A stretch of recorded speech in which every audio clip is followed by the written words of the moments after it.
All right, let's do some introduction here, Bob. Hey, everybody. How's It's it going? Freezie Friday number 24 here at the Black Ice Space, and it is a packed night tonight. Yeah, we are got players wall everywhere. Like, it's a lot. But we've got a hell of a bracket here for you, man. And I've got Bob here with me. How's it going, guys? I'm Bob. I'm new here, but I'm hoping to be here for a couple more commentary sessions in the future. Yeah, if I hope possible. so. We'll see what happens, Yeah. right? You helped us out with the Project Plus stream, so thank you for Yes, that. That yes. worked out exceptionally well. And Were you able to get all those VODs and everything? I'll find them. Yes, and the Melee and the Project Plus one is live on YouTube. So Okay. if you guys want to check that out, you're more than welcome Yeah. to.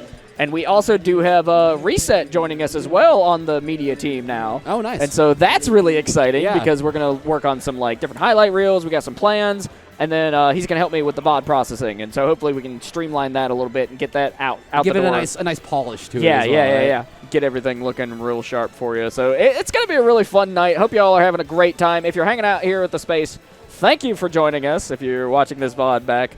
And also, just in general, like it's a great time to be into Melee, or not Melee, In Ultimate. Ultimate. It's a great time to be in Smash, though, in general. Yeah, truly, like Smash has definitely been one of the most popular things we've had here at the Black Ice Space, and it continues to perform exceptionally well. People are here. Who doesn't like playing as their favorite characters throughout, generations? All right, so we are actually going to switch into the screen right here. So Look at unnecessarily cool. that. Isn't that neat? And so once we figure out who's playing who, we'll be good to go here, man. All right. And so we got studentX. Is that studentX? Oh, and studentX. I can't even read. Glass half empty. With a T as in chamomile. Yeah, it's kind of cool. I love tags. I think tags really, you can put so much personality into it, you know? Oh, you for can sure. just show off who you are. And in Ultimate, you have so many more letters that you can pick from besides just the 4. And actually, let's throw this up for everybody as well. What are we playing? Sephiroth. Sephiroth. My personal favorite villain in all. I'm a huge Final Fantasy fan. You'll learn that real quick. I love Final Fantasy. I love Sephiroth. Although my Dark first experience was Kingdom Hearts, oddly enough. I didn't play Oh, a lot of yeah, Final Fantasy yeah. before that. But beating Sephiroth in Kingdom Hearts 1, pretty good feeling. Okay, we are into it. Here we go, Bob. We got Glass Half Empty playing as Sephiroth. We got studentX here playing as Dark Pit. We're going to see who kind of comes out here swinging first. It looks like Sephiroth's already got some decent damage, of both of them playing a decent neutral game right now, back and forth. Oh, yeah, there's a lot of cool stuff happening already, man. We'll see. They're both keeping their distance from each other as much as they can, but it looks like Sephiroth might get in there a little bit early and knock Student off the edge. Yeah, here we go. All right. Sephiroth definitely has a bunch of that. Now that's one way to take a stock. Yo! How much damage did that do back there? The reflection. Thinking you're going to hit him with the Mega Flare. No, right back at you, friend. Oh, the Mega Flare. There we go. Yeah, Final Fantasy I think it's the Mega Flare. That sounds Yeah. about right. I don't know what they call it in this. It could be like Giga Flare or something. But regardless, that was a flare, and it went right back in T's face there. Yeah, I don't think that T was ready for the down B coming up off the stage with Dark Pit there with Student, and Student was just ready for that. It obviously took a little bit of time to charge, so yeah. Who wouldn't be ready for it? Getting that side B action in there. Try to zone this out a little bit. I think Pit in general is a cool character that we don't see enough of. Like, he's got a lot of really neat tools. Yeah, absolutely. Oh, nice and tilt. especially by just how long you can stay off the edge and kind of screw around out there. You've got jumps for days with Dark Pit. Yeah, a lot of characters with multiple jumps definitely have quite a few options off stage here. Ooh, went for the smash. And Going Sephiroth, for the down. Sephiroth does have his wing out right now, so he's going to get the benefit of an extra jump too. And there's a counter. Both of them doing great counters at ledge right now to prevent the enemy or prevent the opponent from getting close to him. Yeah, love a good reflect, honestly. It really kind of like changes things up and creates a little mind game in itself, right? Yeah, you guys, you always have to be ready for it now that you've seen it come out before. You know, Yeah. You can't be playing too It's like, aggressive. oh, right, character has that. Uh-oh. Oh, no. That's unfortunate. Went to go for the Octa Slash and didn't hit slightly to the left. Yeah, it doesn't That have was his a straight notches. vertical. He isn't using his notches, obviously. Yeah, you need those like modified GameCube controllers. Come on, guys. the Sephiroth notches. Oh, he's not going to do the neutral B again this time. Probably afraid of that counter coming out. Watching that 2-frame. Sephiroth is one of the easier ones to hit in the game, seeing as how long the sword is as well. But there's that down smash coming out strong and able to take off Student's second stock. We're down to the final stock between both characters right now. Sephiroth is one of those characters that reminds me a lot of, say, like, characters in, say, Guilty Gear. People like Axel, those sort of characters, where their normals are very zoney. Absolutely. They've got all that Sephiroth, extra range. like, in that, like, mid-range section, really, really strong. And then you get close to him, and all of a sudden he's not as good. So you want to be careful. And he's got sweet spots in his hitboxes. Yeah, that weird, it's like a 3/4 up the sword, I want to say. Yeah. Makes for definitely some good smash attack montages, but right now we haven't really seen Student fall into any traps with those. Was facing the wrong way on the grab there. Bit of a scrap here. Both players at that kill percentage. Is that going to be not enough to knock him out? He's thinking about that Mega Player. Says, nope, I'd rather not get reflected. Oh, back air coming out, and that's going to be strong enough to knock Student off the blast zone right side, and we've got glass half empty coming up here with the first win. This is best of 3, correct? Yes, this will be best of 3. Best of 3. Awesome. And a really close game for our first game here on the stream. Love to see that between these two competitors, and hopefully we get as good of a second round here as we did with the first one. Yeah, that was definitely a great way to start the bracket tonight. I mean, sometimes when we start in the very beginning of the low seeds, so to speak, like it could be kind of wonky. Yeah. But, man, that was a great way to start us off. No, they were really just slamming into each other. Not a whole lot of camping being dealt there, despite both of them having quite a bit of ranged options. Oh, for sure. Didn't see too many neutral Bs out of Student there. The Dark Pit. But here, let's see if we get the same matchup. You think we're going to see the same thing? Yeah. Yep. Thought maybe we'd see a counter. But honestly, Student's down B right now is preventing him from getting hit by Sephiroth's neutral B, that Mega Giga Flare. That thing is wild. All right, coming into game 2. It's so nice, that fadeaway. I love that.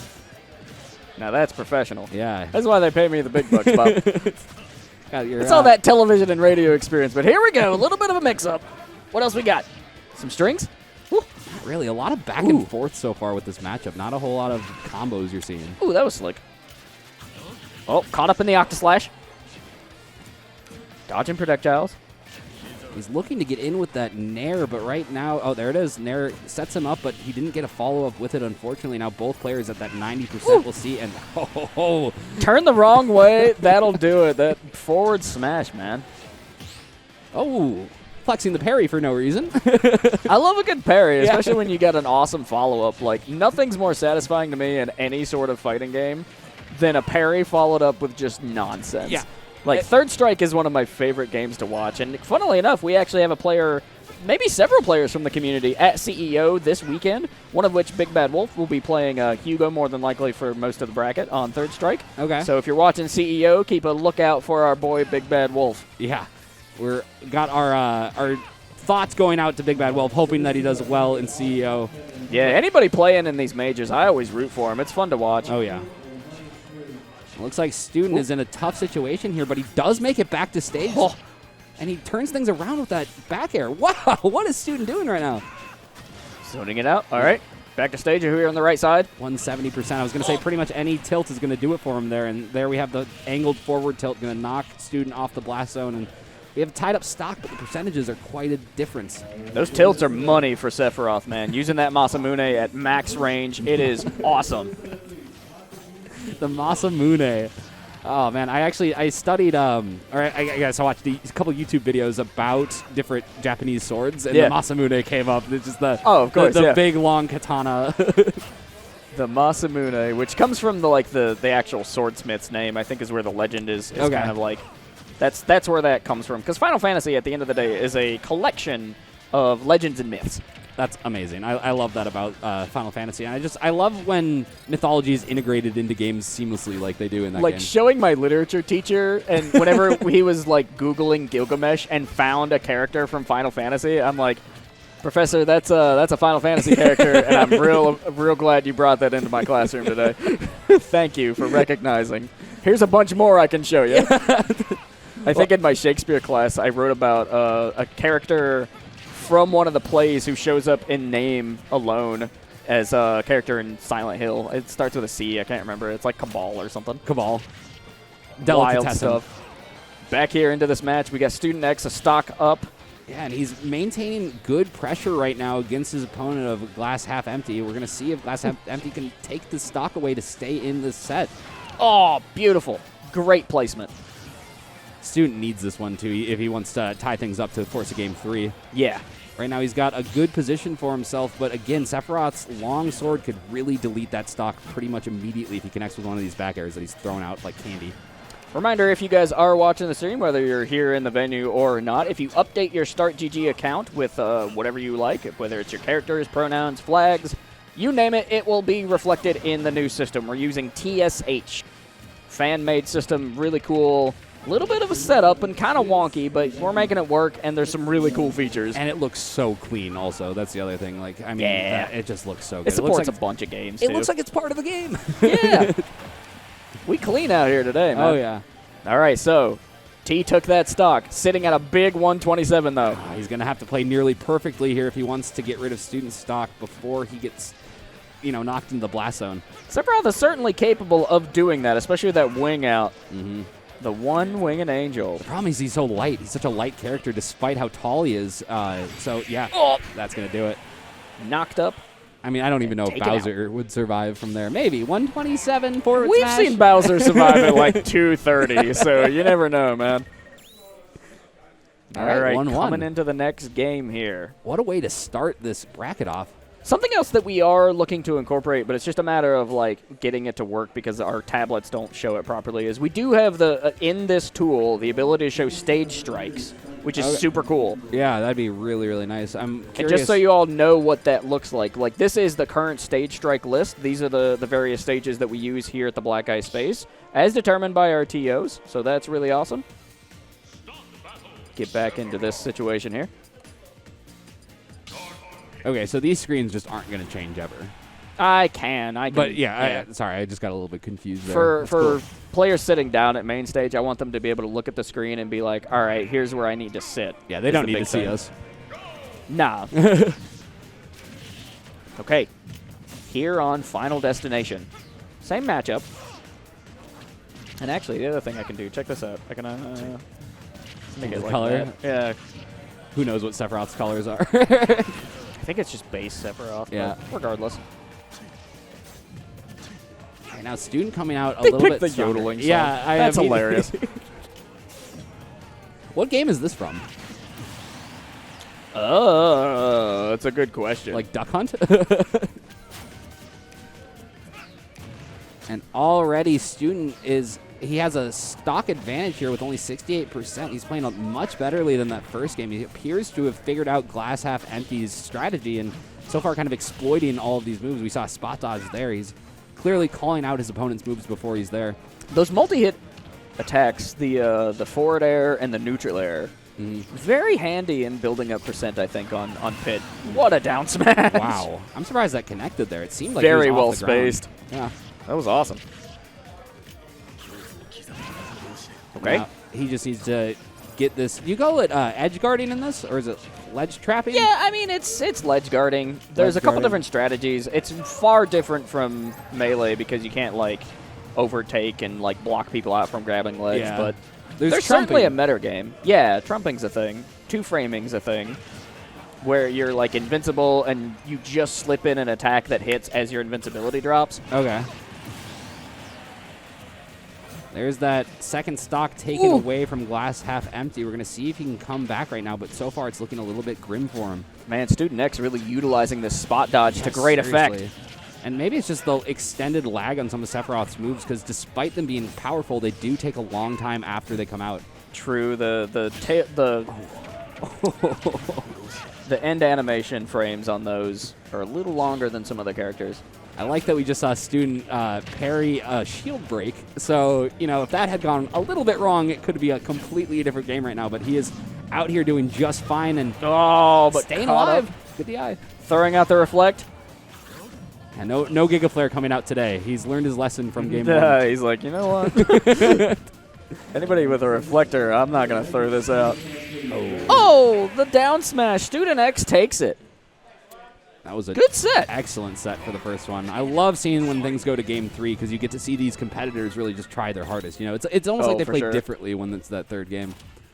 Yeah, excellent job there. So there's our results.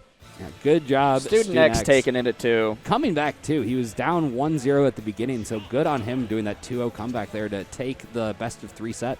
Yeah, that's really cool. This one. Yeah, good stuff. Good stuff indeed. Okay, so let's get back over into... Just throw this back up, actually. To show everybody our results there. And now we'll get into the screen. Nice. So, yeah, it's another awesome Freezie Friday. It's hot outside, though. It's so like hot. 90 degrees. Thank everyone that there is AC in here and it's nice and cold in here because it's always been actually pretty cold whenever I come in here, despite the dozens of people hanging out. Yeah, we definitely have a good air conditioner. Thank goodness. Yeah, I saw that air handler outside. I went to school for HVAC, so I. Oh yeah. Nice. You don't even have a condensing unit here. This is some industrial stuff. Alrighty, so now we are waiting for TOs to get us a match on main stage, but there's a lot of matches happening, so we're a little bit of a delay. That's fine. Yeah. To be expected. I've seen a surprising amount of Link players, actually, since I've started playing here a little bit more. Which Link specifically? Standard? I think that there's, is this guy playing Link right here? I thought I saw a Boomerang. Maybe it's Pyramithra. I might have just on Pyramithra side. Right.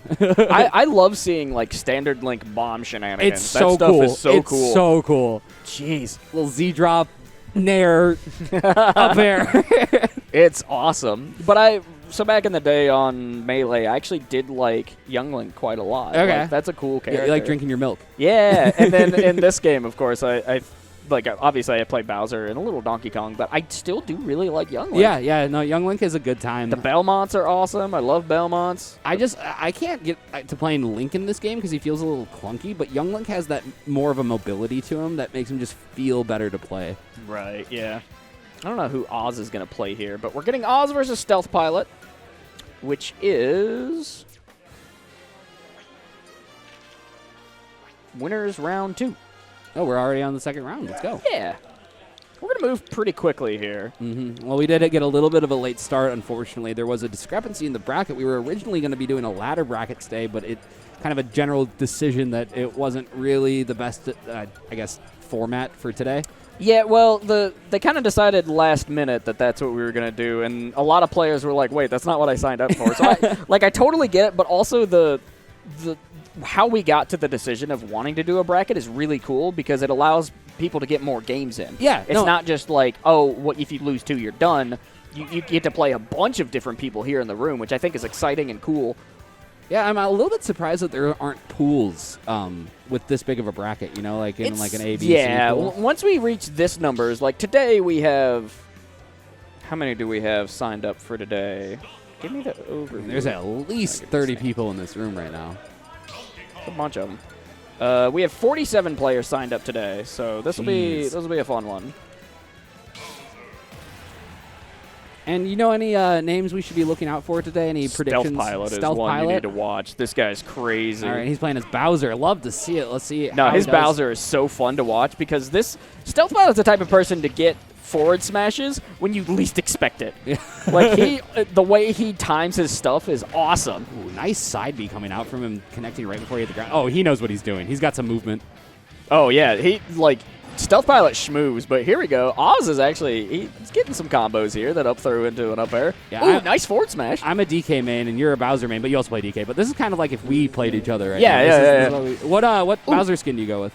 Normally just standard or the one that gives him the like pinkish hair from like the Super Nintendo era. Yeah. Because I'm a big retro guy, so anything that kind of bleeds into that style, very close to a shield break there. And surprising that I don't know how to pronounce Osmo. Should we just say OzMockman. OzMockman. I'm just gonna say Oz. Oz. All right. Well, right now Oz. Oh.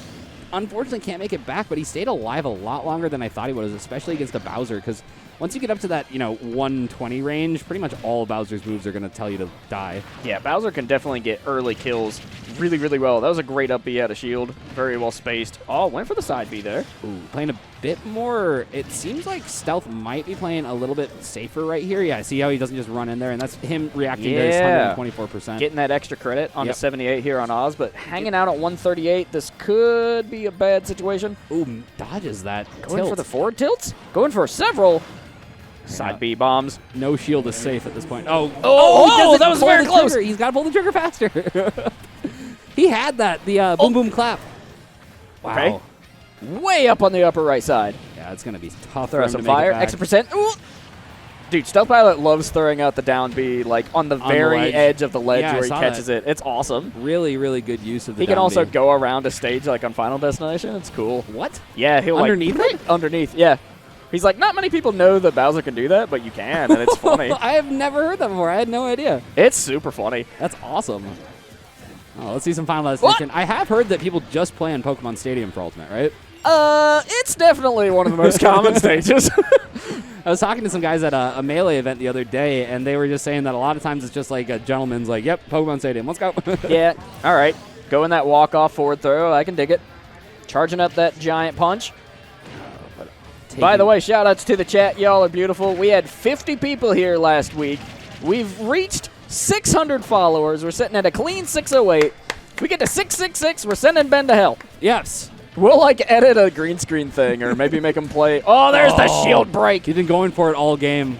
What is this? Well, you get a little extra damage. Yo! Don't know if he needed it, but... I don't know if he needed it, but it's one of those things on a low percent shield break, getting the fire breath is actually a little better, I've been told. So yeah, I was surprised that it didn't cause him to get stunned or move at all, or wake him up is what I'm looking for. What do you call that? What do you so your shield breaks and you're stunned? Yeah, and you're just kind of stuck there for a while. It's like a Street Fighter stun. What is it called? Is it called stun? Is it called shield break? Stun. Is it, yeah. I mean, it is a shield break that leads into a stun. But it's like 6 seconds of just... Don't send Ben to hell? I'm sorry. So y'all should listen to the podcast, too, because I just put out a new episode of the podcast, and it's an important one. Oh, get in the run And we'll back. talk more about that when Ben comes to Mike later, because Ben's here, everybody's favorite Bond Druid. Love that kid. Legitimately one of my favorite people I've met in Minnesota. Yeah, he's been really helpful every time that I've come here. Really nice guy. So if any of you guys are interested in coming down to this Black Ice setup sometime, you definitely should check things out and go find Ben, because he'll be friendly to new people. Yeah. Yeah, he'll definitely be, probably in brackets and helping us out a little bit here and there. It's one of those things, whenever you do media work like this, where a lot of our work is in the evenings and the weekends, it's hard to balance with, a regular day job, and that's what he was trying to do. Yeah, okay. This is an interesting stage choice. Oh! He went for that forward smash, though. So far, we haven't seen Stealth Pilot connect with any of the down tilts at the ledge, which I feel like is a really good option against Donkey Kong specifically, because his recovery is so predictable. So I bet we're going to see a Gimp pretty soon here with a down tilt. Oh, that up tilt, though. Right through that bottom platform. It's tall. He's a tall lizard. That's the other thing, too, Stealth Pilot's kind of known for, is he would, he'll slide right in and throw up the up tilt in a way that, moves him forward. It's really cool. It's his it's wave like dash. a boost F tilt, I think is what it's called. Bowser wave dash. Ooh. Up tilt. Not going to connect with that up air, unfortunately, though. Oz. You can just call him Oz. OzMockman. Oz is struggling to get this stock away from Stealth Pilot. We saw this in the first matchup as well. It wasn't until his third stock that he took the first one off. Oh, clean parry. Into the back throw. Ooh, there's that. I'm surprised he didn't follow it up with a back air there. And there's F tilt. I didn't even know that went under. F tilt angled down. Yeah. Yep. I thought for sure we'd be seeing the down tilt coming out eventually, but no, the F tilt is what we see first, and a great Gimp out there from Stealth He likes Pilot. to use it as a bit of a shake-up. Getting the down B, going for jabs. He's just using the down B as a movement mix-up right now, and it's causing Oz to miss. It is cool because you delay in the air just a little bit, and just enough sometimes to throw people off. And right now it's causing him to dodge all these tilts that Oz is throwing out, and he's not going to make it. Oh, nice! It's a very committal move too, but Stealth Pilot taking that super clean in game 2. 3-0 on that last game. Yeah, and looking really Awesome good with stuff. those down Bs. I love seeing a Bowser who's not afraid to throw that out, because you get If you don't hit it's it, you're such a cool move, Yeah, man. it's awesome. It like reflects Super Mario Brothers 3. It hits really hard. It's just a really cool little move, man. All right, so we're going to come up into another match here shortly. Lost the camera. Did we? We did lose a camera. It's probably the same thing that happened earlier. For whatever reason, it's on like a time delay. Maybe. And sorry about any kind of technical difficulties today, guys. We're kind of trying some new things with the camera, with the player cams, so it's not the most ideal setup, but it's been working. Yeah, it usually works. Yeah. Whose record party hat is this, by the way?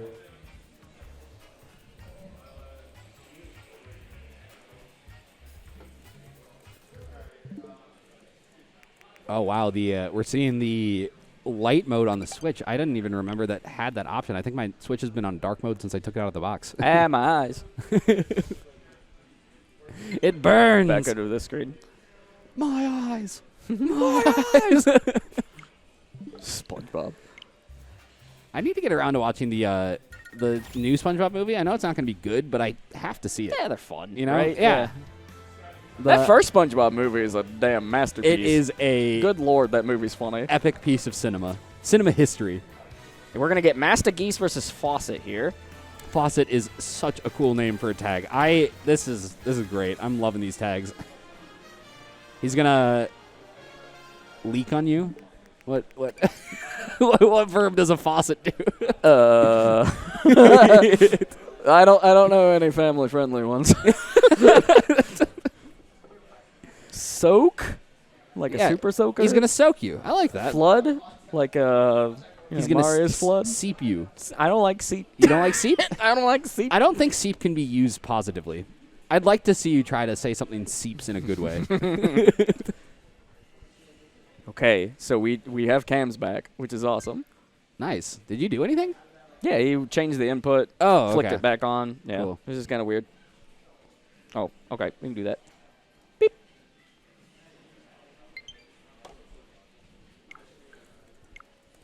Sometimes this particular software screws us up as far as swapping. Like sometimes you'll swap it and then it'll swap back, and I'm like, wait a minute, that's not what I wanted. It says, "No, this is what you wanted. You don't know what you want.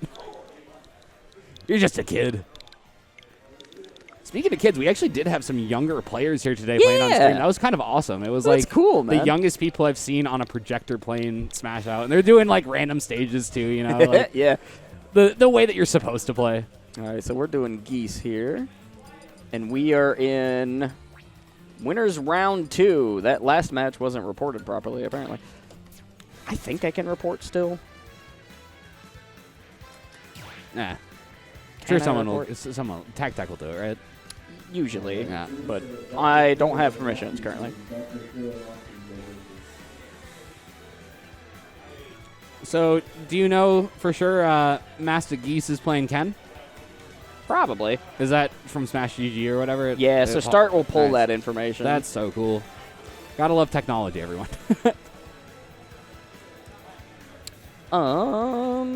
Yeah, you guys know me. I'm always tinkering with stuff here. So we're going to be getting into things here shortly. I need to figure out what... Looks like we're having a stage discussion. Faucet funny dude. How's it going, chat? How y'all doing? Welcome to the show. Minty Guy 700. I feel like I've seen that guy before. Minty in Guy my helped us stream. out with Melee. Minty Guy's a good dude. How's it going, Minty Guy? And to Looks any like Melee people who might Faucet. recognize me, I have been doing the Monday streams for Melee's, the Fridley weekly or whatever. but Yeah. I'm starting my to buddy branch Shane into other does- things. runs that. Yep, I love Yeah. Shane. Shane's a good dude, man. One time he was hanging out with us, and we all watched... Wait a second. King DDD is the other guy. Geese is King DDD. Okay. Well, Weird. go. All right, and right away, King DDD Ken matchup. I would have to assume that this is going to be favorable for Ken just because DDD's so big. He's going to be falling victims to a lot of the jab combos that Ken can dish out. But if There we go. Masta Geese is able to kind of maintain his distance here, he should be fine. But if Ken can get in and get some damage off, it's going to be tough. I've played against some seriously annoying Kens in my day. Now, see, that's what I thought, Zabozi, is Faucet's playing DDD. That's what I thought. Now is Faucet on the left? Is that what y'all are telling me? Kenny. I don't know what these guys look like because we don't have player cams on half the time. All right, now that should be accurate. Faucet is sitting in left cam. Okay, that's accurate. And Faucet is... Ken? No, Faucet is DDD. We have to switch the cams then. Do we? Because the left cam is on Ken. And you said that's Faucet, right? Faucet is on left. Faucet is DDD. Oh, I see what you're saying. Yeah. I can actually fix that now. Check this out. And then... Boom. There we go. That should be accurate. Okay. Right? Let me know if I'm wrong, chat. Faucet's in the white shirt chat, right? That should be right. Oh, do names too now? How's that?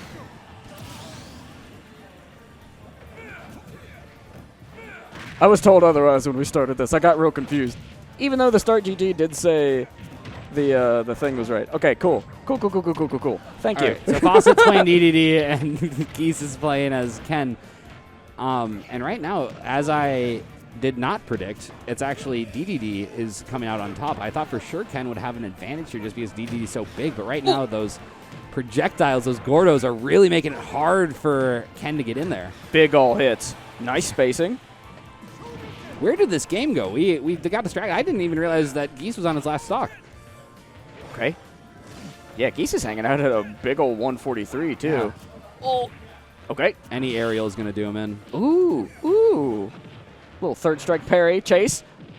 Oh, what else you got? This. Ooh.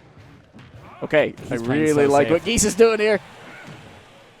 Watch the Gordo. Swoop it in. Tatsu's. Oh, he needs to follow that up with the flaming fist. Sure you can. Yeah, sure you can kill right there. Ooh. Come on. Oh, my goodness. Man, they're really like not wanting to take it. Yo, okay. Master Geese takes that stock. But 164%, and that's going to do it. Yeah, see you later. Yeah, not a chance. No. Maybe if he fell out of it, but... All right, so DDD takes that one. Boom. And Faucet putting on a clinic out there with the large penguin. Looking pretty stylish, too, in the purple getup. Big old penguin. You love to see it, man. Slapping his belly. My favorite pose in the entire game is just holding down on DDD. It's so just good. Like, yeah, the king is here. You can mind games with that so much. It's hilarious. Have you seen Sephiroth sleep in this game? No. If you put Sephiroth to sleep, he sleeps standing up. Hilarious. He just like stands there. Yeah, he's like a horse. Speaking of Sephiroth, we're actually getting that. Surprising switch from a Shoto to a Sephiroth. I feel like those do not play similarly whatsoever, but that's an interesting choice. But maybe the matchup works out better for them. Yeah, obviously the longsword's going to be able to knock away those Gordos. Sometimes it's hard to figure out the mindset of particular players in general. For sure, and we're seeing it right there. Using that sword to knock away the Gordos. Geese has labeled himself on his tag. Okay. Funny. What do you mean? Like his username is Geese. Oh. All right, here we go. Not a scratch on the Sephiroth. Dodging that Gordo exceptionally well. And this is turning into more of a platformer than a fighting game at this point where he's getting around all these Gordos. Okay, forward throw. Doesn't have that wing yet, so he's going to need to take some more damage before he's going to get his extra jump in. Still, I'm surprised he hasn't got the wing yet. He's at 71% to the 49. Okay, down throw. What else you got? Oh, Gordo right back at you. Yeah, that's a Kirby reference. This was the counter here. It was strictly to deal with the Gordos. He obviously was getting pissed off by him. Yeah.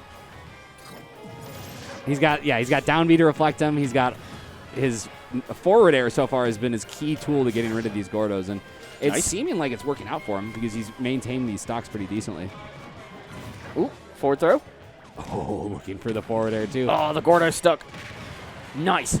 Now, I don't know how to make the Gordo stick like that. I know that it can do it, but like, is it distance away from it that matters? Like, you have to be close. I'm not sure. Because That'd be a great question to either ask Faucet or Lamomo, who also plays DDD. I haven't had enough DDD practice. Not a huge fan of him. I like any of the heavies. Heavies are cool. Yeah. I'll definitely pick heavies over, but DDD is so... He's weird. He's so weird. Uh-oh. Okay. Good iframing dodge. through that, but covering the option with the Octo Slash.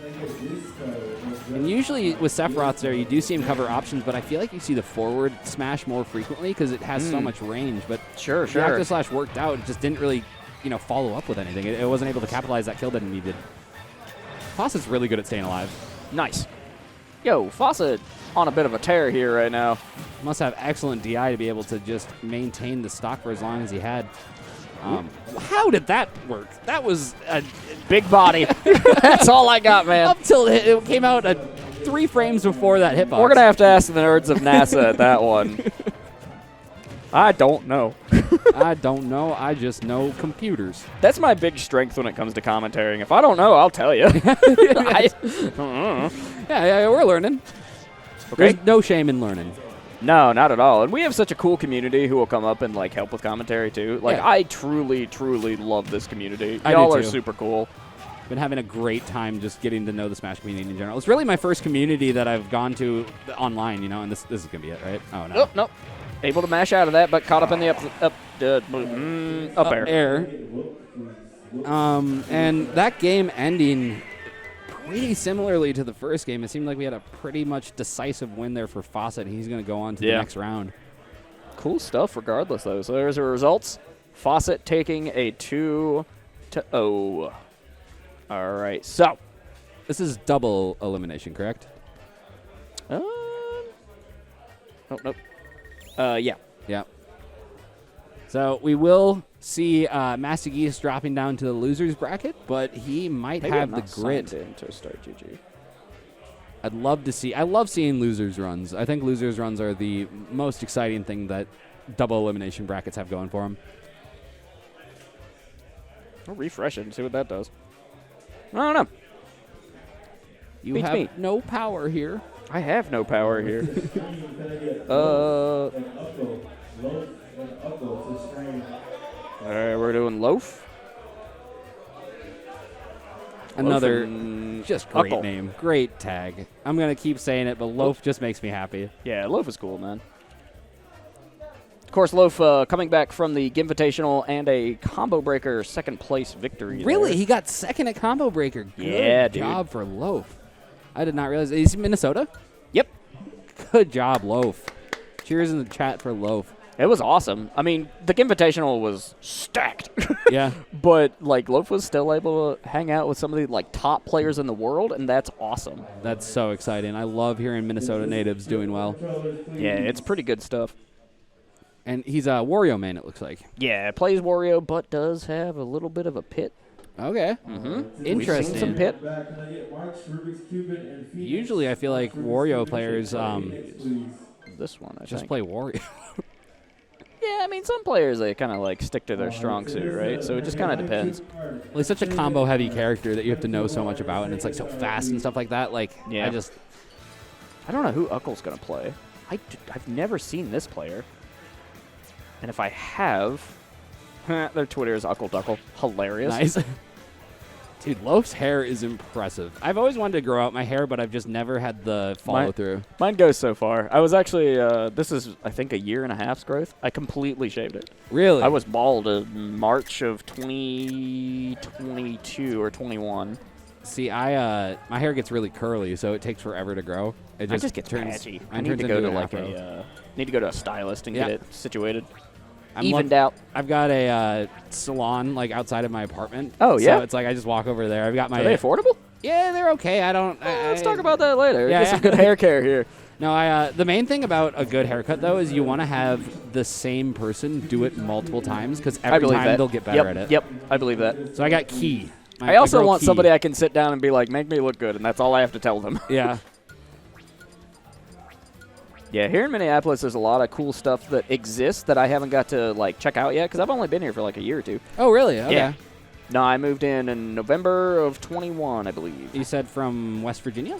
Well, at the time, I was living in Texas, but prior to that, I was in Alaska for 3 years. Oh, right, Alaska. I forgot about your. But I was in trek to Dallas the for a north. little bit. Yep. So tell me about the darkest place in the world. Well, that's Barrow, and it's like a bunch of miles north of us. But yeah, Anchorage. No, but it's way north of Anchorage. Okay. Oh, we're gonna do some snake. And Loaf is a Duck Hunt main? I thought we. I thought No, it was that's a a Wario. Wario. Oh, wait. Why is that a Duck Hunt? What is happening? Is this Rose? What is happening? Is Rose and Loaf the same person? Yeah. Why is Loaf Duck Hunt? What is? I am very confused, friends. Well, a little bit different than the prediction at the beginning of either Wario or Pit. You know what? Hell with it. Yeah. Like, Duck Hunt's hilarious. I love Duck Hunt as a concept. You think it's a counter to Snake is why he's throwing this out there, or is this just for fun? And you wouldn't think, but let's see some cool Duck Hunt stuff today, I guess. Yeah. I mean, so far we're seeing some decent Snake movement, but he's not been able to really get any damage off. Oh. And the thing with Loaf is just an exceptionally talented player and has had the advantage of being able to play with a bunch of people that are exceptionally good. Yeah. So coming into this space today, like, we could see some stuff that Loaf has been cooking in these various, like, high-octane situations, right? Like, we could see Loaf really evolve. Do we have pronouns anywhere Yes. on the screen? We have them here. Is Loaf is, Neither player have it They don't entered have it? into their Okay. start. So if I just stick with We can they fix that. usually anyway. if somebody wants to correct us in any capacity. Yeah. But reiteration, if you're watching us and you're a player here for like whatever you're doing, if you change up your start GG, that I get that information. So always awesome. Yeah, Start GG is actually, I didn't like it when it was Smash GG, but I've been really enjoying Start GG a bit more than Smash GG. It seems easier to look things up for some reason. Yeah, it doesn't seem like it's changed a whole lot to me, but it's still really cool. I found it really hard to find certain weeklies sometimes because it would show me the weeklies from like 3 weeks before. Right. Instead I wish of the you could current search one. based on who made the thing. That would be cool. Or Just if better there's search like options in general. based on venue or organization or something. I don't know. There's like some there's some organizational stuff that could be fixed. Like I think speedrun.com is like the thing, right? Like that is exceptionally well made. Yo, There's yo, that. Loaf out here just like tearing it up on the Duck Hunt. What a world. I have to wonder if it's because of the snake pick or if it's just for fun. I think it's just for fun, man. Like when you consistently get top 3 at the Black Ice Space, why not have fun? Yeah, okay. Yeah. Fair enough. We'll see Wario later on. Oh, I'm sure. Right now, Uckle having difficulty getting this damage that they need to, take off this stock from Loaf, but Oh, can's out. right now I'm thinking probably around Oh, weird camera situation. 90 to 110 where up tilt might kill. I don't know how heavy Duck Hunt is. Yeah, I don't know as much about Duck Hunt as most of the other cast. I mean, I played a lot of Duck Hunt just for funsies when like the 3DS version came out. Mm-hmm. Because I like retro things, and Yeah, Duck yeah. Hunt as a character is really funny to me. Okay, going for There's smashes. the up tilt. Yeah, so there up we tilt's go. going to kill probably at 80 then, because that seemed like it was well deserved, or an easy kill there. All right, evened up here, but Uckle at a 144. Definitely still anybody's game, in my opinion. Yeah, Snake can do some stupid things. Oh, caught in the can. Can of beans. Hit him with the beans. Hit him with the beans. Bush's baked beans. Mm. I forgot the slogan for them. We got good beans. How about you?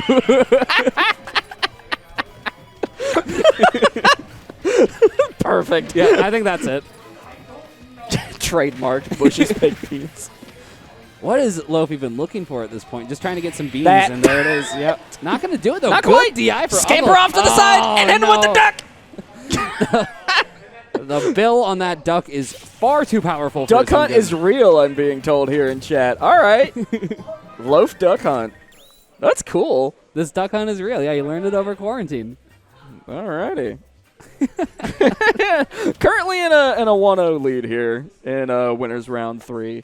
Very, very cool stuff. And looking strong with the Duck Hunt here. A lot of really good, spacing during that entire thing. It seemed like they were just kind of most of the damage Loaf did, he wasn't anywhere close to his opponent. It was all from his frisbee or his disc or whatever, and then the you can of can beans. zone out with Duck Hunt quite well, Who but needs his to jab? aerials does have really good properties. Yeah. So that's kind of what we were seeing there. Yeah, those back airs doing good things for him there with the mallard. Is it a mallard? Yeah, it's a mallard. it's a purple mallard. and a beagle. Okay, here we go, game 2. Here we go, friends. Oh, great map, too. Okay, and I was talking about how much I dislike this map because of how distracting the background is, but the music is so good. The joke is that every time the Gummy Ship song comes on, Ben goes, "Man, what is this song? This song's really good." And I'm like, "It's the Gummy Ship song again." It is a good song, though. Gummy Ship song, a banger. Yeah. I'm telling you. Kingdom Hearts in general just has exceptional music. It really does. And I think that might just stem from it being from Final Fantasy too, right? Doesn't Final Fantasy arguably have like really good music? It's similar composers and stuff. Like Tetsuya Nomura on character design. I don't think it's Naboo though that does the Kingdom Hearts stuff. I forget who composes for KH. I just assume that they probably put some Final Fantasy music in the game with the Kingdom Hearts music as well. Sephiroth's but I might be wrong. song is in there. Yeah. Sephiroth. Nobuo Uematsu, one of the greatest composers of our time. But also, I don't remember the name, but whoever's doing the music composition for Realm Reborn, amazing. Yeah. Like, Beethoven levels of musical mastery. Like, it is such a cool, like, a true score. composition. A true Yeah. score rather than nice just like exchange. a soundtrack. Ooh. Launching out. Dude, the camera doesn't know what to do right now. I'd like to know how many times these character models have actually bumped into each other during this fight, because so far this has been a game of range. Oh, They're yeah. a hot potato Space duel. out. I like using the gunman to kind of bounce around some of these projectiles. I think that's what's happening. That's hard to tell. There's You so blink many if you projectiles miss going it, out. man. Yeah. All right. Beans out. Ooh. Look out for the beans. Ooh. Can of beans. That's Oh, what nice. people used to say when I played baseball. If you, it's an easy to catch ball. It's a can of beans. I don't play know sports. Yeah, I don't know. That was something my dad would say. Sports are for quitters. Sports ball. Yay, sports Yay, ball. sports ball. Nah, I don't. That's all joke. Like, if y'all are nerdy about football, that's on you. Like what you like. For sure. I get it, man. Dude, the world is full of cool stuff. Football is kind of cool. Very dangerous, but it's Yeah. cool. It definitely has its place, but Yeah. not maybe necessarily here. Maybe not. Back to this just back and forth exchange of explosives. Yeah, that's what we've been seeing. A lot of explosions on the screen. Oh, that was almost incredible, and still catching it. Yo. Stops hitting the B there just to arc the can perfectly into Yeah, his opponent. realizing he missed the first setup, but then getting the second setup is just cool. Yeah, Loaf Loaf duck hunt. got some options. Okay. Woo. Hit him with the beak. You played any of the Metal Gears? I've played the first one all the way through. Okay. And I fell asleep during the third one twice. I can So- believe that. A lot of cutscenes in that one. I've tried. It's me and my buddy who own Forever Classic Games, my buddy Zach, he loves Metal Gear, and so I've been trying to play them, and I only got through the first one. But I think the first one's really cool, and I played the PS1 version. Yeah, I'm a big fan of top-down anything, to be honest. I don't know why I like it so I'll much. get to it eventually. I have all of the collections on PS3 or whatever. And I own, I think, most Metal Gear games in general. Oh! Way up the top! Going all the way to the top with that one. He just kept on pressing that B button until it connected. Nice! There you have it. Loaf taking a victory there with the Duck Hunt Dog. Yeah, and looking really strong with him, too. Nice. I thought maybe it would be a hard matchup because he's playing against the Snake, and maybe, Snake would just do his range thing. But it looked like Loaf kind of had, who was he playing? He had Uckle exactly where he wanted. I know, he's nice with it. Dadzie and Yungsavage coming up to the stream here momentarily. Still in round 3. Let's swap these cameras back around and get that accurate. Yeah, it gets confusing. There's so many different sources, so many different scenes. Yeah. All right. Let's see here. We're going to get Dadzie and Yungsavage. Young's on the left here. Probably playing the Ganondorf. Dadzie, what are you going to play today? Yes, I love Ganon. Yeah, it's pretty cool to see Young throw out the thing. The Durrier. Now, the real question is, what do you call Ganon's up tilt? Boot. Boot? Well, his forward tilt's pretty booty. Growing up, all of my friends and I would always call it the steam leg because he lifts Steam it up leg. and it starts steaming. I just love that. It's a steam leg. The Ganon steam leg. Looking for his Dadzie, tag. what are you doing? He doesn't have a tag in the switch. Yeah, gonna have to go in and set up controls, looks like there. We're probably getting the Ganondorf, and we're probably getting this Ganondorf, if I had to guess. I'm surprised controllers can't store, like setups. Yeah, that'd be sick. Wouldn't Yeah. that make more sense? You just plug in and it has your thing saved to it instead of having to do this every time? Yeah, there are little things like that. Like, I was just talking to the Soul Calibur people because they're working on that hack, and I'm like, it would be awesome if you could change button setups from the character screen. Like, that's a simple thing that a lot of fighting games do that really makes a difference when getting a tournament together. Yeah, it really expedites everything, too, because it just allows people to switch on the fly. And having the ability to swap controllers at that character select screen, too, I think is really cool. Mm-hmm. Things that, like Quality of life. Guilty Gear is doing, like all that kind of stuff. There's a lot you can learn from those sorts of games. From the good fighting games out there. I'd love to try some Guilty Gear. Guilty Gear Strive is a lot of fun, It man. looks so much fun. Every character feels different. There's really neat mechanics, and it's just a solid game. Mm-hmm. Dadzie. I like that name, too. Although Dadzie's going Lucina. Yungsavage. That is probably the first name where I'm not as hyped about as, like, Loaf, for instance. I really like the name Loaf. It's a cool tag, man. Such a cool tag. All right, here we go. Ganon. Yungsavage versus Dadzie. Hedge your bets. Yeah, on paper, I would say this is a Lucina favored matchup, but we've seen in the past, I guess, Ganon's really delete stocks pretty quickly, especially on these lighter characters. So let's see how long Dadzie can keep this first stock alive. Well, the thing is Yungsavage really does a lot with Ganondorf that I think is really appealing and cool. Anything specific you can think of? No, he's just solid with it. Like, he understands the character's strengths and weaknesses exceptionally well. Like, just really good timing and getting the dunks when he needs to, and like knowing the recovery limits and things like that. Yeah, getting the exact distance of the side B. That's what I'm bad at with Ganon. Ooh, looking for the Durier. Big ol' smash. Okay. I love that they gave Ganon his sword in this game. Yeah. Such a cool I looking love sword, in Project Plus how they gave him that outfit where he looks more like Pig Ganon. That's super cool. That's awesome. I think that's the one thing that Smash could really benefit from is a skin system. Yeah. I don't want it to be a monetized skin system at all, but I think alternate costumes would be really, really cool. And realistically, like, a monetized skin system could end up having some really cool, like, custom skins made, like some Fortnite-esque kind of thing. Like, I know that's bad to talk about, but like, if it were instead of like mainstream pop culture, if instead they focused on all Zelda games and had a bunch of cool references through it, like, I'd be so down. If you could get what is it, Vati, the one like wizard guy, that would be cool. As a Ganon alternate, yeah, that'd be sick. Or for instance, the pig one would be really, really neat. I like that one. Ooh, dash. Oh, he looked like he was ready to fall nice off parry. It. Seemed like charging it.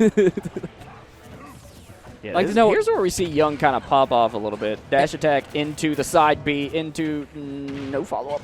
Hey, chat, what do you guys call Ganon's up tilt? I'm curious. What is the community's decisive terminology for the up tilt? Because I'd love to hear it.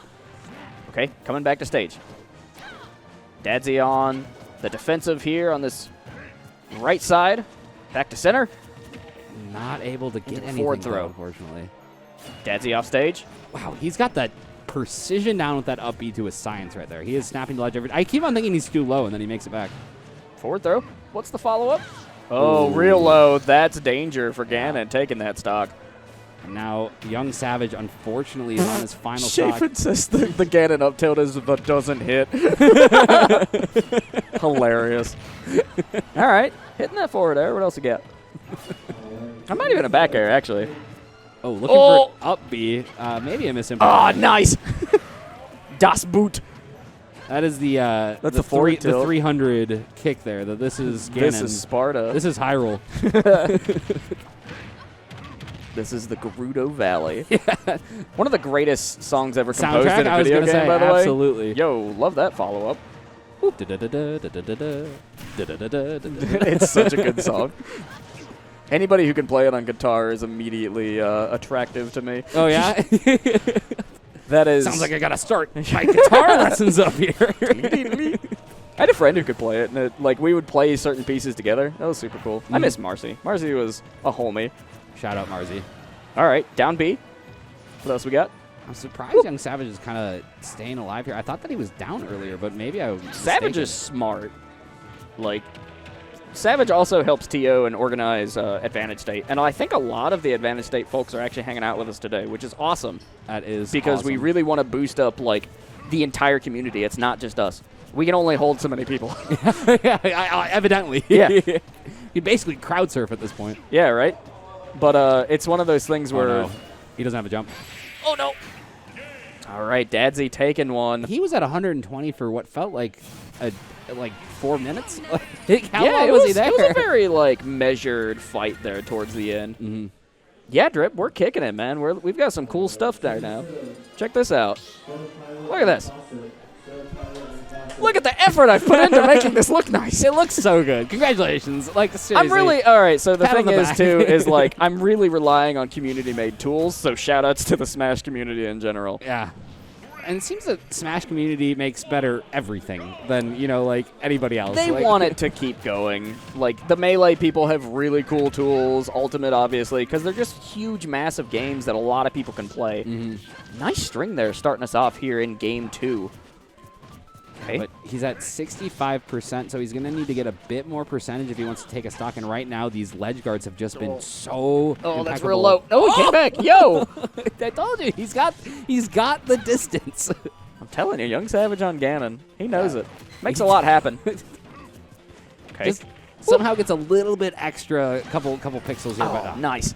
See, that's why on paper, Lucina wins this every time. There's no way that Ganon's terrible recovery is ever going to make it back for with Lucina's unlimited jumping range. You got to get those big hits and swing at the right time, and the up smash will take it. Commentator curse, commentator Evened out. benefit. I don't know how to call that. Little commentator blessing. Yeah. Sometimes I hand those out for free. Y'all get lucky every now and again. You got to make sure to talk to Yungsavage later and collect the interest. Yeah, you know? no, he owes me $1. Okay.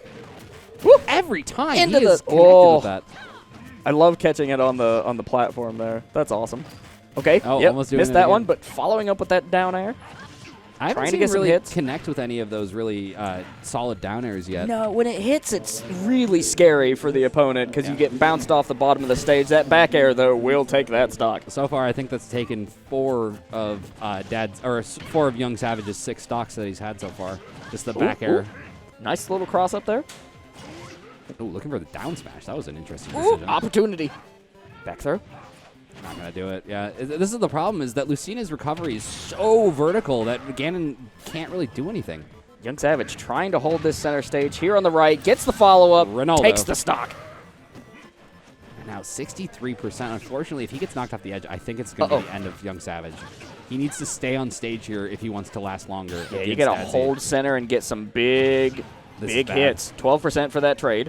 Every time he goes Getting off the the wizard stage right foot. now, I'm going to be holding Burrow. Okay. Oh, he went for it! I would love to see that connect. It's very close. Parry. Only Dadzie would have gone forward and tried to jab or something right there. Got the super armor. Okay. Good tech. We're still in it. It's not over yet. Looking for the back end. Oh! Able to make it back to stage. Excellent recovery coming out here from Yungsavage. Able to stay alive quite a bit longer than I anticipated. Oh. This has got to be it. That's This- really this far. is hard. Now watch him. He'll make it. Oh, well-timed back air, and that's going to do it. The rising back air again from Dadzie. And Dadzie, solid stuff, man. that's just a matchup issue right there. There's not a lot that you can do in that matchup as Ganondorf against Lucina. It's tough, but you know what? Yungsavage, he makes Ganondorf look like a lot of fun. I'm Like, surprised that he it's was able cool. to make it last stock every single time, because Yeah. right there it really seemed like he was down. Like Lucina would take that stock pretty early, that second stock, Right, and then right. he'd just stay alive and get rid of the rest of Dadzie's stock. But unfortunately, Yungsavage not able to do it. But we'll see him in losers. Let's do one more set here with me and Bob, and then we'll go find Ben afterwards, because me and Ben's got to do a last good hurrah. Yeah, Because absolutely. Ben's here for today and tomorrow, and that's it. Yeah, so I'm thinking I'll get up, Ben replaces me, you guys go at it, Yeah. I go play some friendlies. Yeah, or you hang out, do Yeah. whatever you want, man. I'll stand right we behind are you and breathe. Yeah, just the entire time. Don't screw up. I can smell your shampoo. It's very pretty. We are getting... That's not his. Who is that? I don't know who that is. Who dat? Chew dat. Camden. Is it Camden? said Camden. Who said Camden? The thing. Oh, well, that should be Camden and Kasmir then. I wonder who's who. Oh, he's fixing the camera for us. Look at that. Oh, yeah! Nice. Got our own little production crew out there. Wait. Camden doesn't have a, I'm looking at the Smash GG thing. Why didn't it pull it up? Well, I don't know. NC-17? Is that who he's sponsored by or his team? NC-17? Yeah, or clan or whatever. Isn't that like a rating? Like a game rating? Isn't like a T for teen and then there's NC-17? Is that like a thing? Boom. Uh-oh. Uh-oh. Boom. Made it. Mega Man. Okay, I am excited to see some Mega Man. You gotta watch Kasmir, man. This guy is crazy. I just love the combos that you can do with his, I don't know what to call it, the saw blade? Oh, yeah, the Metal Blade. Metal Blade combos are nuts. Here we see a Z-drop going into the Leaf Shield. A nice setup there from that Metal Blade that we saw. Oh, look at these parries. 2 parries back-to-back. This guy is not afraid to parry. Dude, Kasmir is a sick Mega Man and has been like a really legacy player from what I've gathered. Spent a lot of time being at the top of the leaderboards for not only like the Midwest region, but kind of in general on Mega Man. Like, this dude is sick. Yeah, not a character that you see that much gameplay of, but when you do see it, it's always fun to watch. It's a really technical character. Yeah. The lemons. Ooh. Okay. See, I wasn't even aware you could throw that saw blade at an angle like that. I thought that you could Z-drop it. That comes from Mega Man 2. That's kind of the whole nice Shoryu. The the Mega Man. Shoryu. It is because you unlock it in Mega Man X5 or Mega Man X. You get a Shoryuken and a Hadoken. Oh, or no, really? X2, I think you get the Shoryuken. Is it actually called Shoryuken then? Or Yeah. Oh, like my God, Mega Man says Hadoken. That is hilarious. In the original X on Super Nintendo. But no, Metal Blade comes from Mega Man 2, and the whole advantage of it is you can shoot it in 8 directions. Oh, so it's a really broken weapon in 2, and exceptionally good. Solid reference then. They did a great job with the character design of this. Yeah, and when he does his final smash, which we don't see a lot of in competitive, but like all the other Mega Man show up, so it's like X and the one from Legends and the like EXE version, like it's like 7 or 8 different Mega Mans, and they all do a big blast. And it makes me happy because I love Mega Man. I miss the weird ultimate or the weird final smashes, like the Landcaster or whatever, Landmaster that Fox and Wolf had. Summons the big tank. Yeah, everything in this game just seems like it's cutscene related. Oh, there we go. Now I can report matches. Ooh, there's that smash. What's it called?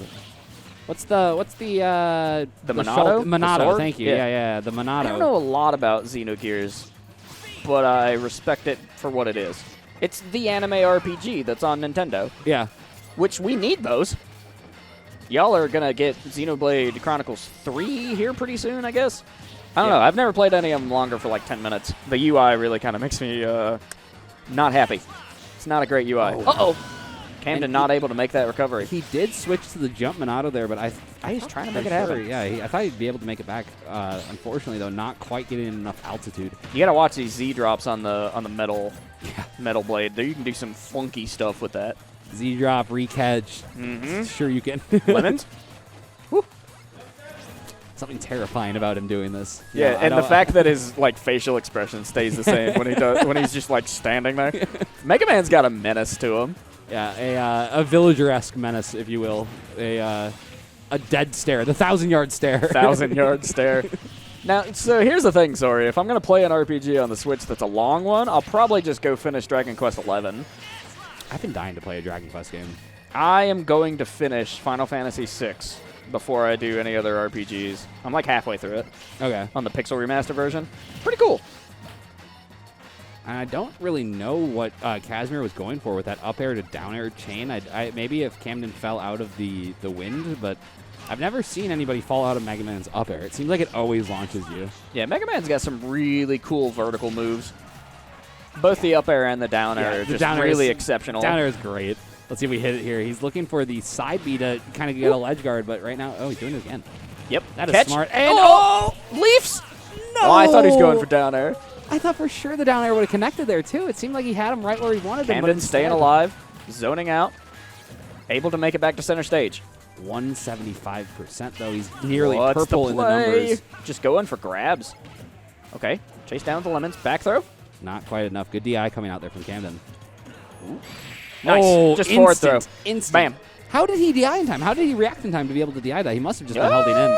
Sometimes you get the fake kill screen, and that's Yeah. exactly what we're seeing there. No, my backlog is crazy, sorry. We should talk Switch games sometimes. How did he do that? Did you see him jump with the leaf shield? He carried him off the edge with the leaf shield. That's got to do it. Oh, yeah. There we go. The yeet. He done yeeted him. The meet and yeet. Okay. Great music. Mega Man music is so good, too. Chat, so I'm really particular about getting these things right. Kasmir is on the left camera, correct? I've never seen that, like, because I'm so far removed here in the back corner that I don't necessarily know what a lot of people look like. Yeah, and you haven't had face cams that many times. Right, before like this. when we have it, it's awesome, but I don't have it all the time because it's finicky and weird. But we were able to put it together today, so. Kasmir's on the right cam? Oh, okay. I can fix that.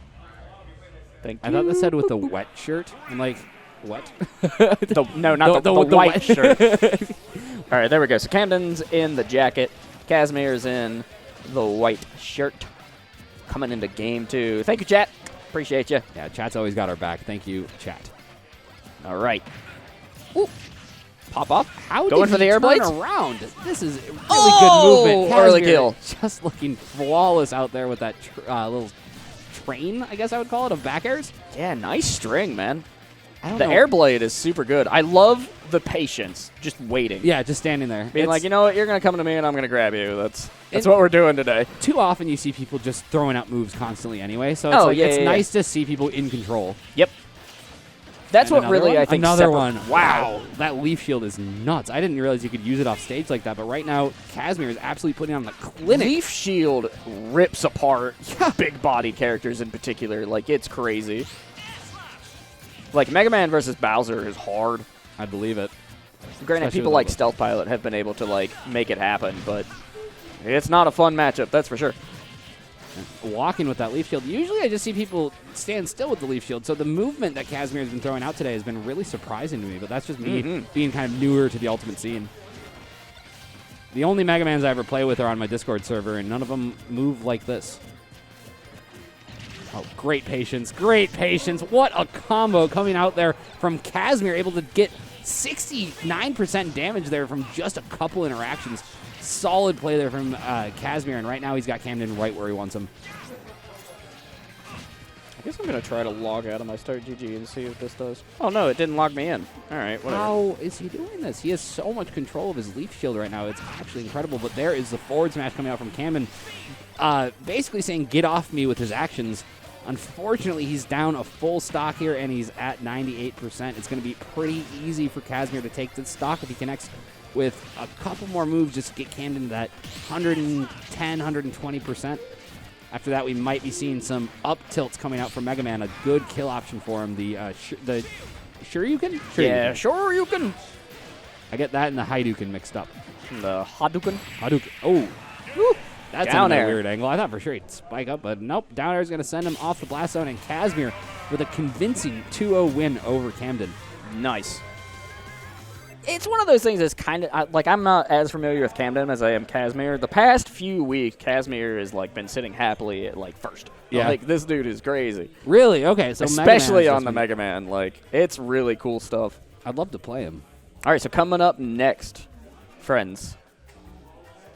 You know what time it is? It's time for the Ehis Nation. And Oh, actually, really? if you want to go hunt down Ben I'll for go me, grab- I'll that's go the grab- perfect time to bring back Ben. I'll go grab Ben. All right. Yeah, there you go. Yeah, thanks for being here, Bob. Hopefully we'll see more Bob here on stream. Really like Bob. We like Bob. All right, so we're going to get into, what am I looking at? I'm looking at clearing this out. And we go in Lucky versus Ehis right here. Get excited. We all like seeing Ehis. Ehis is the wild card here in the space. Lucky probably going Plant or Bowser Jr., one or the other.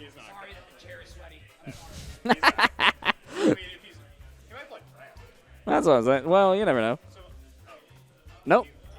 Boom. Yep. Hello. Hey, Howdy. Ben's here. That's right. This is my last Freezie Friday, so I'm happy I get to be on mic for it. We're sad, but you know what?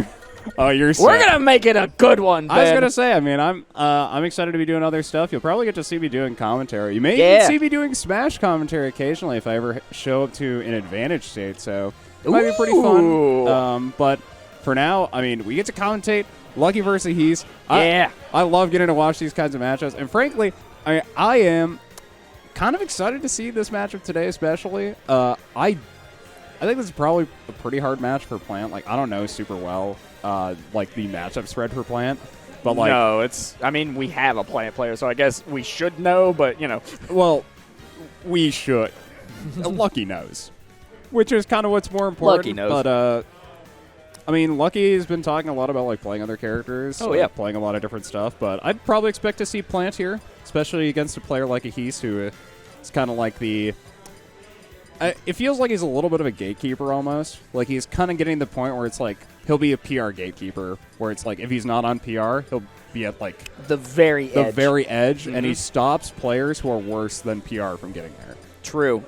It was really cool seeing Loaf's Duck Hunt, by the way. Did you see that? It was crazy. No, I did not. It was funny. Oh, God. Some really excellent play just throughout the entire set, man. It was cool. I've been catching up on some League VODs. It was a really long day of League of Legends today. There was an hour-and-a-half long pause during one of the games. So, yeah, hate to see that. And I've taken a break to do my actual job. Yeah. Funny. Yeah. Yeah, you know, I have that, and that's going on during the day as well. But all jokes aside, we're about to get into this. He's back from his customary trip to his throne room. The E-piss. That's what somebody called it. I don't want that to be a thing, but it's very funny. Okay, when you say Plant loses, it's like that. For me, a lot of matchups, I feel like, are kind of a given with that. Of like, Plant really struggles because of this. That's kind of what I'm more focused on. Like, what are the kind of like interactions I'm mainly going to be looking for on like how it's going to be struggling, like how it's going to be harder, or like where he's going to be able to find success because... Ehis wasn't ready. Looks like we were going to get maybe a button check here, hanging out. I think they're just talking about something, but... song choice. Yeah, I guarantee that's what it is. Yep, he plays on Team Galactic, I'm pretty sure, usually. I'm going to do a little bit of a button check while they're out here. Yeah, may as well. No, I mean, it's going to be the switch to the Team Galactic theme, I believe. Targets. One or the other. Well, if they're playing on PS2, I believe Ehis always likes to pick Team Galactic. He really does need the tunes. He's going to go blue Yoshi, I guess, so we might as well switch that while we have the time. Yeah, I mean, I feel like it kind of depends on how well Lucky is able to kind of anticipate these aerial approaches, because I mean, Patui is no joke, most assuredly. We saw some players messing around with Kirby Patui, which was kind of fun. Weird little way to shake things up. Funny. So we're gonna get into game. It's two players. So you better pick that blue Yoshi, Ehis. Come on. I just want to make sure they're matching. You know, you can't see it. You don't know. It's all part of the game. What if Lucky switch to Mind Game? Like, what just about last minute black? Yeah, we're here on PS2. Boom. Getting started here. Game number 1 of what? Winners round 3. Yeah. Does a set winners round 3 is? Oh, he's making a break in with that back air. No, we're in a winners quarters actually. Oh, winners. I mean, that definitely makes sense. These two players playing before stage like quarters, kind of surprising as. He's now currently off to a little bit of a lead, 60% off of a pretty good string, is trying to get some more off that up air, but not able to get anything else, and trying to Patui at a disadvantage, ends up taking an up smash. Lucky taking a lot of percent here to start off this game number 1. All right, so caught up in the jab, into the poison. Yeah. Oh, more jabs. I guess with Yoshi, it's kind of just, I mean, he can kind of overwhelm you up close. Yeah. And gets those down airs, like, follow-ups. And it's hard to get out of disadvantage when you're playing against this character for a character like Plant. So, I mean, it's kind of going to be how Lucky manages to navigate through this more tough neutral situation when you're playing against a character with really good air mobility. And you kind of have to call him out on his approaches. It's a little bit hard with Plant tools, I feel like. Okay, back to center. Back air. Ehis looking for the... And gets the spike, able to return to stage. Yeah, he's doing very well, trying to hold any option for Lucky's recovery and going extra low into that spike now. Really holding the trigger there for a little bit and like not hitting it until he's in the right exact place. Yeah, I mean, a lot of players will like trigger that early. Mm-hmm. It's all about a game of reactions, and that setup on the side was just you know, you're playing against a character with a pretty limited recovery. Oh, nice catch on that down B. Okay. Yeah, trying to get something more, but can't air get dodge. any more. I mean, it was just kind of like a reactionary situation. Down B coming out, not hitting, and taking another F smash. And he's doing a very good job putting on pressure up close. Agreed, Ben. Here we go. Dash attack. Oh, trying to put out the Getting the up Patui. smash? Yeah, putting out the Patui is like a counter measure because when you get hit, the Patui will drop, so you effectively have like a percentage trade, but Yeah. ends up not trading back. And now stuck on the ledge once again. 150 per. Oh, trying to get a Patui to read an aerial approach, but doesn't end up getting crossed up. Oh. Oh, the Patui coming out again, Nice. not connecting. And Lucky now down 2 stocks. This is very hard from this situation, but. We have Yeah, player Lucky's gonna cam be when it playing through. works and Discord wants to cooperate. We don't have a permanent solution for that. It's a very jank solution, but it works. Lucky needing to find a setup to finish the stock, and just going to do it with the read on the dash attack in with that bear. Okay. He is definitely sitting with a lead, but nice. Lucky, a very talented player in his own right. Yeah, quick 35 off that one, putting Ehis on the left ledge, but not able to keep him there. Quickly retaking the center, but getting pushed out again. Okay. Oh, that up tilt coming great distance on that the like pancaked plant. Oh, sure. Oh, Oh! down B coming out.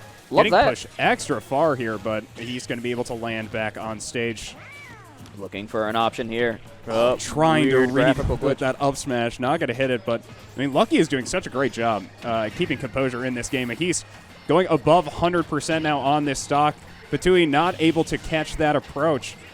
132% now. Lucky looking for an option to try to finish this stock and continue this stand. And The that barrage.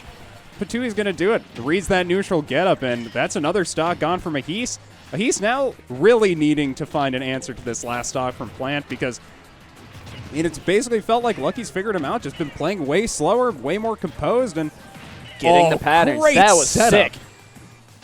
Wow. Really not. I love that Patui setup. And Yeah.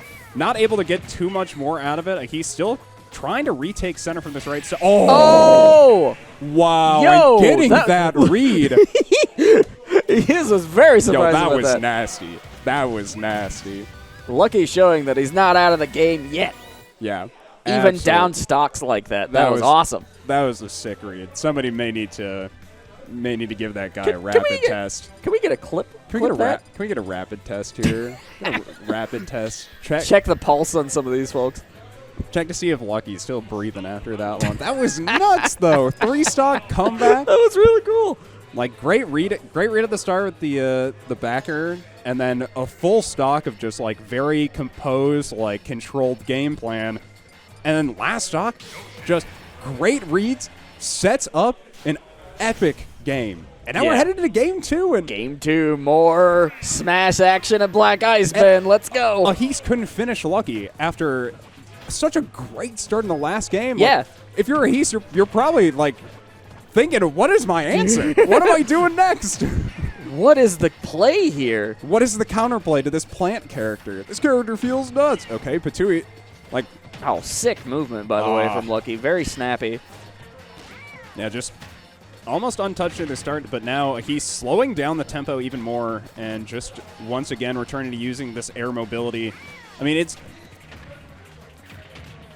it's kind of, oh, nice read with the down smash. It's kind of scary to think of, like, the reasons that Ehis lost the last game, but it really was because it felt like Ehis wants to play, like, very slow tempo, and it feels like sometimes Lucky, although playing Piranha Plant, like, really likes to, like, push tempo, like, try to do more proactive stuff, when the character doesn't super allow for that, I feel like. Oh, sure. Which, this isn't, like, a dig on Lucky as, like, a player. In fact, he's an extremely good player playing this character. No, but he, like, is probably the first person to say the various weaknesses the Plant has and has shown frustrations in the character in the past. Yeah, so there are definitely, like, some aspects that oh, nice back air. There are definitely some aspects I feel like Lucky is such a good player at. Like, when he plays composed, it is just, like, this setup is so good. Catches jump as well, down be reading that. Like, just covering so many options in a way that, like, feels psychic. Like, it's really cool. His edge guarding and his ledge trapping are very, very solid. His character gives him excellent tools to set up, and he knows his character better than anyone. Exactly. It ends up coming down to, like, when you're playing, like, neutral game and, like, trying to, like, get onto stuck in the turnaround animation. Super rough there. Neutral air will take it there for Ehis. Oh, nice. Patui starting things off.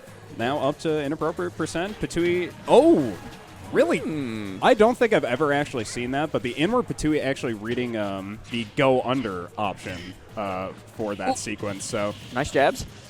Once again, Lucky showing me things that I don't know about Plant, and I feel like I've been watching a fair amount of Plant since I've been working here. So just a fun player and character to watch, honestly. Like, oh my god, that hiding in the poison. That's cool. Coming out like a damn cobra. This guy's pretty good at Plant. Pretty good. Oh, and air drag down, not missing. Or not connecting into grab. Okay. Coming through. And Lucky, very, very large percentage lead here. And, yeah, up throw going to be doing it. This is a full stock lead here for Lucky. I like the slower approach to that stock bend. Like, not, waiting it out, not jumping in or committing to anything too crazy. I love that. Had no Patui. The post Patui no spit. Like, just getting just percentage trades at every opportunity. Ooh. Trying to just get more percent in here on this last stock for Geese. Oh, nice egg setup, though. Yep, ends up going to have smash, and this is going to be a last stock game then. 60% on Ehis, going to be trying to land here. And yeah, gets him on the platform, going to be avoiding the elongated Patui shot. Okay. Yeah, I mean, this is something Ehis does very well, is slowing down tempo in games, forcing his opponents to make a mistake so he can punish it with superior Yoshi mobility. Yeah, Ehis has the ability to control the pace of the game really well. I mean, it didn't work out in that last game because Lucky he felt like he had his number and just had the download, right? Well, in the last game, it felt like Ehis actually... Ehis kind of abandoned his stock gameplay, I'd say, of what he'd been doing for a majority of the game, of why he was succeeding against Lucky. And he got very overeager after he lost the first stock against Lucky, I'd say. Oh, yeah. That argument checks out. And on the very last stock, it felt especially, that had to have been maybe a controller thing. Unless it was a read. In which case, that was kind of a deep read. Bit of a deep reader. That's going into the big books. Go into page like 400 out of 8,000. That's right. We have player cams now. You probably see He's reading the dictionary on cam. He's like, wait a second. He brings it in here in like a big, leather-bound dictionary. It must weigh like 70 Can you imagine pounds. just having a book like? Oh, he had the read that on would be him. a great player persona, is calling yourself the wizard and having a book of just like in-game knowledge, frame data and stuff that you've collected that you like pour through before each set. Oh, wow. Whoa, okay. Predicts the panic option. I don't know if he predicted the air dodge up, because I don't think I would have predicted air dodge up there. Game 3. Game 3. Game 3. Yeah, game 3. I was going to say, he's managing to bring that back from truly a deficit. Not nearly as high of a deficit from the first game, but still a very impressive performance. And it really, the issue with this matchup, it feels like whoever swings first usually loses because dashback is really good. Yoshi has air like float back and dashback in the sense of like you can do these actions when your opponent is approaching to just kind of negate a lot of like their pressure. Right. Piranha Plant does not nearly have as good of mobility, so this is definitely really hard. But all right, both players taking this match very seriously, stretching out. Loosening up. I was going to say, I definitely would do this exact same thing, especially for a matchup like this. Yeah, check this out. Look at these players getting ready. They are loosening up.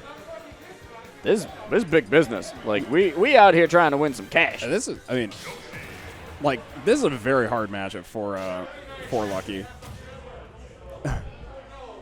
This is pretty difficult to play, I feel like. The place where Yoshi pressures you is really obnoxious to deal with, but starting things off, quick 33%.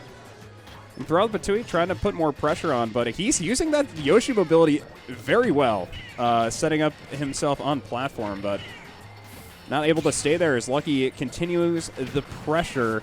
86% now here on Ehis to 97%. So he's now pushing back, 63% on Lucky. Down air connects. Lucky pushed off to this right side, but Okay. yeah, it's still, I mean, Going for that run grab. it feels like it's just like, you know, both players getting percentage trades or minor runs, but nothing too Really, major. like literally even there for a bit. 102.7. Yeah, it's just every commitment is getting punished if it's happening. And Ehis is just waiting for longer. Yep. Okay, dash hack in, not getting trying to set up something with that up tilt, but Ooh, dash back. maybe getting it. Yeah, both players really being respectful of what each Yeah, player has reading done in the past. Reading the low recovery, but not going nearly as low as he had done in an earlier game. Probably Whoa. gonna be back through, yeah. Just gonna try to gain some percent. Not up there, not gonna be killing even with rage until a little bit more is. You know, I think Lucky is probably gonna be looking for a lot more falling up air. Okay. If that's a possibility. I think it's pretty hard considering the Yoshi air mobility, but it's a pretty non-committal move, all things considered, to try to get a kill. But up tilt or up air is going to be doing it there for Ehis. Yep, up air actually going to do it there, which is kind of what I was saying. I mean, Yeah. up air is surprisingly good at killing, and Lucky knows it. Very willing to use that as Patui. Getting a little bit of percent there, kind of strange. Oh, great spacing with Patui there, getting extra percent, and as Ehis looking to recover, but no jump. Oh. The Patui just sniping that jump out, and now very quickly, massive lead for Lucky. The with game this has stock lead. changed here in just one move. Yeah, now Ehis is in a very no jump, no jump. Nope. Able to air dodge out of there. But still, I mean, Lucky, like, keeping him in a really great position. Like, he has got to get off this ledge if he wants to have any hope of winning this game. Oh, coming in with that neutral air. Yeah, just crossing up with Nair. And, I mean, that's something that's really good about the Yoshi mobility is, you know, you can throw, like, one of these, like, relatively non-committal hitboxes on shield and then just drift away because I didn't know you could keep holding down on the down B to go through platforms. For Yoshi's down B. Oh, yeah. Huh. Yep. Their smash is More crazy. percent. Fourth throw coming through. 130% now here on Ehis. It's going to be very close to just getting a kill from up throw pretty soon. So Things are really got to be making a move here to try to put pressure on Lucky. It's all going to come down to this exchange. Well, Yeah. Lucky's still up a stock, but Back throw. okay. I definitely thought up throw would have killed there, but nope. There this it one will. is going to. Chomp the Yoshi butt. Yep. Lucky going to be taking that one 2-1. So he's put himself on the board, but not managing to take that set. I mean, it's kind of one of those matchups where it's like Piranha Plant is a character that definitely struggles in a lot of matchups for a lot of reasons. But Yoshi, kind of a similar story. Like, the character can definitely have some issues. Plant Yeah. is so OP. I can't disagree with it. Plant is super good. That's my bad, Ehis guys. Nation in shambles. Yeah, absolutely. This is bullshit. I can't believe he lost. I want my venue feedback. I came here just to watch. I paid money to be here. All right, we're going to get Dadzie versus Stealth Pilot. Oh, sweet. So, probably Lucina Bowser? Yeah, probably. I mean, Dadzie was playing Lucina earlier, so it makes the most sense to me. And this Top tier is characters. This is winner's quarters still. Oh, wait, Dadzie's in winner's quarters? Yeah. What was the bracket path for Dadzie? Yo, Stealth Pilot, get a haircut. What's happening here? That is nope. This is JustHANO and Kden. Oh, okay. Oh, yeah. That was the other match that So we were talking this will be about. really interesting because this is another character you actually don't see very much in the Kden venue. and JustHANO. It's funny because like I know Kden JustHANO. plays Joker. Kden plays Joker, yeah, and JustHANO plays Meta Knight. Oh, So I know JustHANO because Who's who? JustHANO is on the left. okay. Camera. Yes, So if we left do camera. this. I will say That's correct. JustHANO is capitalized. The rest isn't. I don't know if we can change that, though. It's the way it is in his start GG, so that's... Oh, fair enough. That's his thing. But yeah, you don't see much Meta Knight. I know JustHANO. This guy is no joke playing Meta Knight. Like... Wait, why is just... Oh, we're in losers. This is losers round 3. Okay. And I'd imagine we're going to be getting to see that matchup, which is Meta Knight versus Joker. Both these players being from the U of M as well. Nice. Or at least from U of M area. I know JustHANO has gone to a few U of M events, at least when I was going there. So I would kind of expect that to be continuing. But, yep, gonna get to see the Galactic Meta Knight. Yeah, Galactonite. He's pretty cool. Up against Joker. I don't... So the thing about it is, like, when you look at a tier list, obviously, it says only so much about, like, how character matchups are supposed to go. Oh, sure. I think this is very playable for Meta Knight, but I think Joker has, like, really good tools. Yeah. In general. But Meta Knight can kind of get away with Joker weight characters, like, can kind of get away with some nasty stuff, I feel like, so... We'll see how things end up turning out. Drip tells us that Kden's pretty good. And we I have agree. seen Kden do pretty good stuff. I've played against Kden in bracket. I've played against JustHANO in bracket. I'm going to be honest with you, playing against JustHANO is much more frustrating for me, though. But that's just, I can't. Like, I was playing, I play Samus Snake. Yeah. If I ever get in disadvantage. Oh, he's going Steve. Oh. I've been fooled. I'm sad. Okay. Well, that's fun. I'm not that sad, though. I like Steve. Sorry, gamers. As we are getting into this game, number 1. Here we go. Kden on the Steve. Steve. Not able to get the fair after that down throw. That must have been, I don't know if that was SDI or just not true because of Meta Knight, but okay. Oh, JustHANO. Oh, Tornado. Goodness. Nice. Getting good percent in, but not able to get any. Oh, still pushing off stage here. These extra jumps doing a really great job avoiding the grounded command grab for the minecart. I say that whole string didn't do a whole lot of percentage, surprisingly. That's right. But That's it was impressive. That's Meta Knight. Can kind of exploit like poor DI patterns and can can really push a lot of percentage. Or not Similar a lot to of Sheik percentage. in a way, rather. like, you know, we talk about Death of 1,000 Cuts, characters who really like they're trying are good at like chasing and getting those like smaller hits in. Yep, and I mean, Meta Knight is pretty good at doing some obnoxious stuff with blast zones as well. Who's the player we watched that does like only Meta Knight specials? Who was that? Oh, Cranky? That's Cranky, so rude. yeah. He doesn't just do Meta Knight specials. He does the perfect amount of Meta Knight utilizes the specials. specials far more than what JustHANO has in this particular game. Yes, JustHANO is using quite a... oh, okay. TNT coming out? I say that out of a place of love, I promise. I agree. I mean, I love the way Cranky plays Meta Knight, but JustHANO is very much more based on the actual, like, combos. Like, yeah. obviously, like, you know... Oh, yeah, good. Yeah, just raw F-Smash predicting kind of a sleeper landing there from Kden and able to punish there. As now, onto the second stock, going to be looking to try to punish low percentage Steve with a Rage Meta Knight. Okay. Dashing through. It's like when I think about Meta Knight, like I think about this very obnoxious like edge guarding character. Uh-huh. And I feel like if you can get on Steve, like it's maybe a possibility, but Steve has great tools of just being able to kind of get out of those situations. Oh, nice bounce off the block, pushes Kden further to the right here, but I mean with changes things up a little bit. Oh, okay, not able to get the up smash there.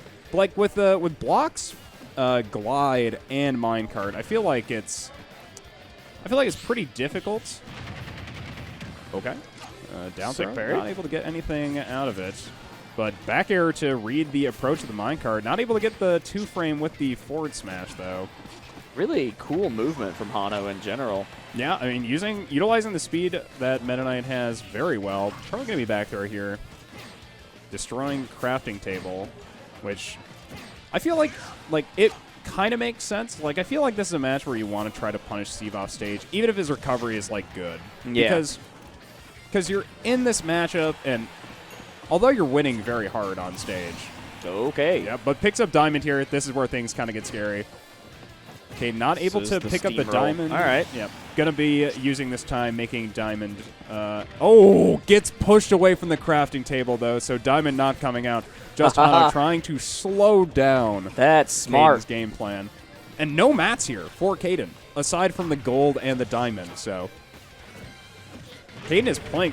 I mean, Kden is not bothering to go for this diamond at all. It feels like it's, yeah, and no iron as well.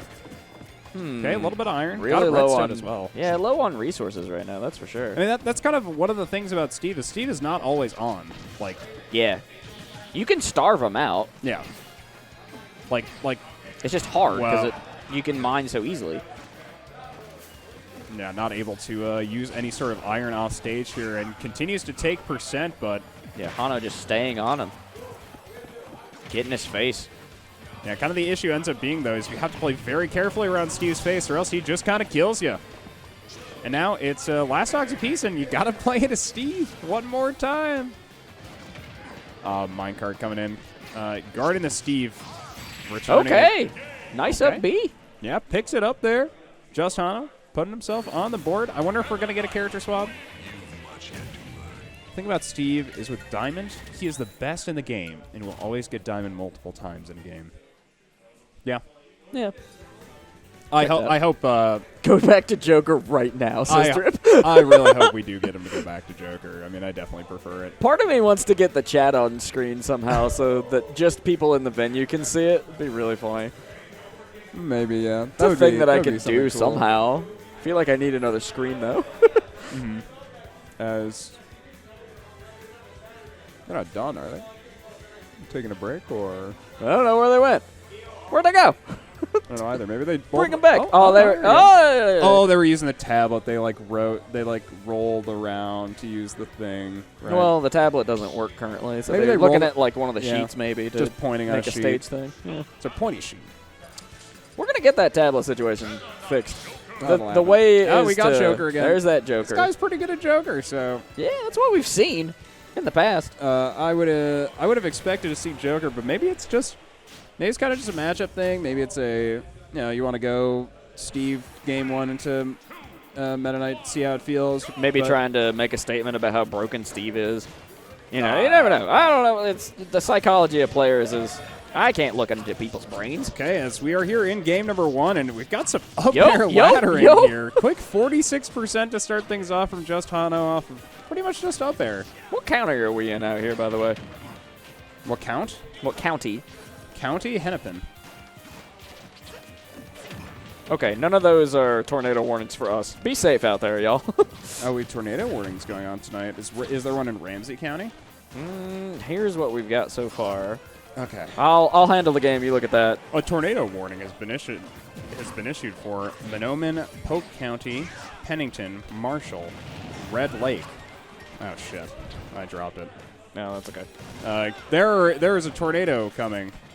Regardless, that's a thing for if you're in Minnesota, especially, or Tornado Alley in general. Like, keep an eye on your weather. You never know. As we are pretty even here in this game number one. First Arsene going down here for Kden. JustHANO doing a really good job punishing off stage here. And Nice. so this is something that I was trying to look for in that last game against Steve, of like instances where Hano was like committing off stage, because Maynnaise is a character that can definitely edgeguard very well. But utilizing up against the Joker. Oh, and nice. yeah, that's 2 free stocks for Hano. Just Off to the races. sniping out these tethers.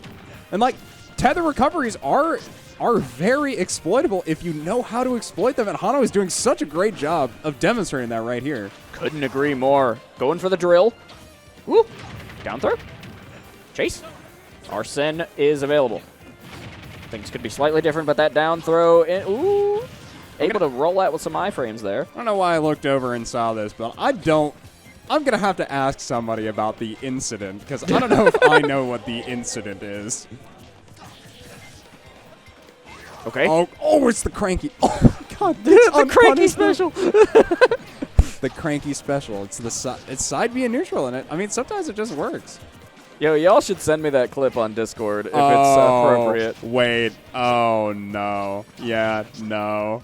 That's...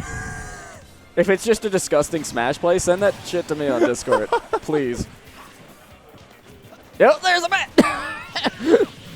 Funny. All right, back to the game. I can't be distracted by chat. Y'all are too much. And Kden is trying to play this one out very slow because this is a very hard position to be in against HANO. Yeah, it's not a great spot. HANO doing a really good job, I have to say, building this lead to kind of afford this position. And Kden is basically playing on one hit. Trying to put pressure. This is tournament life for both of these players. We're in loser's bracket, friends. Yeah, and really trying to push pressure with this Joker, but HANO is doing a very good job at just trying to bait approaches and trying to find some kind of option to finish this game. Okay. Tethered back, throwing out the gun. Oh, I like that movement. That was pretty slick. Yeah, just HANO able to use those jumps to get out of some Joker business, but the gun being more effective. Last hit of the bear, gonna be doing it, and JustHANO moving on in bracket quick 2-0. Nice. I have to say, this is a congrats. Yeah, I felt like he was playing that very well. I feel like the first game was. Yeah, so what Drip literally just said in chat is actually what I'm thinking of, because I know these players have played before, most assuredly. So I am wondering if it actually was because he was afraid he was going to be getting punished a lot off stage, because HANO was doing a very good job at that. And when I've played against HANO before, that is something that I definitely noticed, is this guy does not let you out of disadvantage if he knows that you're going to be stuck there. So we're in the winners semis right now, Ben. Check this out. Oh, sweet. Okay. So this should be best of 5. We're getting Stealth and Loaf. Oh, my God. Yeah, I should go find this clip, because I know exactly what clip you're talking about, though.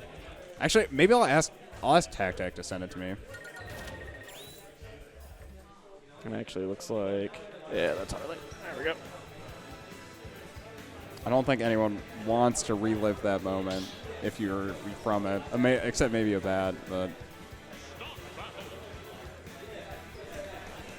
Okay, here we go. Players are setting themselves up. Clip. Yeah, probably going to be... Oh, actually. Wario and Bowser.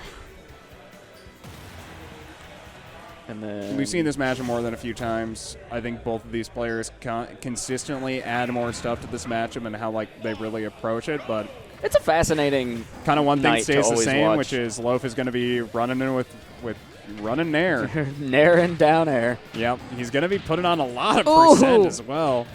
He's here for the applause. I was going to say, this is going to be the first time I actually see Loaf playing brackets since Gimvitational, aside from maybe a little bit of advantage status. Yeah. Doing a very good job here so far. Quick 100% here on a stealth pilot. Basically unanswered. Only about 30% getting traded over. Yo, I do have to ask, though, Ben. Yeah. What time is it? Oh, it's Loaf time, at least when... Yeah, it's Loaf time. That was such a great catch, especially because it looked like it was extremely unexpected from both players. Of the late hit of that up B connecting, sending Stealth Pilot off to the right side, just not even seeing it coming. And we have seen some bike counterplay here recently. That one player hitting the flood on the bike. Yeah, awesome. That is something that you can kind of do with Bowser as well, because Bowser does have the win box on the neutral B. But so far, Stealth Pilot not really having that many opportunities to find pressure in this game. Going vertical, hitting the vertical or the aerial smash. Built a lot of pressure with those aerials, but not able to finish it off stage. Oh, going for a footstool combo, not able to find it though. Yeah, feels like so much is going on actually between these two players. Just both going kind of balls to the wall, trying to find any sort of vulnerability from the other. And Loaf taking Stealth Pilot out. Just waiting and getting the up tilt, man. And Stealth Pilot answering in kind. So that is and here's the thing is Stealth Pilot will fight tooth and nail every single stock. Oh, but it's hard to really fight back when you're kind of just getting walloped. There's not much you can do about it. Okay. Yeah, not able to get anything there. Bowser's a pretty heavy character, so trying to go for a double up air setup to finish the stock. Not able to find it. 123% here on Bowser. I think a forward thrown here, yeah. 144 now. Loaf. Oh, the down air. Oh. Not quite. Throwing the bike out. Nice. Gets him with the tilt. Very well timed. Hits him with the 50-50 of going out to try to punish any sort of instant committal of the recovery and or returning to stage, and using that superior air mobility, returning to the stage, and able to punish that recovery from Stealth Pilot. Good stuff. Good stuff. All right, and once again, thank you all so much for hanging out with us. We really appreciate the chat. We love the energy here in the room. It's a great time to be a Smash fan. That's right. An excellent time. Probably not a great time to be a Stealth Pilot fan if you just watched that first game, but It's true.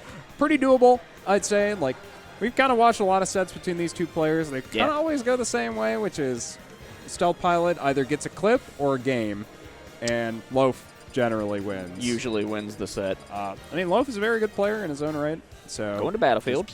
Small Battlefield.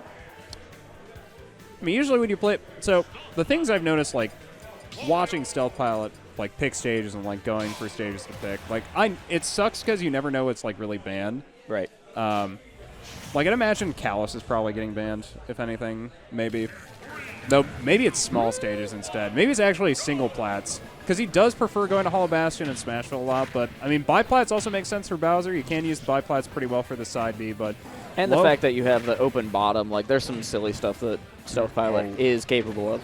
I'm just wondering if Stealth Pilot would prefer playing a larger stage against Wario, or if he'd think that would be a detriment, as he's kind of getting walloped here in this the small battlefield.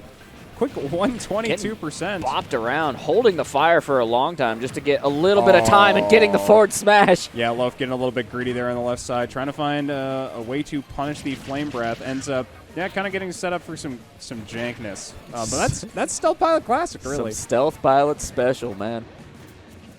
Yeah, no one quite does it like Stealth Pilot, all right? Nah, he's probably one of my favorite players to watch, honestly. Just, I mean, aside from the Bowser thing, he's just fascinating to watch. So something I saw on Twitter recently was a tier list of characters' get-up attack ranges, and apparently Bowser has like one of the highest ranges of get-up attacks. Really? Which I think makes sense because he, as a player, Stealth Pilot uses get-up attack, like right there. Yeah. Like uses get-up attack quite a lot because I believe it can punish options. Now, are we very also well. talking about get up from, like, being on ground or specifically on ledge? Like ledge get-up. Oh, gotcha. Because those are different moves. Mm-hmm. Yes. Half off, not going to be able to kill, though. Coming back. Dodging in. Rolling. Gets another up tilt, but it's, I mean, 118% on Bowser here. I'm trying to think of, like, what you're looking for to kill. You kind of need, I feel like, back here. I feel like this is a good percent to look for a kill on Bowser, though. Down here coming out. Going to be able to do it. Then again, Wario sitting at a 91. Lots of dangerous moves in the Bowser repertoire. Oh, is there... Wait, where is the thingy on screen? I take it in and out. Oh, fair enough. Just because it, it's a big chunk. Big old chunky graphic. But I think it's cool. Oh. Reading that neutral getup and so much percent with the down what a air. string. Almost got it into the side B. Yo. Yeah. Turns it around. Yeah, not willing to take the side plat, trying to find any sort of way to live there, but just ends up getting taken out. Loaf now looking to pressure Stealth Pilot here on both players' last stock. Okay. Hold the fire. Nope. Caught up in the neutral B. Chompity bompity. Woo, watch it. Oh, the down smash. Wario down smash coming out. Oh, the down air. Down air? No. Bowser coming back, man. Unable to recover. Loaf now stuck off stage. Stealth Pilot. Oh! Stealth Pilot just does it to you. As soon as you think he's out, he just brings it right back. He's never down. You get two of those screens. No, sirree. Oh, nice. Okay. Weak hit a dash attack, though. Oh, it could still go either way, Ben. Oh, no. It sure could. 174% here on Bowser. Looking for any sort of option in. There it is. Taking out that dash attack. All right. Any sort of option coming in there could have been scary, but Loaf. That was exciting. Holding. Yeah, clenching. Right there.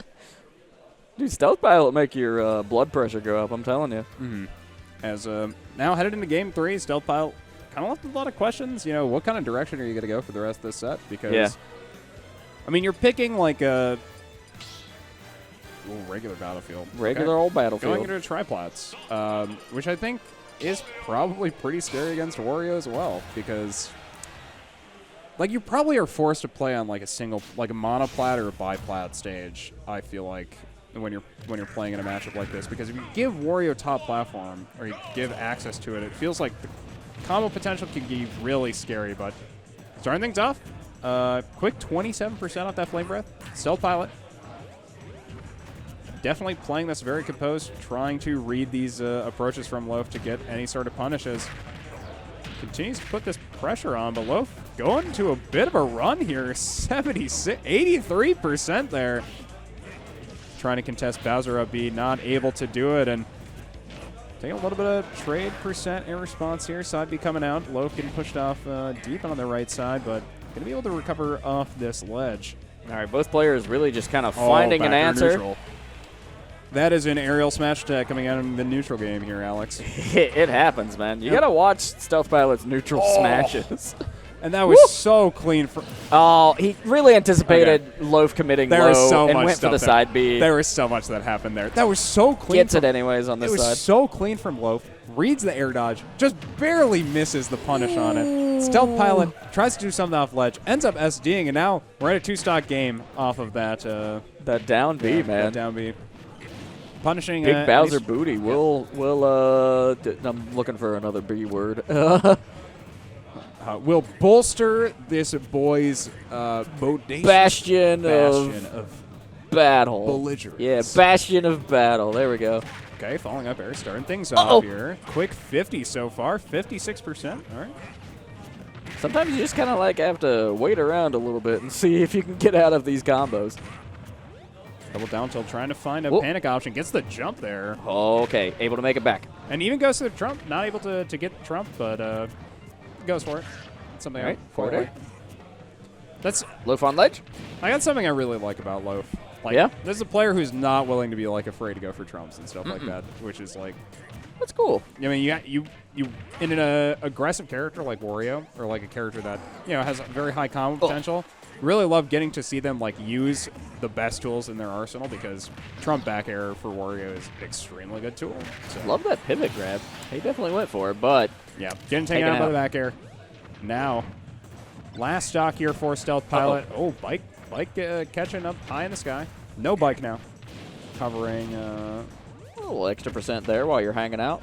Put some spice down. Yeah, more percent in here with that forward throw. Pushing Loaf once again off stage, but careful of the loft. Contest that down air with the up air. Gets the percentage trade, but now it's kind of Loaf City. Yeah, it's Loaf time. Wario farted, guys. It was great. Nice. Congratulations, Loaf. Moving on in the bracket. Gonna go hang out in winners finals. Super cool stuff. Wow. There's our results. Loaf singing winners finals. Yeah, who knew? Oh my god.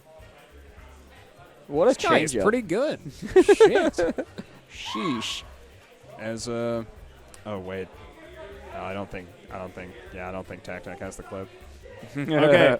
Chat. I have a request.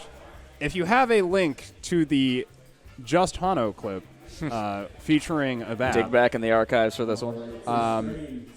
If you could send it to me on Twitter at BonFilbin, it's immediately below here, or send it to the illustrious AC McCumbers at AC McCumbers. I'm in Discord. Hit me up. I'd love to show it to him if I'm pretty sure this is the clip I'm thinking about. Losers round 5 here, Ben. Oh, who are we getting? We are getting Sands and Hype Too Hard. So this is Terry Falco. Yeah, should be.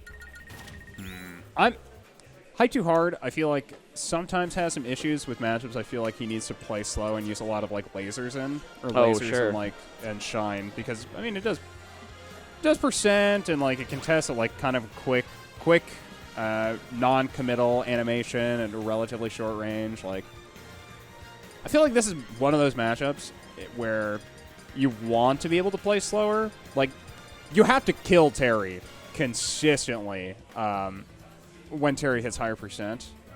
But I feel like it's a matchup that you want to play slow because you don't want to have to.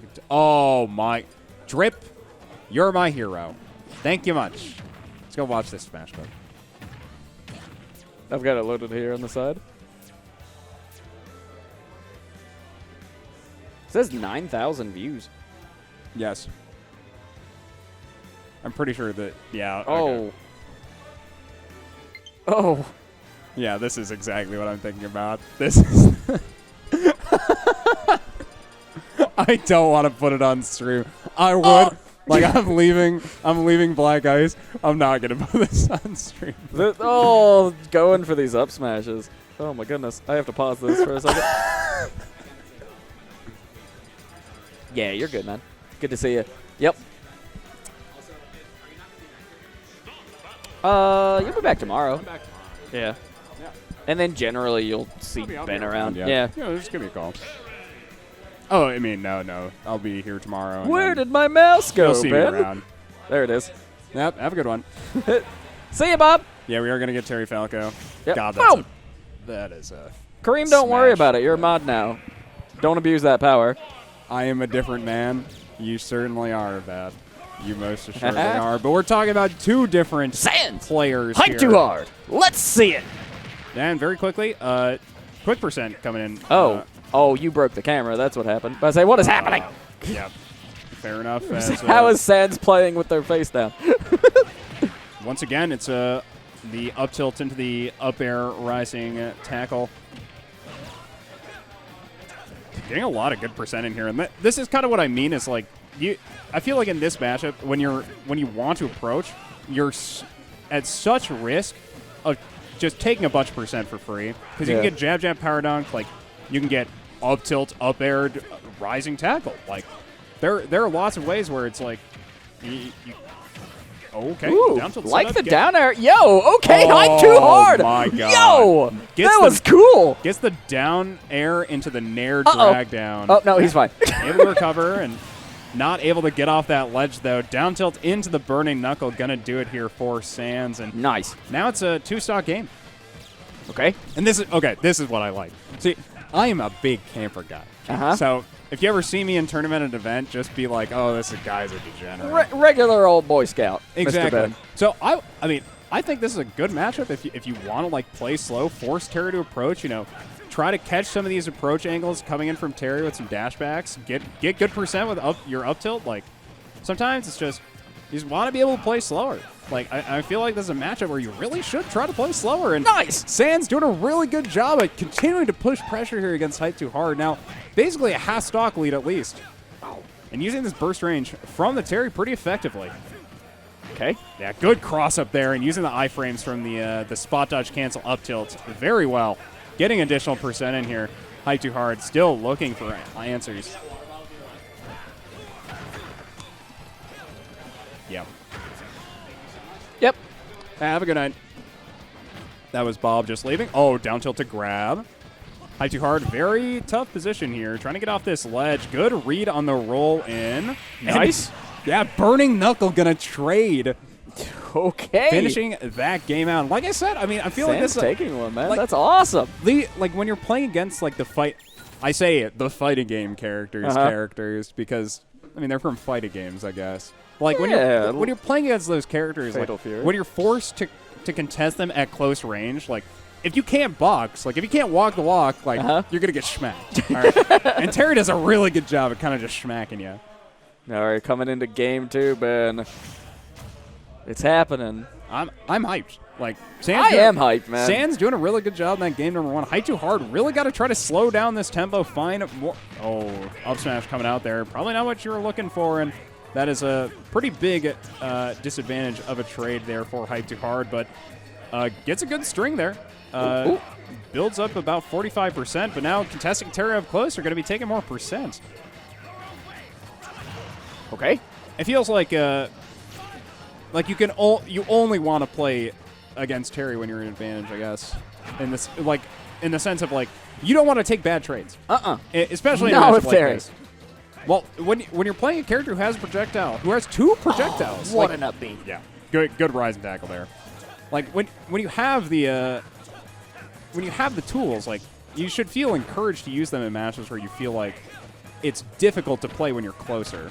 Even if those tools are lame. All right. Just because you're using a projectile from the other side of the screen, doesn't mean that you're any less cool. All right. Doesn't mean you're gonna lose your social media followers. Man, the like combos and confirms on Sands right now are sick. Yeah. The special canceling is a very good way at just cracking opponents' offenses. As we got a 2-stock lead here from Sands. Hype Too Hard definitely looking for an answer into Sands, who's just playing super well tonight. I agree. I mean, doing a really great job. Just every single one of these trades in this game, at the very least, has just been winning in neutral. So okay, up smash coming out. Normally the Hype Too Hard way to finish these stocks, but not not able to finish anything, and Sans still living here at 160%. Combo coming down on the platform. Dangerous situation. Getting Are nice. you okay? Still alive. Hype too hard. Hanging out. In center, but got him. Yo. Power Geese. Sans with the 3-stock. Sweet. Damn. Absolutely nasty. Contesting that fair. Yo. Just armoring through so many hits there. Able to get the geyser. That was legit sick. Very Damn. hyped up. Very hyped. Much approved. That was a really sweet set. I mean, Hype Too Hard had a good clip, but Sans. Yeah, like that one combo was also insane from Yeah. Hype Too Hard. Like, really cool set, guys. But Sans doing a really great job Wow. throughout that entire set of just consistently winning neutral game, doing a really great special cancels, and overall having a really great like fundamental-based combo game. It was really nice to see. So Sans going to be Very moving on cool to the stuff. losers bracket, and Yeah. Hype Too Hard going to be moving on to next week. We are getting, looks like we're getting Lucky and Kasmir, and we're going back to winners. Winner semis. Oh my God, Lucky Kasmir. Yeah. So this is probably a matchup I should have asked about, in the sense of like, these are both pretty slow characters of like, well, Mega Man is actually a fast character in how he likes to approach his game plan, I guess. Even if Yeah, he like, he rushes in a little bit, because I right? think of like when Plant is a character that has like multiple development options. Like when you're using Batui, you're developing, Right. right? And like when you're using side B to get a charge, like you're developing. And when you're using down B, you're developing. Like, lots of developing options. There is development happening. Mega Man has development. It's just a lot faster, I feel like. Like, the ways you're able to use it are, like, much more tangible and, like, quick combat. So, it supplements Kasmir's style of, like, really liking to play with high pressure. Like, putting your opponents under a lot of pressure because your character, like, throws a lot of options at them very fast. While Lucky really excels at playing slow, like playing around ledges and like playing around your reading your opponent. Mm-hmm. So I think it'll be interesting to see how Lucky approaches this matchup, because I feel like you want to be able to slow down tempo against Mega Man to be able to develop, but it feels like you have to be able to get into advantage first. And you have to really be careful about the knuckle, the down air. The down air is nasty. Because that feels like it's probably pretty good against Plan. That feels like it might be like one of the best moves in the game against Plan. I wouldn't know. Okay, back throw into a charge buster into the air slash. See, this is the thing that Kasmir does. Kasmir is so good on ledge, and that's going to be the stock. Jeez. Lucky buffering that air dodge and just... Yeah, not able to... Trying his best, not able to get back to stage. Yeah, not able here to in recover. Center. Bit of a scrap, dash attack. Ooh. Like, Kasmir, that pressure on ledge was really nuts. Like, he has such a dedicated game plan when he's approaching, like, these ledge situations, because it's always the Crash Bomber on the side of the stage, and he's always looking for trumps. Like, I love how much pressure he's putting on his opponent to make decisions, because... Like when you're forcing your opponent to make quick decisions, they're likely going to make a mistake unless they know what decision they have to make. So Kasmir just does a really good job at testing his opponents. Yeah. It seems like such a mental battle coming up against Kasmir, but then again, I could argue the same for Lucky in most situations. Like we were talking about in the last set we saw Lucky, the ledge game is insane like that. Nice. Yep. Able to go through the metal blade. Yeah, and able to cover the return to ledge is now stock down from Kasmir there, but Lucky... Back throw from center stage. Lucky is very high. Or back air. Yep. Back air doing a pretty good job. Oh. That was a really great read coming through from Kasmir. It's so funny to me. Okay. Chasing with the flame blade. Watch the down air. Dash attack. Caught up in the up smash. Yeah, that was unsafe on shield, unfortunately, and Kasmir just able to punish it. I mean, what I'm thinking about, like, I'm interested to see how much he starts changing up like his ledge setups, because Lucky has been doing a really good job at being able to recover against. Oh, and going for like a metal blade setup there. Another up smash. Yep. Like, and like trying to switch things up, because when he was on left side ledge, it was like he was throwing. He only threw knuckle once. It was really he was trying to like force Lucky to want to recover fast, and then trying to get him with a fair back on stage. Unless it was a misinput, but like could have been. I never counted that. So it's like it's kind of interesting. I wonder if we might only get one instance of Lucky being back on ledge, but I'm interested to see like what Kasmir ends up going for. And it's Lucky once again returning from ledge, not able to be stalled by that metal blade, but trying to contest center stage with that down B, ends up taking a Mega Man back air, but now back. Down throw. Okay, trying to approach, but gets pelleted out. Oh, yeah, Metal Blade drops are going to become hard as... Oh, the down B from way downtown. Crash Bomber on ledge, but... Yeah, not able to punish any sort of recovery here. Lucky still looking for options here into Kasmir. Got to finish this stock to be able to start putting some percent on this next one if you want to be able to win this game, but... Okay. Still just playing slug. Okay. Almost a horrible trade there with the fair ending game one, but Patui going to bounce off ledge, taking that stock, and now... Run away from the iframes. No! Yeah, Caught in the Mega Buster. Kasmir takes game one. Nice.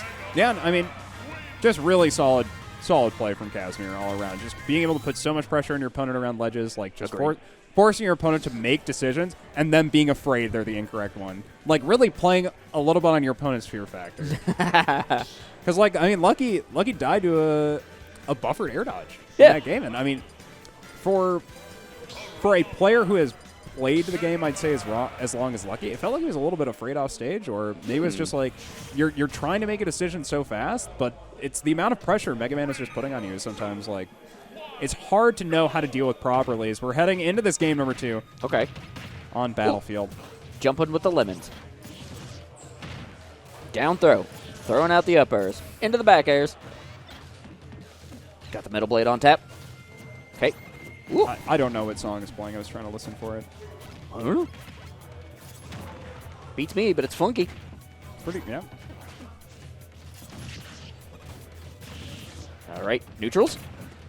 Wake up attack? Yeah, just trying to read the get-up option there to get a punish, but ends up getting caught in that get-up attack. And now, I mean, Lucky, lots of percent here.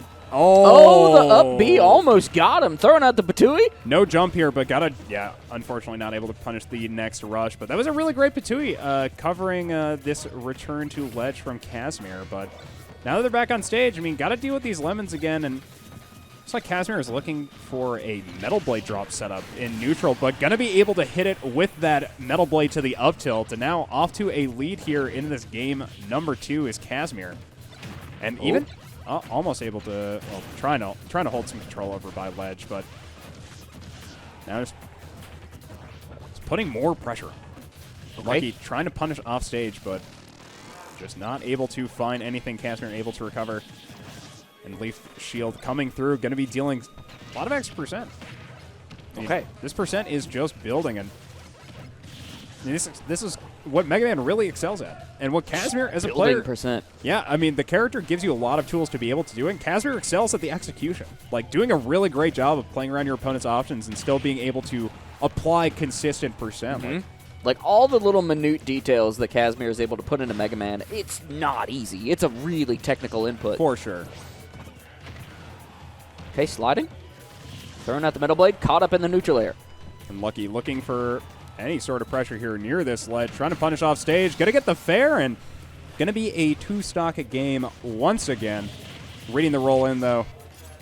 Okay, both players battle in the sky. Yeah, Lucky taking so much percent starting this stock off now, up to 136 off that fair. Gonna be able to recover. Oh, the Crash Bomber into the Flame Blade. Yeah, just as I say that, that item setup from Kasmir leading to lethal there. That was nasty. Okay, back airs, Flame Blades. And like when you get behind in a matchup like this, it gets just so much. Oh, trying to go for a spike setup, but nice tech, able to recover from that. But taking more percent, now got to try to recover from Lucky low. Trying to hang out at the bottom of the stage. Look for an overcommit. Like in a matchup like this, though, it's also very, like, trying to go for the F smash setup. Yeah, we saw the startup frames, the big old spiky head. Like, when you're forced to approach in a matchup like this, the matchup just gets infinitely harder. Oh, for sure. Oh, nice the spike, catch. though. Lucky okay. Bringing this to last stock in this game number 2. It's doable. And do it. Certainly. And do it. I mean, doing. Oh, rollback. No. Was fine. But it's ledge. It's ledge is where the scariest part is. Oh, dodge the down air. Back to ledge. Hold the shield. Kasmir just looking for an option to finish this stock from Lucky, and Lucky looking for any way to put opportunity pressure in. Here. Catching the Metal Blade, both players. Oh, okay. Percent getting put on from the Poison, 67% now on to Kasmir. Lucky looking to pressure off stage here, but going to get dared. Yeah. Game 2 going over Kasmir, though. Once again, very well played from both players. I mean, agreed. I feel like there were times where Lucky was kind of playing maybe a little bit too aggressive off stage and trying to punish recoveries, but to get the first and second stock, it came from decision-making like that. So, I mean, doing a really good job playing around his game plan. So I feel like just as soon as you get behind, this matchup gets infinitely harder. So, yeah, like, just don't get behind forehead. sorry. Like, I'm trying to think of, like, options Lucky has, but Kasmir is super good. Yeah. Like, Kasmir understands, like, what do you need to be looking for in this kind of neutral game. Playing against Plant is going for an up smash, trying to punish the aerial presence there. As Lucky able to get a good percent in there with that the Patui combo. Okay. Quick reminder for anybody who's even, like, in the space or have friends in the space, like, be careful driving home because there are a couple tornado warnings issued. I'm not as familiar with the state, so I couldn't tell you what region. But just be safe out there, friends. Yep. Also, I did just check my phone. I want to thank Ventura for also sending me the Abat clip. Or the Abat JustHANO. Because there are two people involved in that clip. Oh, the Shoryu! Up tilt coming out. It's going to be the stock away from Lucky as now going to be forced to approach in this matchup once again. And I feel... Okay. Ooh, uh-oh. Good. Plant is Weird a pretty situation. Good recovery, but this is where things get scary. Back. Like... any kind of situation like that where it's just Lucky getting stuck on ledge, I feel like just is a start to trouble. As Kasmir doing a very good job building percent while Lucky trying to land.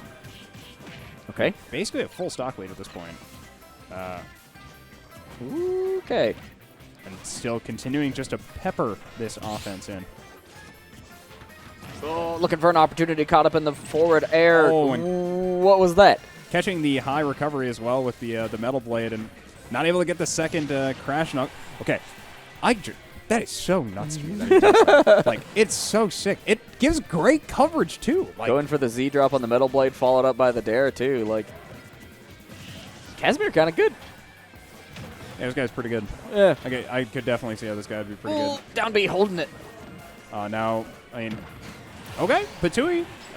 Catching a little bit of a, I mean, play near the edge from Kasmir is now Lucky onto this next stock of Kasmir to deal this percent. 31 here to start things off, but I mean, Kasmir's kind of just got to touch you on this Mega Man. It's just going to be the stock. Yeah, that's the thing, and the up smash will do it. Trying to do something a little bit aggressive, knowing that any sort of option is just very scary to deal with, but I think that's an Elecman ability. Super cool. Love the little references and nice the guest characters. Okay. Dodging in. I think it's Iceman, actually. Shoots the electric thing. I think it's Iceman. I think you stupid. Got him. Damn. Okay, peppering.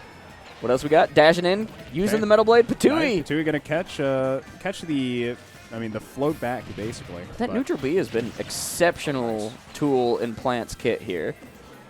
Very much so, yeah. I mean, a lot of... Nice back air. I feel like Lucky particular... Oh, nice setup with the Patui there. Not able to get anything more off it. Love that. I feel like Lucky particularly, being a Plant main, does a very good job, especially using Patui efficiently. Oh, dodging through, caught up in the up smash and the up air. Trying to get back to center stage here, back on the ground. Lemons, back throw. Yeah, more percent just getting built up here onto Lucky. Lucky looking for any sort of option to try to continue this set, continue this this winner's run. Yep.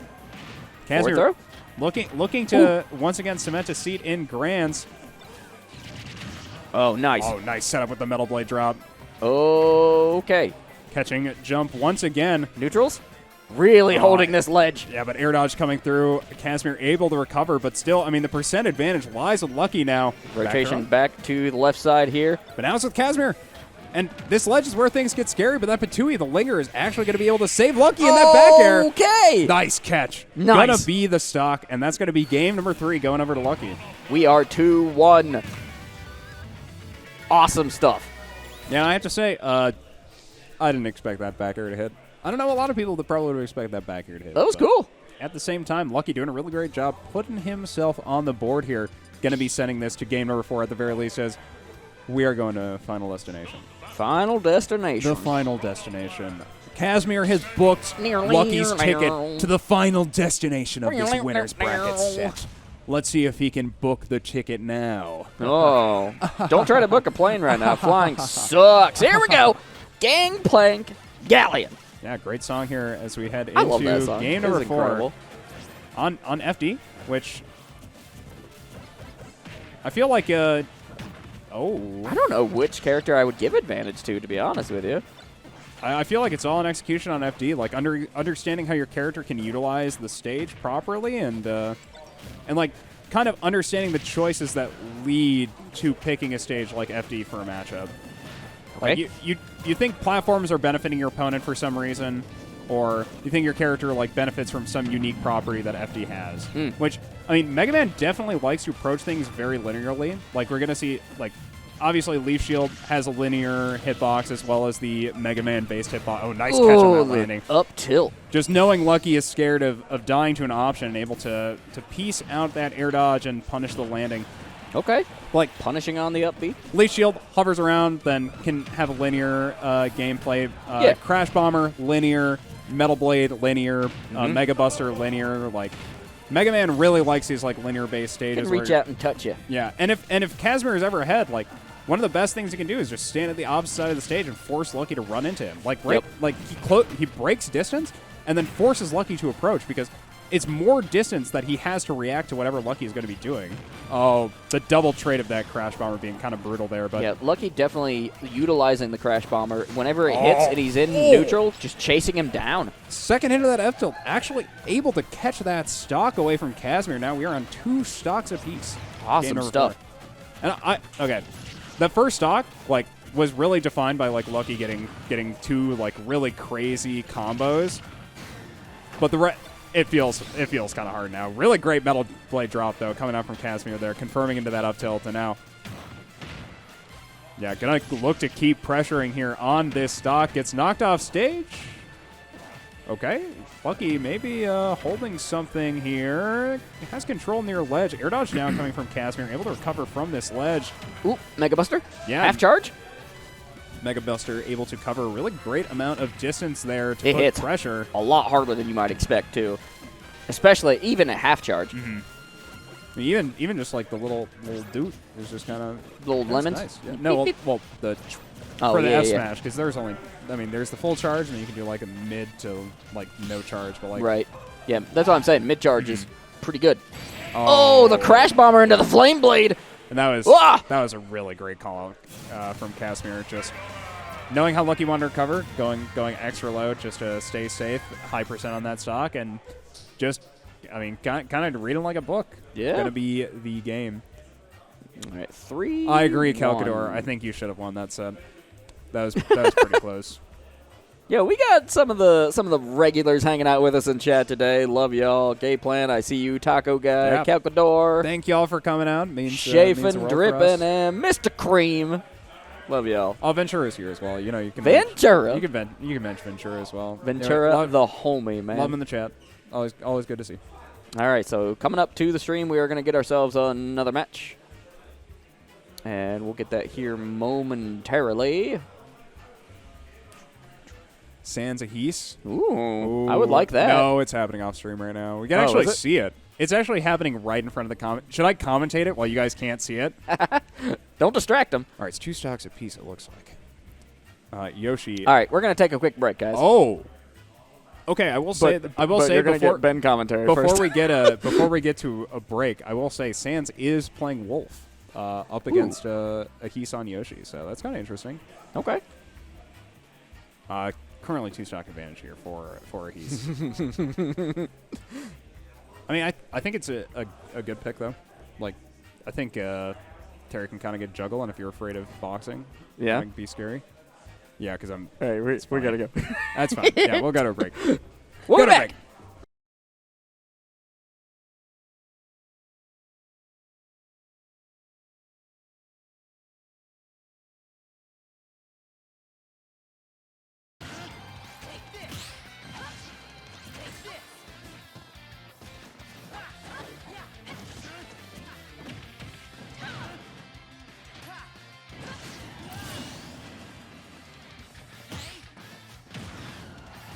into this. Yeah, we're back here. Black Ice Esports already back from our break. Yeah. As we Little are. Dadzie Maynnaise here for you. Yep, Dadzie Maynnaise. Maynaise's camera real out of focus. Maynnaise definitely struggling a little bit in this game. That first shot kind of, going away, unfortunately, off an SD. But Dadzie doing a very good job just continuing to hold pressure on this Lucina. Now stuck off stage. Gets F-tilt, and that's actually going to be able to kill. So nice. Maynnaise kind of a stock and a half behind, but still possible. Still very possible. So putting pressure here on this stock. Dadzie just throwing him off stage. Okay. Dashing in with that side B. Little, yep. Very well placed thunder. Yep, gonna get a good amount of percent in there and even get all 3 hits. So. Uh-oh. Turned around. Hitting the Thundaga. And now, I mean, we're actually going to get Ehis next. Yeah, we're going to Geese next. It'll happen. Oh, nice down air. Oh, getting pushed out very far, but yeah, Sora recovers forever. Yep, Sora's going to be able to recover from that. A little simple and clean for you. Oh. No. Oh, not using side B after, though. That is going to be the stock. Well, he leaned in, but it didn't refocus, so I don't know. It's okay. A little bit of out of focus camera. The other one's fine, but yeah, that's okay. It'll be all right. They're there. It's pretty cool. So 2 sword characters walk into a bar. third one ducks. Third one ducks. Third one ducks. Yeah. No idea why the Dadzie cam is blurry though. I believe it's out of focus, but that's something we'll ask for a quick peek on. Mm-hmm. But yeah, head into this this game number 2. Oh, switch to the Palutena actually. Getting a switch to Palutena. All right. I guess not feeling like the Lucina was cutting it, but already getting things started off here with really good percent getting built up. All right. Good luck. Pick one. Just pick one. It's fine. They're a bunt. We're picking color alts for the Palutena portrait, and they all look face. the exact same. Well, that's a bit of a flaw, but that's all right. Not like it matters a whole lot. Oh, getting the upper dragon, but not able to start anything off there. It's number 6 for reference. Okay. Oh, good song too. What if Dadzie played Min-Min? Do you want to ask that question? I quite like the idea of picking for matchups. I guess not feeling like Lucina can really adequately punish the Sora, instead opting for the Palutena, which I think is. What is this initial DS soundtrack? It's I should know what this is from. Oh god. Nope. No, I don't. Nope. All right, well. If anyone knows, feel free to send me a message on Twitter or it put does. it in chat. It sounds like something from Initial D, which is cool. I'm pretty sure I feel like I know exactly what this is. I just don't know. It's sad. As Dadzie doing a really great job just playing patient. Yeah. Trying to punish any sort of a low recovery coming out from this Sora, but going to get the back throw here. Going to be the first stock going over in favor of Dadzie. Maynnaise looking for options here. Slide in, fire, aerial. Sora does pretty well in the air in the up B. Okay, Nair coming in though. Punish on the Thunder. 2 hits of the very bottom part of the staff of that Nair. And yeah. Going to keep putting pressure here on this right side. 45% onto Maynnaise. Up to 53 now. 67 if it keeps with working. the dash tag. Oh, gets down air. Yeah, gets caught by that down air, trying to get some more pressure in. And nice. Yo, Mayo takes that stock. Yeah, the falling Nair, I believe, into the first hit fair, into an up air. Going to be able to seal that one out. And now Dadzie on this second stock as well. Losing it faster than the stock as Lucina, but this is after nice. Or that was after an SD. So Maynnaise definitely. Oh, that's not going to be able to recover from that though. Got to be up being first to get the distance. Sora has a very good recovery, but it is slightly limited in that If do you have to get go up like in the first. wrong position, it's kind of a problem, right? Like you can't recover it's from for sure all an F-Zero positions. zone. Yep. It is. It's not like an end-all be-all recovery. Like you're able to recover from very far with it, but you have to do it in a specific order. Right. And That was a you're- weird thunder hitbox. I assumed that was going to hit, but okay. Bit of a thin one. Okay, going for the blizzard. Whoop. Able to up the out. All ledge right. and I like the use of the side B to get out of that situation. now stuck on ledge once again. This is going to be a ledge regrab. He's landing there, but Nice. ends up getting a hit on the side B, and that's going to be a stock away from Dadzie. Wow. So last stock for both players. Incredibly lucky situation here for Maynnaise. nice. Yo, but the up smash. Yeah, reading that neutral tech and going to be taking that game as I believe that's it. Nice. That's it, right? Yeah. Blues round. Yeah, that's No, I don't think we play another one. Or do we? We're in No, round. I'm pretty sure that's best 3. Yeah, This it is should be. losers top 12, best 3. Yeah, I think so. I'm pretty sure there's best 3 guys. It's losers round 6. This isn't top 8, is it? No, because quarterfinal and semifinal. No, it's top 8. This is losers top 8. Is it? So where are we doing? Yep. I guess I we're think, doing yeah. it again. All right, Street. Okie dokie. Nice, as we are. You guys say so. We'll if keep we are you here on. in game number 3. Oh, nice. Starting things off with the, Oh. the fire into this this nice bit of a conversion here. Quick 44% coming through from Maynnaise, but Solid Palutena coming through these multi-hits and just adding up this percent. Playing one of my favorite game soundtracks. A little banjo kazooie. Oh.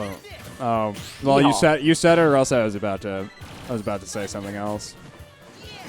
Oh, you're gonna like tell me my favorite game was something different? Oh, I didn't realize you were so much of a Minecraft fan. Minecraft is brilliant, but I don't like playing it because I spend too much time on it. Yeah, but the music is so great. I mean, when they Like I have songs started like up this. Stardew Valley once, played it for 9 hours okay, straight, gotta and be then other was thing. like, you know what? I can't do this. That's hard. Ooh, okay. But either way, Maynnaise holding a lot more pressure on this first stock in this game than the previous 2. As Dadzie looking for an option in to finish this stock. Nice As punish on the up B. really great stuff following that up, but not able to punish off stage. Both players able to recover. I feel like against a character like Sora, like I feel like it's hard to, like to be committal off stage into the character just because of what's the word? Because of how. Oh, that was a very funny hitbox. Not going to be able to kill, but that was very silly. Our player cams backwards? Yes, Oh. that's well. Wait, no. Now it's right, Yeah, right? now it's correct. Yeah, Oh, there we go. Yeah. no. Appreciate it. Yeah, I should have called that out sooner. That's fine. But- We're confused that they're playing another set. Oh, nice Woo! catch on the teleport cancel. Gonna be the stock going in exchange. Maynnaise still looking for any sort of momentum to build up a lead in this set, but quickly stifled down throw. That was weird. Oh. Yeah, right? No, I like caught myself in my mouth for a second Yeah. when I said down throw. Ugh. Okay. Okay, Down another down throw. throw. Yeah, down throw. Down throw the Nair. Not going to be able to actually connect those. Just connects on shield as Both Dadzie players just continuing. throwing out these projectiles. Yeah, but Dadzie continuing to play this matchup pretty slow, which is why kind of like it.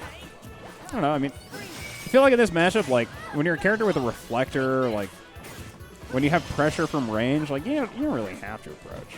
So it's like, Yeah. obviously Palutena has very good options close range. You know, people, I'm sure you can list off all of Palutena's amazing options in chat if you'd like.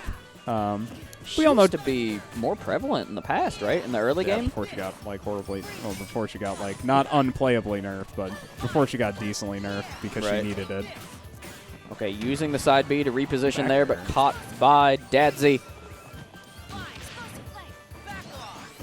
Usually you want to try to punish something at ledge here, but giving Maynnaise kind of a lot of space there. Nice. Like you want to be able to punish ledge get up, like force your opponent to make a mistake near ledge and just get a free read to finish the stock. As up B coming through trying to finish that one, but Maynnaise not able to find it. Up air coming through though, and Dadzie gonna find themselves in another lead here. Okay, here on the left side of the stage. Oh. Careful. Nice caught by the hip of the side B, but The chase. twice in a row, Dadzie not trying to bait Mayonnaise on the left side there a little bit. a little bit. I mean, I think really just trying to avoid that up B, but now just Up air. putting on a lot of percent here to start things off. Forward tilt coming through as well. Oh, trying to go for a finisher there with the spike, but not able to find anything. Going to be able to throw back throw Mayonnaise off stage once again, though. Maybe look for a punish on the recovery again. Tries to get a down air from stage, but does not find anything. Another back throw coming through. 88% here on Mayonnaise. Great use of Mayonnaise's moves on the side of the stage. Like, throwing out a lot of hurt boxes there. Ends up getting crossed up, not able to punish with that up smash. Oh, and the up airs. Mayonnaise once again trying Woo! to find a way to land here. Careful. Back throw should kill. Yep. I feel like that back throw actually might not have killed if there was Some DI. some survival DI. But I don't know. That is a speculation. I'm not willing to speculate. So, well played from Dadzie, though. Going to be moving on in this top 8 of this bracket. I believe this. I'm like 100% sure this is top 8, right? Right. I go back. It was a 3-0. Yeah, so that's what I'm putting in. That's what they played. You go check. That's what I saw. Yeah, see, here Just we are. count how many people are left in bracket. It feels really dumb for me to say, but let's count. 1, 2, 3, 4, and then... So we're top 6 now. Yeah. Yeah. So that was top. I can actually change that here.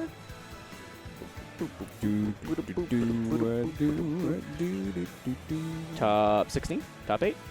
Top 8? This should be top 8. Top 8. Because we are in top 6 right now. Yeah. Okay, so we are going to go Ehis Stealth Pilot, I've been told. What? No But that doesn't way. make sense. Yeah. Well, yeah. We're down here No still. way. We're going to get a good set on stream. It should be quarterfinal. This will be epic. Nope, we're getting Kasmir. Oh, we're going to get Kasmir winners. Loaf. Yeah, it's the winners Okay. final. Oh, that's cool. That's cool. That's cool. This will be into really that. interesting, I think. This will be the first time I've seen them play since Loaf got back. Yeah. Obviously, I did hear about how Advantage State went. Loaf able to reset bracket against Kasmir, but not able to take the event.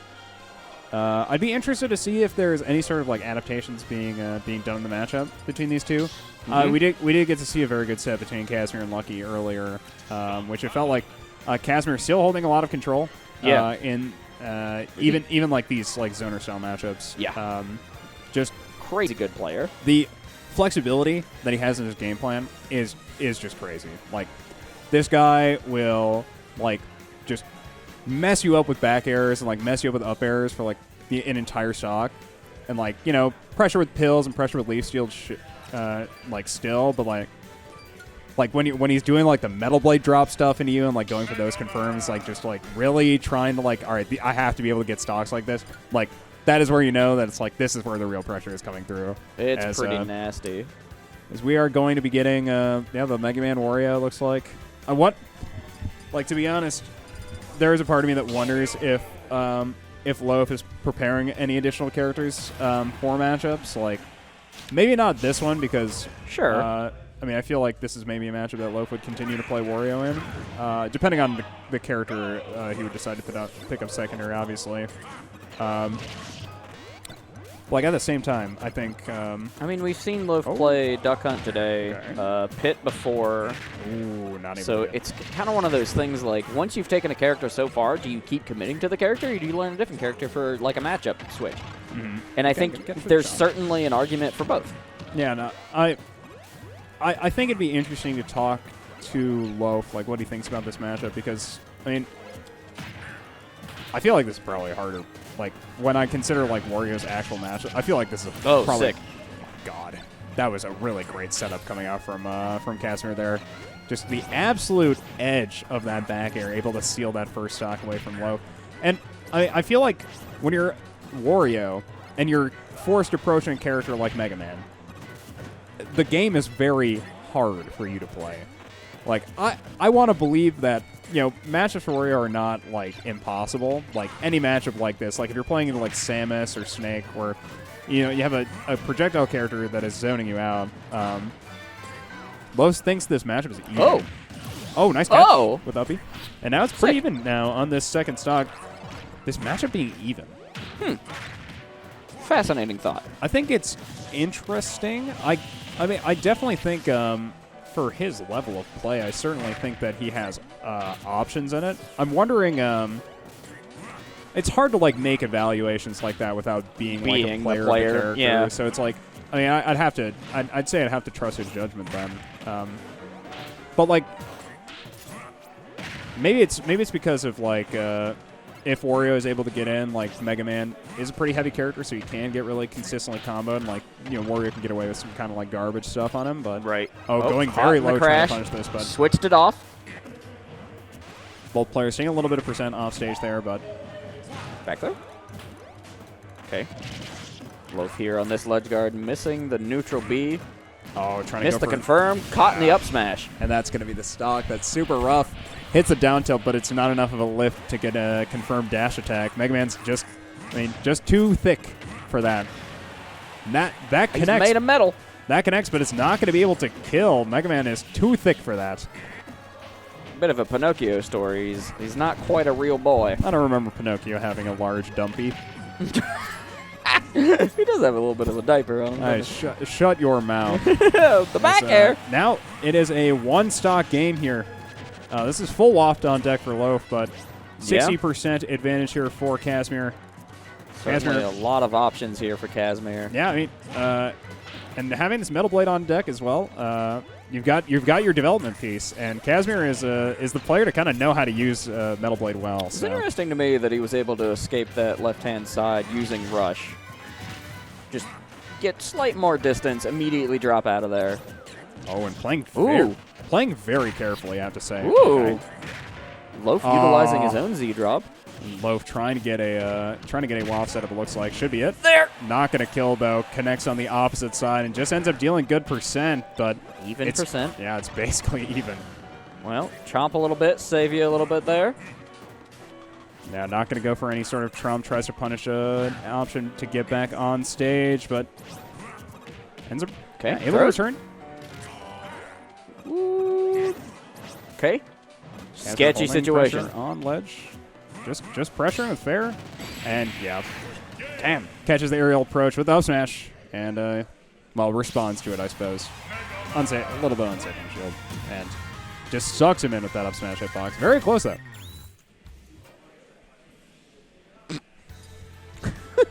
I'm at Black Ice. We're at Black Ice Club. Black Ice eSports. Goodness. So we're heading into this game number 2. I'd imagine we're probably going to get the same characters. Yeah, they changed his color, but you know that's fine. I thought Loaf did some very good things in this matchup. I feel like it is still very difficult to get in against Kasmir. Even when Wario in a normal situation would be kind of considered ahead because of waft, like it felt very even. Wow. Oh no! Wow. Kasmir just honestly doing something I don't think Loaf expected at all. Just doing a straight dash forward. Yeah. And playing the start very aggressive. I mean, quick 63 and almost taking the stock off that trade off stage. Okay. But now Loaf trading back. This applause coming through from Wario at these up airs. Holding composure, Ben. Like many players would have panicked in that situation, but no, Loaf able to recover, dodging that down air, gets the chomp. Yeah, I mean, the more we've seen Kasmir perform at the top of these events, the more players are like actively playing around the burst knuckle as a edge guarding option. Kasmir, I mean, is always going to be willing to use it if your opponent is kind of caught slipping. But trying to get any sort of follow up off that metal blade, not able to get it, and getting caught with a back air mid stage. Loaf rotated on the left.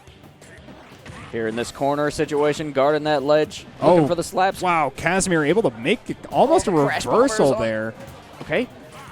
Just sneaks on a stage immediately by him, and yeah, that's going to be the stock. I mean, on the roll. Kasmir just turned the tables by quick landing behind Loaf, and just all of a sudden, it felt like the pressure was all awry for Loaf. And I mean, now just taking kind of free percent here to start things off. Oh, love that hits him with the bike slam. Yo, hit him with the yeehaw. keeps jump, so able to recover there. 50% on this stock, but still. Watch the leaf blade, neutral airs, collapse. Ooh, Only hits weird with the- hitbox on the up smash. Yeah, it looks like it was only the base hit, so Yeah. didn't really do that much percent. Okay. Uh-oh. Up air is coming through. Yeah, setting up. I mean, it's kind of funny because hitting Loaf a little bit with his own game, doing the bike setup there. Oh, whoa. Yeah, the upward glide toss, setting up the. Oh my God! Almost finishing the song. What the hell is this? This is ridiculous. Yeah, this guy. I mean, this guy's pretty good. Oh, And that was that's such a value call. I love seeing decisions like that being made in game. That Loaf was opting to crazy. use waft to try to stay alive on that stock. Like oh yeah.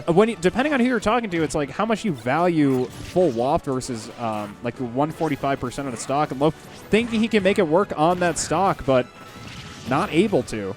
And Okay. now on this last stock, playing into Kasmir on the Mega Man, trying to find an approach here. It is definitely one of those just like fast and frenetic sets here at Black Ice, man. Footstool return. Okay. Dash attack in. Oh, Tried to do a parry. Gets the confirm. Yeah, just trying to punish that leaf shield. Now we're on last stocks, but there's no off for this Wario this time. Wario's got no gas in that ass. No gas in the ass. Okay, That's pretty good. starting things off, going on a run here. Yeah. Loaf. Oh, using the rush to get up high as well. Yeah, trying to White coming follow. down. Doing some weird spinny stuff. Oh, but Uh-oh. I mean, Crash. Watch the buster. yeah, Kasmir doing a really great job of being able to build space and then develops immediately after with the metal blade.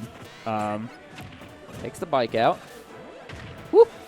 Oh yeah, Short hopping away from the grab. yeah, moving up just to cover any sort of like neutral option. Okay, able to recover there. Nice. And avoids the falling metal timing. blade, but Back back air airs. coming through. Okay. Loaf. Able to Kasmir make it back to is ledge. Holding great Spot pressure dodged here. out. Woo. And Kasmir is Oh my goodness. still not able to find any sort of confirmed kill here. Just continuing to fare Mike? Loaf off stage. It's just more time for Loaf, though. I mean, more time means this is. I don't know. This can't be a full wop, can it? Oh, No, that but fair is going to kill, though. Yep. Man, what a close round though. Yeah, but like, I mean, Loaf doing a really great job at keeping composure at that high percent. Still just very difficult to approach into this matchup. Kasmir Agreed. doing a really great job just building this wall. This is a top tier play we see at Black Ice though. Oh, for sure. I mean, we Like it's every single week it surprises so me. we know for a fact that Minnesota is on the map. Yup. I mean, Derp Dog, who is a player who does not even regularly top 8 our events, I'd say, beat Yanni at CEO. So it's like That's Minnesota so cool. very much on the map. You gotta watch Minnesota, man. We'll come out and we'll get you. Very Not true. so Minnesota nice, I'll tell you that. As we are here into game number 3. Kasmir looking to book a ticket into grand finals, and Loaf looking to avoid this loser's bracket run. Sticking around on PS2. Oh, okay. Almost getting a punish with that knuckle there, but not able to finish anything off.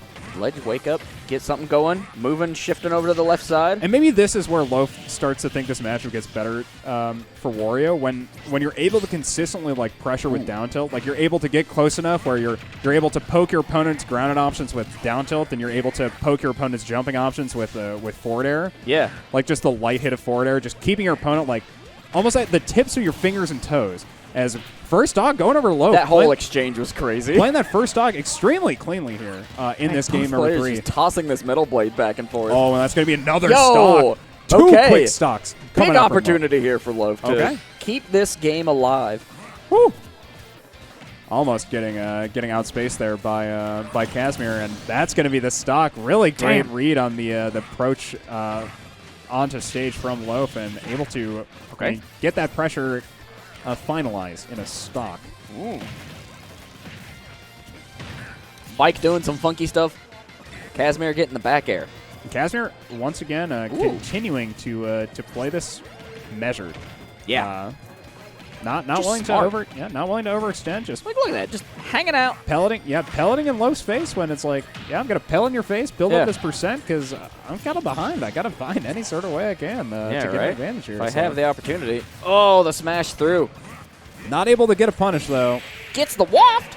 Nice setup on that Okay, waft. loaf. Half waft coming through. Gonna be a game. Over to loaf, and that was a very dominating game. I mean, there was an SD on the second stock, but at the same time, loaf doing a really great job.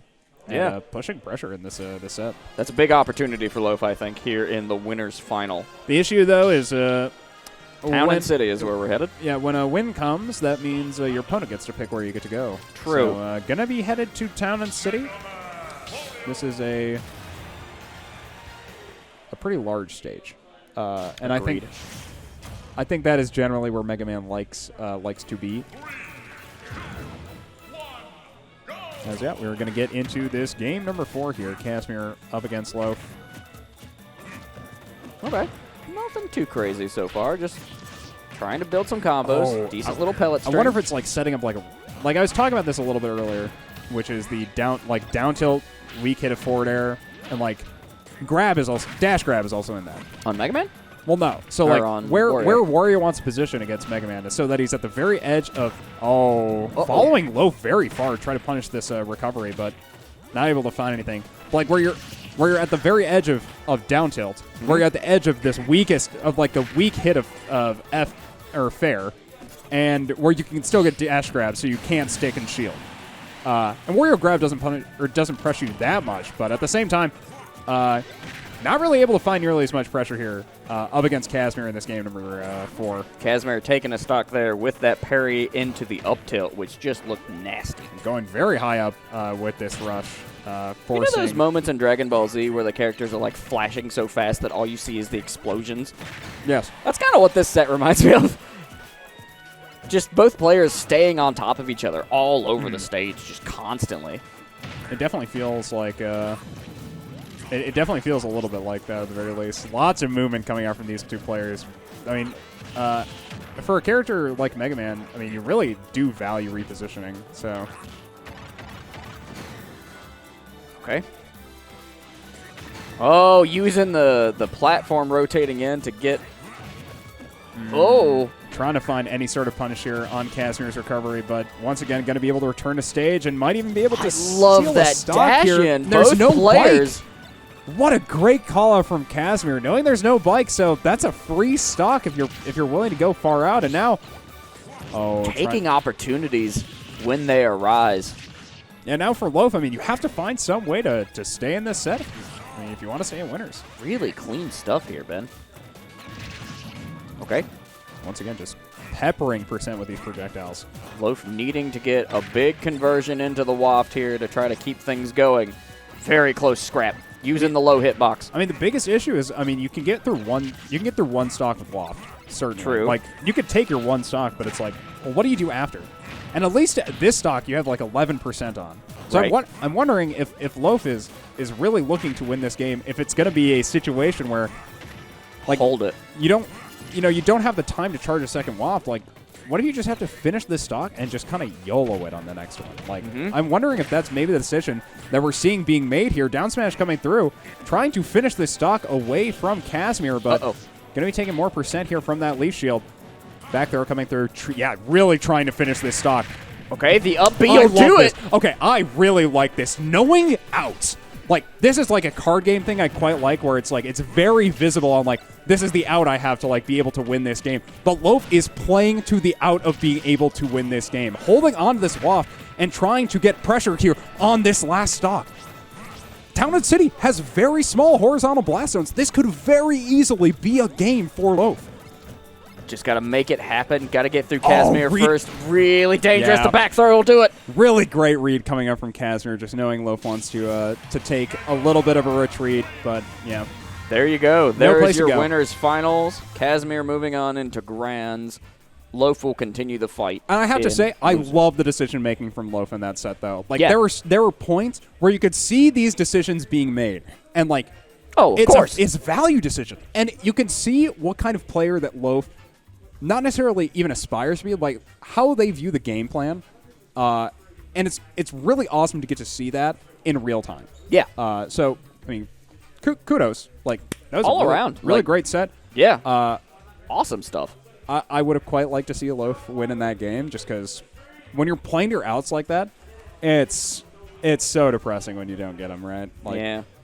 Of course, definitely the game plan to have, though. Like, that's how you get out of that set. Unfortunately, it just didn't work out as they wanted. Yeah. But it's like in card games, it's like understanding your outs and understanding like when you have to play to your outs, like playing to your outs, like that is like an evident skill of like high level play. And I thought Loaf did a really good job of that in that set. Like, agreed. In that last game, like when you're playing to your outs like that, it is hard. Like it's hard to find an ending, especially in like such a positioning based game like Smash Brothers. Like So doing a really great job in that set trying to find that out, but unfortunately was not able to finish it out. Kasmir doing a really great job in that set, though. Continuing to hold pressure on ledge, just doing such a great job pressuring at range. Awesome. Because Kasmir has a toolkit of ranged options and doing a really great job of letting your opponent know that, yeah, these got range on them. This has a range, but now we're going to get the exact opposite. Got two beef heads. Two dinosaurs here. The dinos. Stealth Pilot locking in on Bowser. Ehis. Oh, King of Wizards. Hang on. That guy's still alive? He's messing with me. No way. Stealth Pilot. No, it's going to be. Do it. This should be a Bowser angle. Oh, yo, King of Wizards banger, is actually in the chat. Sick. It's been a while.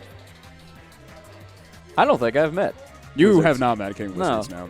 I have seen King of Wizards at a few events. I don't know.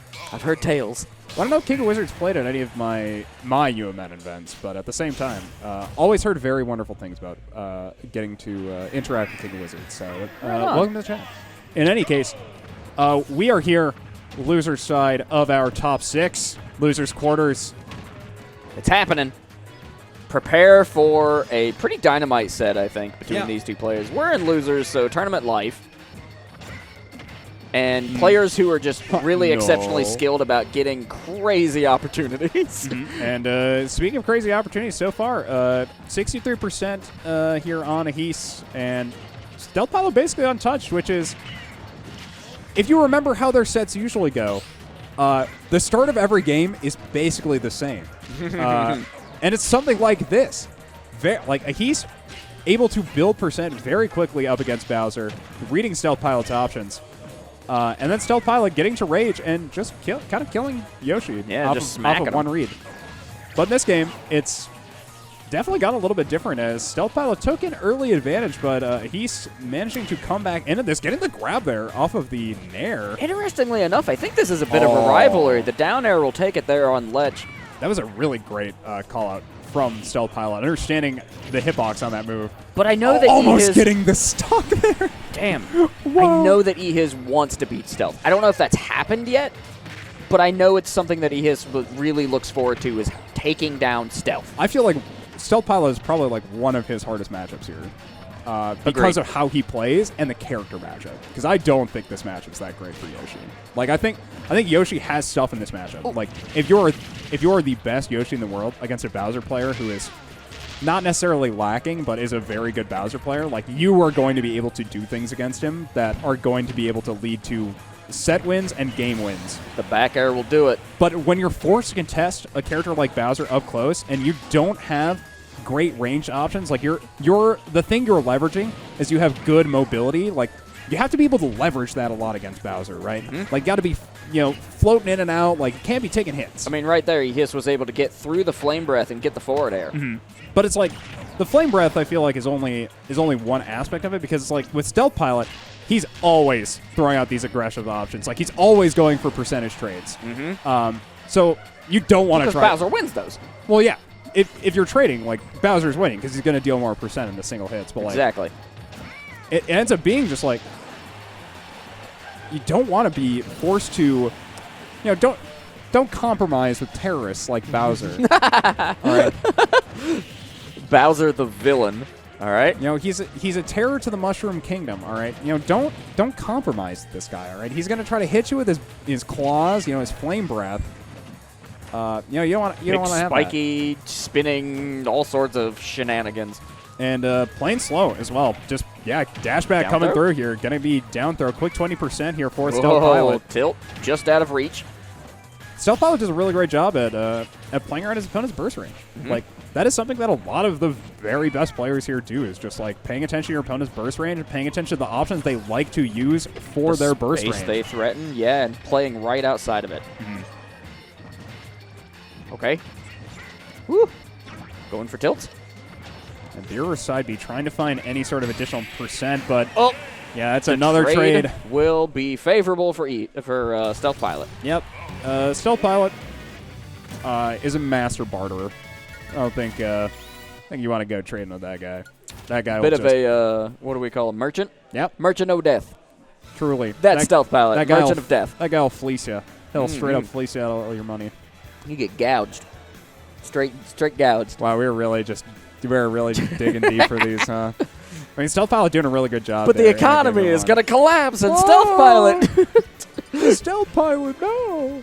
Looks like we're going small battlefield into targets. I mean, this is a Ehis classic. Like, yeah. When you think of the battlefield style stages, you think of targets for his music. It's everyone's music, realistically, but you think Ehis is maybe getting kind of predictable in some regards, and maybe that could be a detriment? No. You don't think it's a detriment? Well, I feel like you can't really afford to play flexibly when you're looking for counterpicks like this, because it's like you're recognizing where your character is strong. Like, sure, you can look for more counterplay, but it's like Ehis has done a pretty good. Oh, well, though this is a conversation I was actually having recently, which is how many top players at our venue actually care that much about stage bans and stage selection. Ehis usually makes quite a few decisions regarding stage, but I believe for a majority we see him play on biplat, so I'm not 100% sure on how much thought he's really putting into it. But at the same time, we are already into this game, and despite what has felt like a lot of pressure coming out from Ehis, very behind in the percent department. Okay. Whoa! Almost catching that side B. Ehis staying out of range, getting a nice little string here on the left-hand side. Up air is coming out. Bowser going to be able to land with that dare, though. The thing is with the Bowser dares, it's super risky. Both of his downward momentums, you got to time them just right. There's a weird extra hitbox on the down air. And then, of course, that the way you can stop mid-air for the down B can trip up players quite a bit. Yep. But both moves are super punishable should you miss. Yeah. So very not safe. I mean, oh, nice catch. Boost F tilt coming out, extending that burst range. Going to be able to take the stock with that. And I 100% agree. They're extremely exploitable moves, especially because, I mean, for people who do not know, pairing the very landing hitbox of a lot of these landing-based moves, so stuff like Bowser down air, Bowser down B, I believe. Pairing the very end of that actually puts you in a far superior situation. Tougher to do with the down B because it'll shield break. So it's so really risky. I mean, if you're going to pair it on that, you're a god. Yeah. But for down air, when you're pairing the landing hitbox, you're able to much easier get a punish for it if you parry the actual landing hitbox. Sure. Which makes sense. It's the very last hitbox for it, but that down air off the base. Oh, whoa. Speaking of shield breaks, not able to get it from that one, but he's trading back with his own down B, and now both players on 2 stocks, but he's 115% being rocks. Big old percentage on the happy feet there. I mean, what a great combo tool. Get once again, solid grab. percent. I mean, doing a really great job at pressure. Oh, my God. Absolutely cracked. Dang it. And yeah, just trying to pressure Bowser off stage and just getting caught up in that whirling fortress. Super unfortunate. Okay, 4% coming through here. Back air coming through here. Stealth Pilot putting on the pressure here on this potential last stock for Ehis. Okay, run up grab.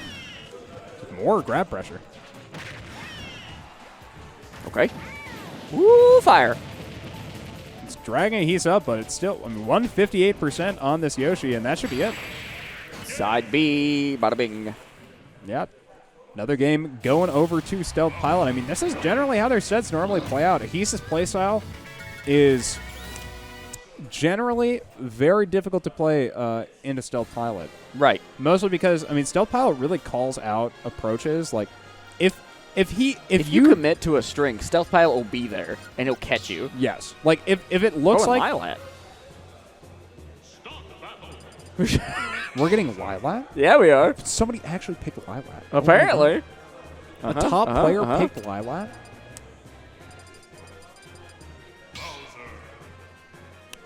I mean, it's in the stage list. Let's go. It's not even that for me, I think. It's an interesting choice. Well, so Bowser up B, you can kind of angle down in the slopes, which is kind of fun, but, you know.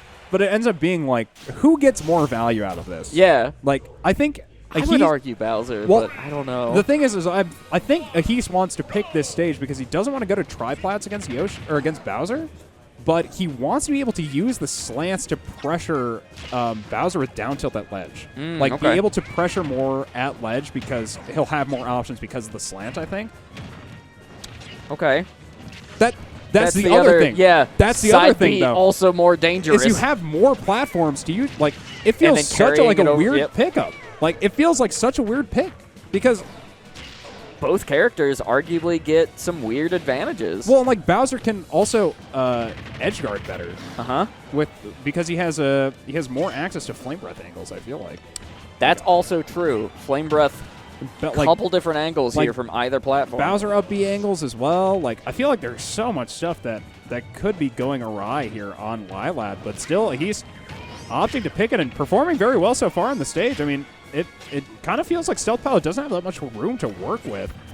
It's weird because you got to get in these tight angles, and the up smash will take that first stock. But then again, Bowser is able to reach through these platforms with most of his moves. Up smash, up tilt, things that kill. It'll all be about how well He's can, leverage this pretty high vertical space, I'd say. Yeah.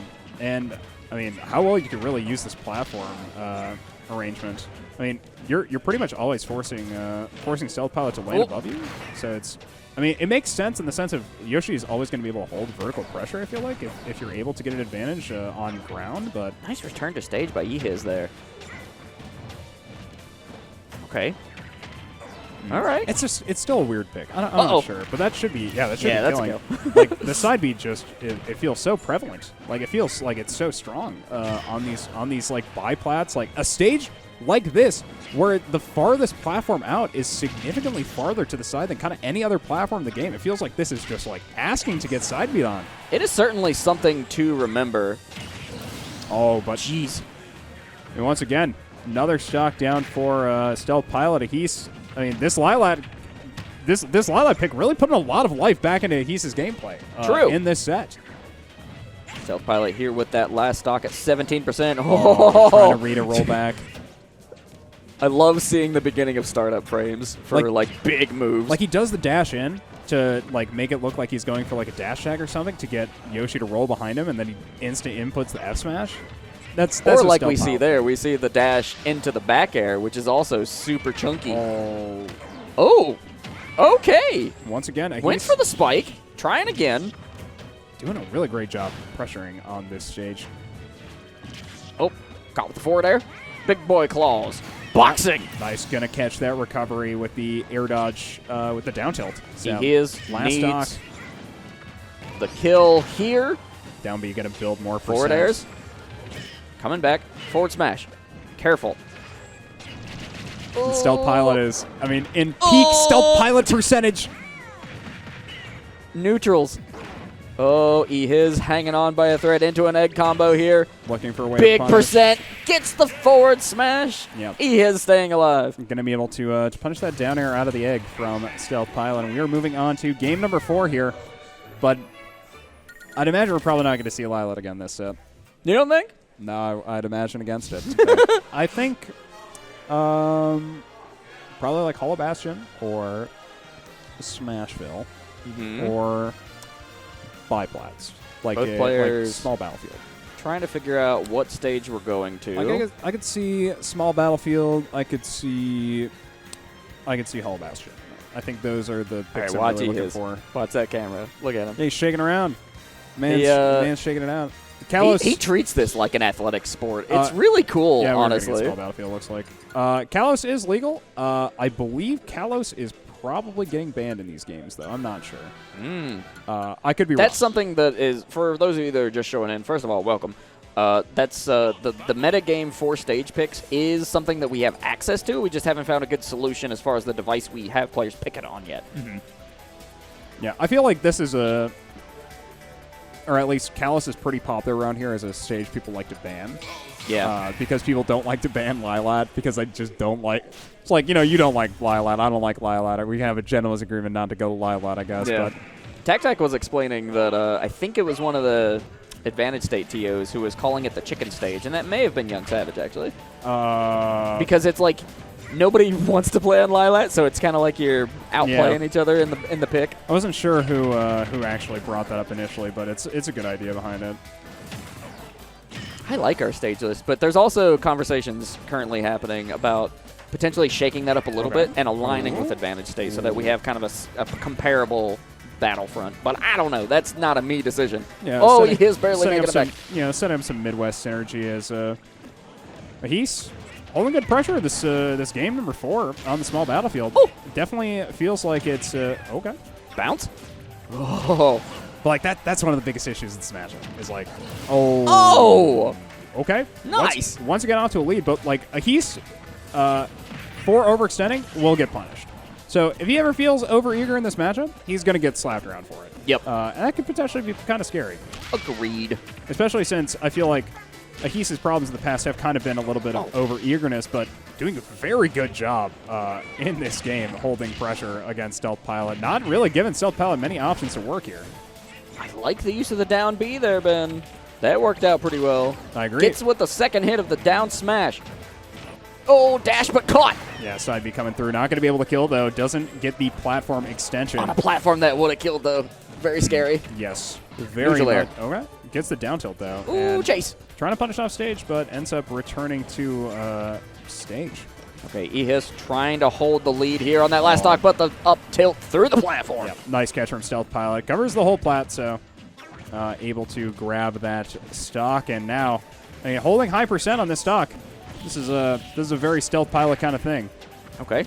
Whoop. Tilts. Yeah, waiting out the Yoshi aggressive option to try to get out of disadvantage. And now, continuing to put pressure onto Yoshi on this stock. Yeah, nice catch on that. Nice catch on that fair from Ehis, though. That was sick.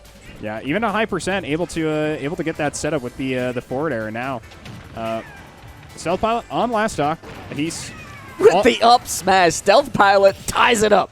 Yeah, and once again, both players last stock. Wow, just as I was about to say, he's holding that stock, just immediately taken away. What a scrap here on the left-hand side, Ben. Yeah, a lot of percent coming through both players. Just train these multi. Not many people go for dash F smash. Wow. And getting the low fair. Like, that was such a great sequence. You had the dash F smash coming out from Stealth Pilot on Bowser. That is not something you ever see into Ehis just popping off, able to end that game. This has been one of the cooler sets we've had on stream. Yeah, I'm going to call it, honestly. Game 5. This is sweet. Oh, wow. That's what I'm saying, TacTac, because Ehis wants to take down Stealth Pilot respectfully. Like, he really sees him as, a top-tier player here in the space. And Ehis is all about overcoming these little challenges. Yeah, and on the verge of potentially overcoming one of his challenges here, but, Stealth Pilot is such a talented dude, man. Yeah, you gotta go into Stealth Pilot. Here we go. Yep, game number 5 here. Yeah. Stealth Pilot versus Ehis. Up he had a shield. Yep. Uh-huh. I was going to say, this is that shield. Sometimes you get it. Well, this is something that we don't really see Stealth Pilot doing that much, is just being dedicated to playing reactively. And this is a matchup where it's really good. Yeah. Because Yoshi has good air mobility, so as a character, they're able to pressure shield very well. So usually what you would see, I think, typically in this matchup is trying to pressure around Bowser's shield, forcing him to use up Bs out of shield against options that he can't punish with it. So right. I think that's why usually we don't see Stealth Pilot opt for playing like that very much, because he recognizes that it's actually more important to contest Yoshi with other things, because Yoshi's going to take percent in these trades. But okay. More percent coming through though. Stealth Pilot having a lot of difficulties on this stock. Able to get another up out of shield though. Catch him at the very end of that fair. Oh, holding the up smash, almost getting it. Oh, and waiting there, ends up getting the F-tilt. Trying to punish Ehis return to stage. Okay. Yeah, Tilt. crossing up Ehis, trying to cross up Stealth Pilot. This can't be the stock, can it? Oh, yeah. Wow, that felt like it should not have killed. But at the same time, Stealth Pilot off to a lead now in this game number 1. Ooh. He's trying to pressure off stage, return to Chase stage here a bit. Still sitting at a big old 0, 192. Bowser getting knocked around here shortly, but he is a big chunky fella. Yeah, the egg lay is always really inconsistent with how it spits out, but it always sends up for the most part. Ehis is able to get good conversions out of egg, though. Yeah, usually able to get at least an aerial, but Nice. at such high percent, you just get sent up so far from the base of the egg lay popping that just not really able to punish that. As another up out of shield coming through here from Stealth Pilot. I mean, this consistency in these defensive options, able to put pressure on. Nice read from Ehis, throwing out that shield, getting a nice little conversion here on the up air. Happy feet. Stealth Pilot just trying to work here, Oh. but getting kind of smothered by the Yoshi. Oh, the trade? Yeah, Oh, the Stealth Pilot gonna trade? have to try to recover from far, but it's Oh, hard. the trade! Once again, he's finding the angle to beat Stealth Pilot off stage there. Definitely starting to get the groove here. Both players playing their damn hearts out, Ben. This I agree. is a big one. And Stealth Pilot is struggling here, looking for options into Ehis. Oh. Another downer comes through, and That'll take the Yoshi to the background. Lots of matchup discussion happening in chat. Love y'all. Keep it real. Okay, back to this. Eggs, forward airs, dodges. Woo. and Stealth Pilot trying to approach this fair to egg roll. Not getting punished, but still kind of scary. Kind of scary that move going out. Oh. Yeah, gets dash backed. Yo, Gotta Ehis sitting find at a some way clean in. 0. Woo. Uh-oh. Oh, knockout stage, no jump. Oh. Stealth Pilot looking for the punish there, and not able to even catch the get up with the up B. I feel like he was a little bit robbed there, to be honest. Potentially. No rob in this game either. That's so crazy. Oh, Whoa! going for the hard read on the platform and ends up getting beaten. He is taking the game. Yeah, going to be moving on in this bracket. Really impressive set coming through from Ehis. Excited for that, I guarantee, Ben. Yeah, guy's probably popping off right now. Oh, yeah, he's excited. Not as animated as usual, though, but, you know, Maybe did good set. Maybe just pop off earlier. I mean, I feel like that's kind of a volatile Good match set. in that regard. Like, you know, if Yoshi's able to continue to like put pressure on with these combo strings and like you just stuff Bowser out from being able to just press any buttons, like I feel like Yoshi can do very well in the matchup, and he's proving that in the latter portion of this set, able to make it a reverse 3-0, I believe. It was, and somebody called that in chat. I don't remember who, but you got it. I mean, you kind of asked. I think it was Plant. Yeah, I don't remember. You know, you kind of asked for the reverse 3-0, and you know that's the average Ehis reverse 3-0. Deliver here at Black Ice. Oh my God. So we have a couple Ehis-related matches left. content. Kasmir's hanging out in grand finals. Do we have In another losers semis, we've got Lucky and Ehis. And then the winner there faces Loaf. Okay, yeah, so top 4. Yep. Lucky, Loaf, Ehis, and Kasmir at the very end, serving as our final boss. So we're in loser semi. We don't have a choice. We have to go to loser semis. There's nothing else left. Yep. So it's going to be... Yep. give me a yep. Yep. Lucky up against Ehis. What's the Turtle Man? Yeah. The Turtle Man? Yeah, Turtle Man. You don't know no Turtle Man? I know- Catches turtles. I That's know his whole thing. I know Gamera.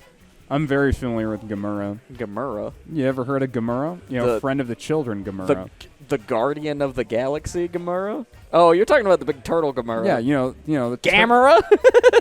I'm saying a Gamera. He is champion of the children. I mean, I could Gotta say love it. I could say it how it should be said. A Gamera.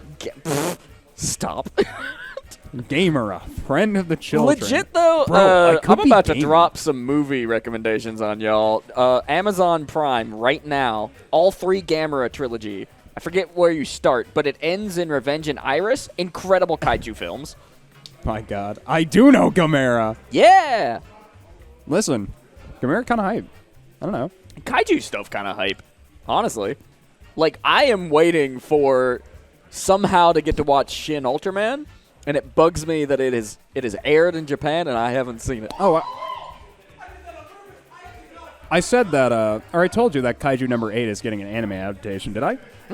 Yeah, it's getting animated by Toei.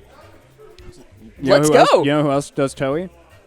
Or you know who else Toei does? Godzilla. You'll never guess. The cowboy hat cat. Say it. You're going to say One Piece. You're right. God dang it. The name is One Piece. Gotta go.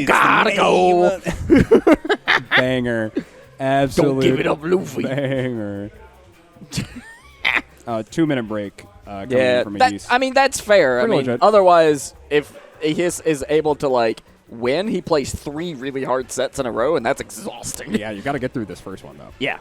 So we're going to hang out with y'all for a little bit longer. I dig it. Let's talk more Tokusatsu. I mean, I'm a big Power Rangers guy. I like Ultraman to a point. The Beetleborgs back in the day were kind of fun. Hate the setup for the American version, though. Super cheesy. I hate. Yo, do you know what's cool Plot right now structure is for Sentai. Turtles. Ninja Turtles are sick. Yeah, we talked about it on the podcast. Go listen to the podcast episode if you haven't. Did I publish that? I'm not sure. I think I did. But yeah, we're talking on the podcast about. Oh yeah, podcast is out. Okay, sweet. That's available on SoundCloud, Spotify, iTunes, anywhere I believe it's been shared so far. So if y'all want to listen to a cool podcast, check it out. It'll be the last one with me and you for at least a while. Mm-hmm. Yeah, I mean, I may return. You know, if anyone else, whoever ends up hosting the podcast again is sick or. Okay, I haven't posted that yet. Okay, well, whatever. Whenever the new podcast episode. No. Podcast is out. I'm thinking of a different thing. Okay, I'm like completely lost at the point I was trying to make. We were talking about something on the podcast that I was talking about just previously. Well, we were playing Shredder's Revenge. We like Shredder's Revenge. Right. We were talking about Turtles. Yeah, we were talking about Turtles. Yeah, we were talking about the new Turtles game. Yeah. Because we both had a chance to play. But Shredder's also, there's a Revenge. great comic run going on, right? Well, I think it just wrapped up of The Last Ronin, which that's what I'm talking about. Yeah. I have a review ready to go pretty much. That my roommate Joe wrote, so look forward to that on foreverclassicgames.com. The Last Ronin, highly recommended by Joe. Like, he loves it. He's like, look, comics are cool. I like comics. This is an exceptional comic. Fair enough. Trying to think what else I can really put out. Very good thing. Yeah, Kaiju number 8 is pretty good. I think it feels like One Punch Man with like a little bit of the like soldier drama that you see. Oh, you know what I'm talking about? Where there's like Captain. I'm trying to think it's kind of like Attack on Titan in that sense. So my thing actually is I don't feel like there's deep enough. I don't feel like there's deep enough commentary for it to be like Attack on Titan, unfortunately, because Attack on Titan is really like about the commentary of like war bad, and this is how a person makes a war, basically. Sure. Or this is how a person turns from like a loving, caring person into just like the worst person ever. Yeah. And so like the shows I think I'd mostly compare it to are like Kaiju. Yeah, or like the manga shows are like, I mean, it's a very traditional shonen, I feel like.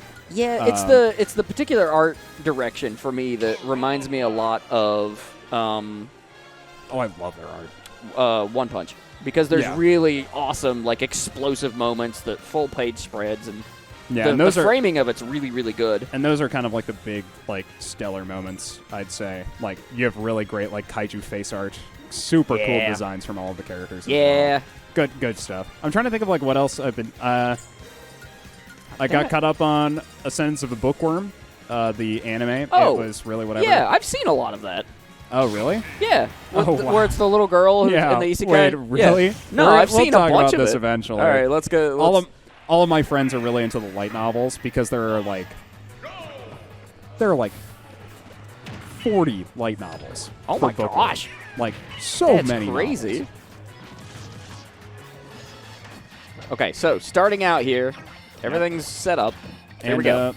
Yeah, I mean, we have an advantage here to start things off for Lucky. As I mean, this is going to be a hard run for Ehis because you really have to change your playstyle when you're approaching the next few characters you got to play against. Yeah, Stealth Pilot is really, really good, but the next few players in this bracket are also exceptional. Well, and they have different options for what they kind of do after. Yep, using that down B armor. Yeah. Like Lucky is really gonna mess with your approaches. Yeah. With the options, Lucky plays so different. Yes. Oh, I love that setup, and that's gonna be a stock. No jump from Ehis, and damn. Yeah, that Patui being absolutely lethal on ledge. Bit of inside baseball knowledge here. Apparently, Lucky used to main Yoshi. Yeah, so he he's was probably pretty knowledgeable. Yeah, he was a Yoshi player in Smash 4, I believe. That was Sure, in yep. or that was with the Luigi arc as well, which was a Where Luigi far was kind of superior crazy. character. Yeah. Well, where Lucky was also playing Luigi. Ah, gotcha. Yeah, Smash 4 PR. Well, no. Those were the days. funny days. I would never say that. Smash 4 being out was a horrible time for me. I wasn't there. I missed out on that mess. You would have heard. There's a reason that I made a comment on one of Yungsavage's recent tweets, being like, it was for the Boomers versus the Zoomers Smash or Minnesota Smash crew battle, which was, can I be in a team of 10 people who sit in another room and complain about running a Smash 4 tournament? Because God, That's incredible. I bet I could find a couple of people to be a part of that. As that up smash, taking that stock from Lucky, but still, it is a mountain to climb in this game one for Yeah, you got to take 2 stocks now. Yep, two fresh stocks. The and Patui setup. Yeah, that was just, I mean, just waiting for him to come in with that air dodge to drop the Patui on him, setting out that fair. When you're given the opportunity, may as well take it. Okay, egg? Yeah, Lucky just doing a really great job of just kind of leaving no holes. Okay. I think maybe reading Nair on that second approach, which is why the parry came out. But So riddle me this. Can you potentially parry an entire Yoshi down air? Is that possible? yes. There's like 6 hits. You can, yes. Can you? Yeah. That seems insane to me. It's probably really hard. Like, I could not. Oh! Going extra low, able to And get able that to stock. recover as well. And now it's last stock for Ehis, over 100%, but still very doable here. Just got to be able to hold pressure through the whole stock. That's what I'm saying, Pig Knight. That shit seems crazy. Like, I think of it like being people talking about like Pichu and Pikachu Bear counterplay, which is you can SDI like each of the hits, or you can parry them on ground. Okay, yeah, that's gonna be the game number 1 though off that up throw. Lucky like takes the first one. It's definitely super hard. I think with Yoshi, it's even harder, though. I have no idea how you would do it. Maybe it's just a catch parries. Somebody send me a clip of somebody doing that, because I think that'd be sick. Just the idea if it's possible. Just look it up. It sure as shit can't be consistent. What? Lilac? No fucking way. 2 lilacs, This is a man. good stage for Plant, too. That's wild to me. Max SDI and Pichu Bear is really easy because you can only SDI once every 4 frames on each hit. Okay. Thor with the encyclopedic knowledge. Good Makes stuff, sense. man. And saying you, Lilat, anti-stage, Tisk. This Lilat pick is so weird for me. But I feel like it's just because I guess I don't get the Yoshi hype about Lilat. You always have like platform extensions for your combos, and you want to go up. So like I guess that makes sense, but it's like Might be a good question to like this is a great plant stage, isn't it? This is what Tactic's talking about. Like, Lucky loves this stage, potentially? Uh-huh. All right, well, we're in it regardless. The decision's been made. The dice have been cast. Here we go, game number 2. Oh, trying to set up a roll-in read as pretty even so far here on first stock role players. Okay. Oh! Nice quick little twofer. I will say, I can't tell if the stage is tilting or I'm just like tilting my head and making it look like to me that the stage is tilting. But I mean, Geese is doing a really great job at using the length of the stage in the slants to give more movement in this air mobility, if that makes sense. No, I get you. Yeah. Okay, Like dashing in. Like instead of just being able to like move like somewhere on the that same horizontal plane, like because it's a deeper vertical plane, you're able to drift further when you're dropping. That's really interesting. I wonder if that's part of the reason why he likes playing on the stage, because obviously from 2 picks. Oh, nice catch with that up air, though. Going to be the first stock going over to Ehis. Really clean short hop up air, honestly. Yeah, I mean. The answer from Lucky. Spitting Patui. Extra credit. Trying to get something. Going for a nair there, but not able to find anything off stage. Get some more percentage with that up air. All right, rolling through. Caught. Hold. Patui. Woo. All right, eggs. Oh, Patui drops though. Gotta be the trade. Stock. Yep. Only 34% on here for Lucky. I mean, you're probably pretty happy about that, I'd say. Only issue now is percentage disadvantage means you do kind of have to approach. So got to find some kind of angle into this Yoshi because Ehis is one of the players who's very willing to play slow, very willing to like force you to make an approach option and punish you for it. But not able to punish the fair, though. Hitting Lucky just being on top the is tippity tip of that tail. Okay. Here on the right-hand side, gets the egg combo. okay. Lucky able to avoid up smash and getting the punish afterwards. Now maybe trying to punish Ehis' recovery, but Certainly keeping him here on the right-hand side. yeah, it's very. It feels. I don't know if it is actually, but it looks easier for him to be able to land on the stage. Just because of the amount of like the mix-ups with like being on the yeah, really Yeah, great that'll catch do on it. that fair though. Lucky climbing out to a lead now in these stocks. Trying to do some funny business in the bottom of the ship. Ooh, okay. Trying to punch that down B, but ends up getting spot dodge and down smash. So now last stock, both players Evened out. yeah, even percent after that that down air. Nice setup. Gets the Patui on the landing. It's a Okay. quick 60. Catching down some airs. poison damage there. Watch the Patui. And he's just continuing to look for percent here, anywhere you can get it. Oh, Lucky charging out that cloud. Nice movement. Okay. Holding. Dash attack. Lucky Okay. gets the up air. And just continuing to put more percent on him. Poking a little bit. Hiding in the cloud. Setting up 2 strikes. on down smash shield. low. Ooh. Trying to punish a player recovery. Not able to get anything, though, and Okay. both players back on Right stage. underneath the Patui. Oh, the down smash. Oh, Wow, okay. the empty hop, Oh, God, the the empty Patui. hop jab coming up from Lucky. Uh-huh. Uh-huh. Oh, my goodness. Not going to be able to kill with that, though. Air Lucky dodging able to through. land.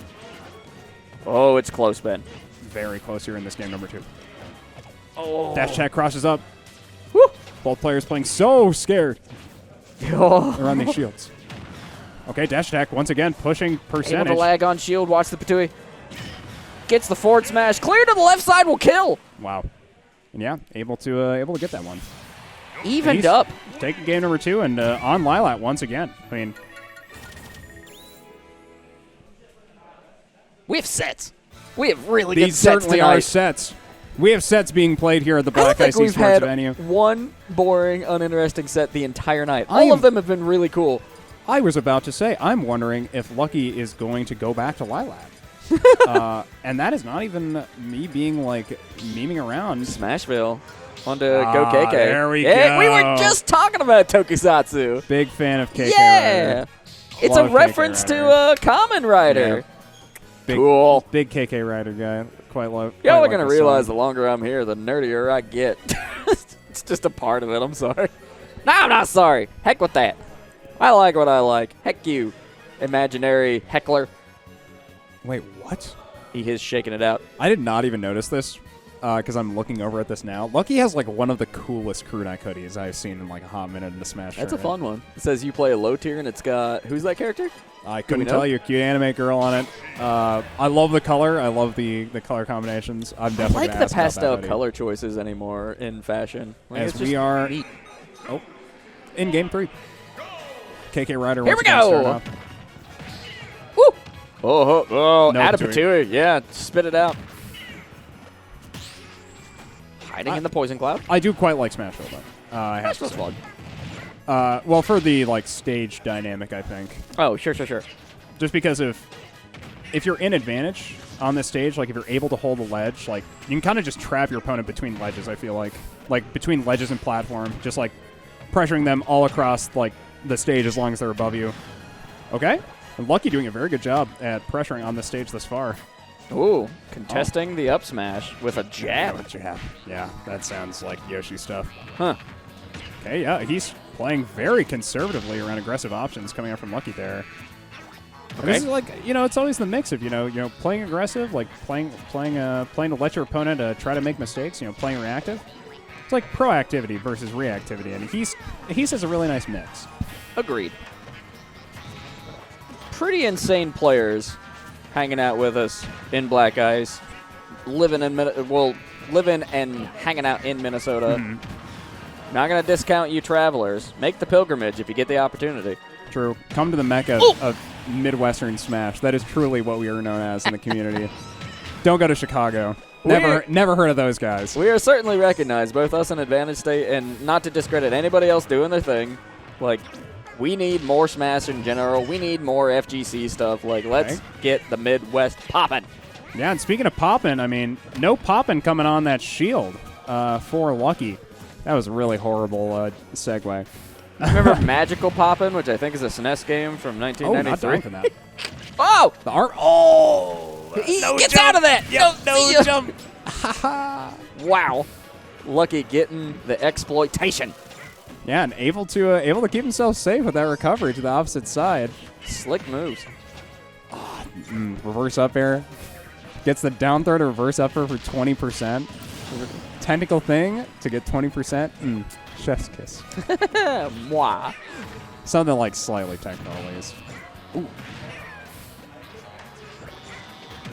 Man, we have cool stuff. Out. It's really nice to get to see very unique kind of gameplay. Oh, yeah. Okay. Woo! I believe Gay Plant is playing or is listening without sound, but I believe Blue Pikmin is Blue Mario. Thank you. Blue Pikmin is Blue Mario. Okay, once again, Lucky able to recover. He's really continuing to look for pressure here in this game. 140% on this stock. Backer. Oh, contesting again.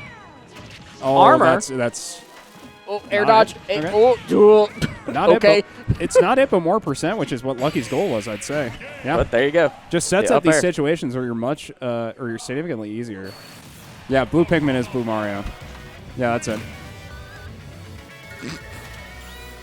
Thank you, Thor. You heard correct. What the F are they on? Well, it makes perfect sense, doesn't it? It makes perfect sense. Oh, that's what the F are they on? I read it as what the F are they on, which is very funny. What the fair are they on? Yeah. Fair enough. That's stop. Fair enough. I don't know. Saying Mega Man is Blue Mario is also a comparison you can make, but Blue Pikmin is my standby. Oh, I gotta say it. Say it. I mean, this Ben, is like you can only say it so often. I was gonna say this is the last time I can say it. Damn, Gummy Ship song does kind of bang, doesn't it? Yeah, there it is. Feels weird, by the way, going to the stage. I don't like the stage pick. Are we on Holobashin? Yeah, I think I actually would have preferred. Blue Pikmin is Blue Luigi. I guess that I mean, they do have the Luigi missile, I guess, but Y'all are splitting leafy hairs with this one. Here we go. I guess that's fair. Eggs. No, you. I guess He is out here dishing out a baker's dozen at the start of the game. Yeah, this. Just trying to zone, I guess. I don't know. It's a weird, funny little exchange. I'm still thinking about stage pick, to be honest, because when you think of what, like, when. I'm struggling trying to put this into words. When you're thinking about like stage picks like this, like you go from playing on Smashville and you're thinking, what is my next stage pick? And you pick Hollow Bastion. That is not much of a change than the last game. Yeah, pretty similar. I mean, you don't have the rotating change-up in platforms, which is a big difference. That's not a thing on Smashville either. Oh. It's also a monoplat that has like smaller sides. Well, what's the one that has the exchanging? It's Animal Crossing. That's Town City. Town. Oh. Town is the big stage. Smashville is the small stage. Oh, you right. Yeah, I mean, here on this monoplat, I feel like Lucky's probably pretty happy as long as he's able to consistently get off ledge if he's in disadvantage. Francois in the chat. Oh, yo, what up? Our production. Thank you very much. I put a lot of effort into it, I promise. Oh, Patui coming. Not going to be able to get anything, though. Ooh. Just more percent coming through. And 161% on Ehis. I mean, going for the pivot grab, trying to finish it with an up throw, but not going to be able to connect. Oh, happy feet. And just not able to get it again. Just can't punish this dare, so. Miss the grab, get forward smashed. Okay. Yeah, now just looking for up air anyway to end this first stock, and now it's look at the focus on these players. Look at this. They are zoned in, Ben. Oh, low downer. Oh. Only a little bit of percent taken by Lucky, though, I like on the that recovery. vertical egg pop. But got to find some way off this ledge. I think like that ends up being the difficulty with the Smashville style stages is like you can tend to get like chained between ledges if you're able to carry your opponent across. But with Hollow Bastion, it's a little bit further than Smashville, I believe. So I think it's a little bit harder to do that from like ledge to ledge. So I'm interested as like why, like I don't know why he's picked this stage unless it's like a gummy ship, like a gummy ship song. Oh, like, maybe a hype gummy thing. ship. Yeah, what if he just wants gummy ship? That forward smash, Ben. Yeah, once again, I mean, taking him out, and it's a very strong forward smash. Crazy stuff. Hey, Patui coming through. Gets Patui fair once again. Okay, Ehis trying to get a little extra on this stock. Oh, is that going to be it, though? Yep, he's down. And it's last jocks apiece here. Even, no percent, 1%. Okay, egg. Oh. Yeah, I mean, Ehis on potential game point here. I quite like that. What Lucky just did. Pressuring against the air mobility coming out from Ehis because it's very hard to pressure when Yoshi's just like flying around your shield using the poison, and then able to get a really decent amount of percent in with the back air. Oh my goodness. Lots of things are happening. We're talking about Wario. Even as you said that earlier, he was like ducking under Patuis and shielding, and there's... Don't blink. Oh, down me coming out, but he's reading that option, able to get some quick percent in response, and Egglite coming through. More percent. Oh! Spot dodging out. Rolling in. Both players very high percent. Yeah, but it'll take 2 hits at least. I like Ehis' composure, not running into that poison. Oh, but that misinput cost him a little bit. Down able smash. to recover from it, though. Looking for the play here. The forward air sending to the right-hand side. Watch the Patui. Lucky looking for a way to get this dinosaur out of the bracket. I mean, Lucky is looking for a way in here, right? Oh! Almost finds it. Oh, the reads the punish spot on dodge. the down B. Lucky takes the set. I'm so happy he punished that spot dodge there. Wow. Just getting screwed over so many times in that set, just trying to punish and getting spot dodge, but Lucky finally getting that read with the S smash and gonna be the set. So look at the smile on this kid's face. yeah, and he's excited about it. Now he's gonna be going to losers finals with Loaf. I disagree about. The reason he had to spot dodge there is because he did it last time, so he had to do it again. Yeah, I agree though. Every Yoshi, yeah. You know, fair enough. That's legit. Just like sometimes you just can't stop yourself and like, oh god, I don't want to spot dodge here. I have to spot dodge here. I just have to. Like press 1 if you got hit by that. Type 1 in chat if you got hit by that. I will type 1 a couple times probably. I don't spot dodge very much though. If you play against me in bracket, please know that I don't spot dodge very much because you're probably you heard it here. That's the victory. You want to beat Ben? He don't spot dodge. I don't spot dodge that much. Do it. Play flat zone. What? Come on. No, it's going to be Yeah, it's Lucky Loaf. I don't know the last time I've actually gotten to see them play. The last time I saw, we were here at like 2:30 in the morning, and they reset, and the entire like staff went, oh. I can't imagine we're here until 2:30. It was late, dude. That was Probably a while back. It's probably 1. No, we left here at 3. Oh, God. And we talked about continuing it the next day. Like, it was crazy. Oh, God. Did I have COVID? Was I there? No, it was a while back. Like, I'm talking like Freezie Friday, like 4.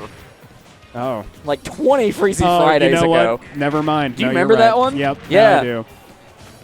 That was something. It was a really cool set. Very back and forth. But game number 1, I gotta say, Lucky kind of running to clinic so far in this game. Okay.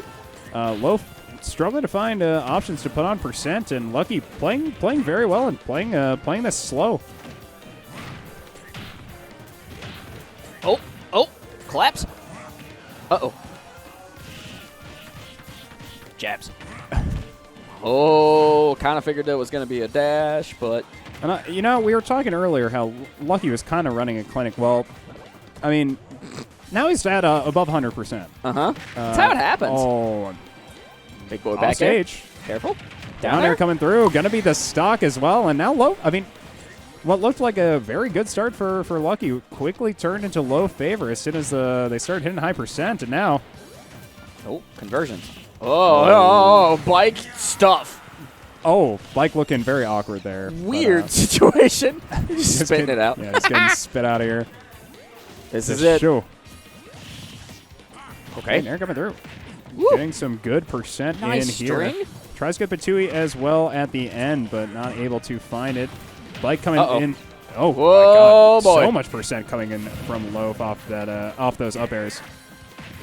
I had forgotten that the poison is technically a push box. Yeah, it has a win box on it. Yeah. That's crazy. Okay, okay. Yeah, another up air into that back air. Loaf Neutrals? continuing to pressure here on this left side, but getting kind of mixed up by the Patui. Yeah, traded off there. Both players are turning to center. Lucky able to get here on the left-hand side. Maybe get a little ledge guard. What do we got? Waft is available. Not able to set up any sort of substantial ledge option, and Loaf able to return. Rotate here on the right-hand side. Find the confirm with the dash attack. Down tilt dash attack, going to be doing it for that one. And I mean, now going to be comfortable with this waft on last stock for this plant, and Lucky really needed to find an option to be able to stay in this game number one. Kden makes a good point. We are having a pretty cool crew battle next week for the monthly. Yeah, true. That would be very exciting. And if either of these two players locked in for Villain's team, that would certainly give them quite the edge. But also starting tomorrow, no, today's Friday. Starting Sunday, SGDQ is happening here in Minnesota. Yeah. I'll be popping over Sweet. for probably a day or two down in Bloomington. It'll be a lot of fun. yeah, I used to work right by there, actually. You should go and check out Taco Libre if you ask for Catalina. I like Taco Libre. You have to go ask for Catalina. She might know who I am. Maynnaise sandwiches, dude. Those things are incredible. Yeah, you know what else is incredible? Oh, Whoa. that was not that incredible, missed waft? unfortunately. Yeah, no waft now for Loaf. Big opportunity, I would argue, for Lucky here.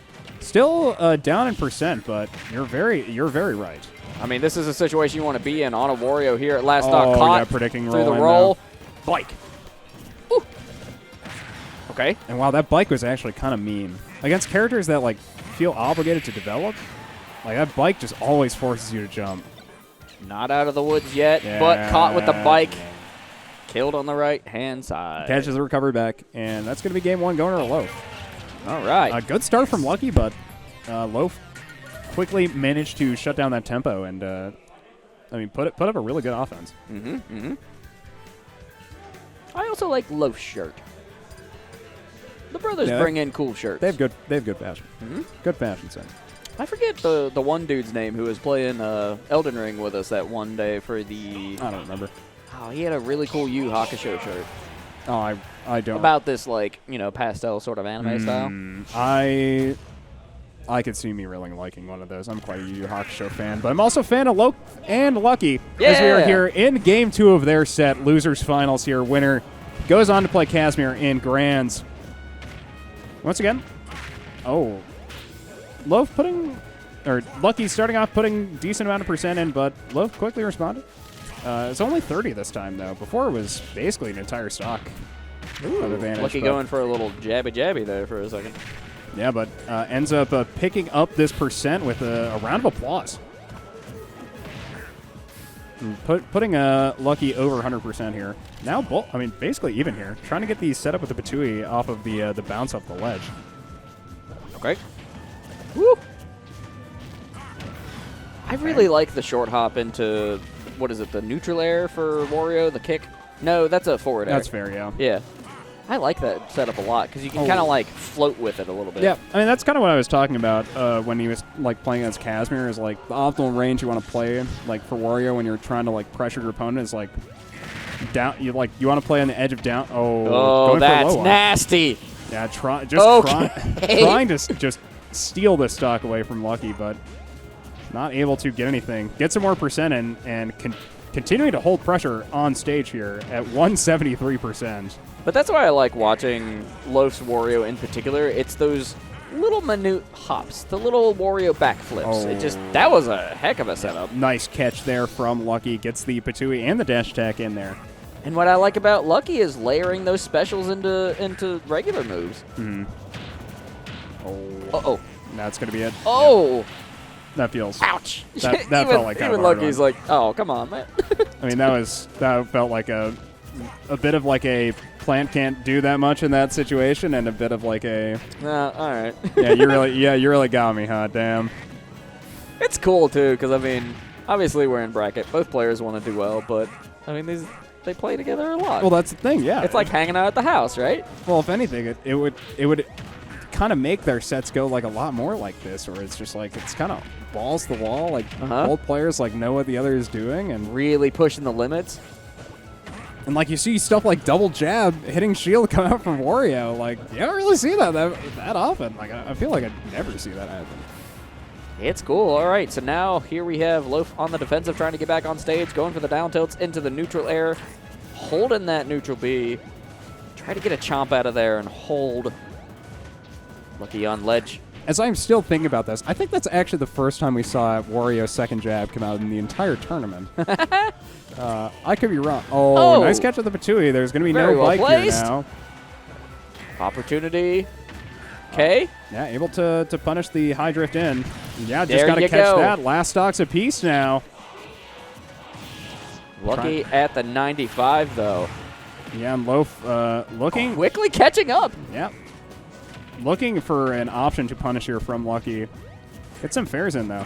Like, something that Loaf was doing a lot at Invitational, which is, like, preempting his opponent, like, jumping to try to, like, do Like something in bait neutral. them out. Yeah. Well, not even just baiting them. Just like full hop back air neutral, just to be like, okay, well, there's a chance that you do like a jump in neutral here. Right. Like, you Small could- battlefield. So, you know, sometimes just throwing it out is like when your opponent's at high percent, you know, they're kind of scared. Like, Sure, they don't sure. they don't necessarily want to like do aggressive options. So if they jump at disadvantage, like it's just a free stock. And I felt like Loaf was maybe going for that a little bit there in that last game, but instead, Potentially. All right. Loaf getting the first opportunity here with a big string. it's- 54 that's pretty rough to start into things off. 60. Oh, my goodness. Just on him. Okay, Nair drags to the front here, and a little bit of percent getting put in, but hard to put in this percent. Oh, no punish there, but definitely a contest. Okay, all right. down smash coming out. I'm not sure if that was intentional, and that was a very weird knockaway interaction. Man, this is such a scrappy fight.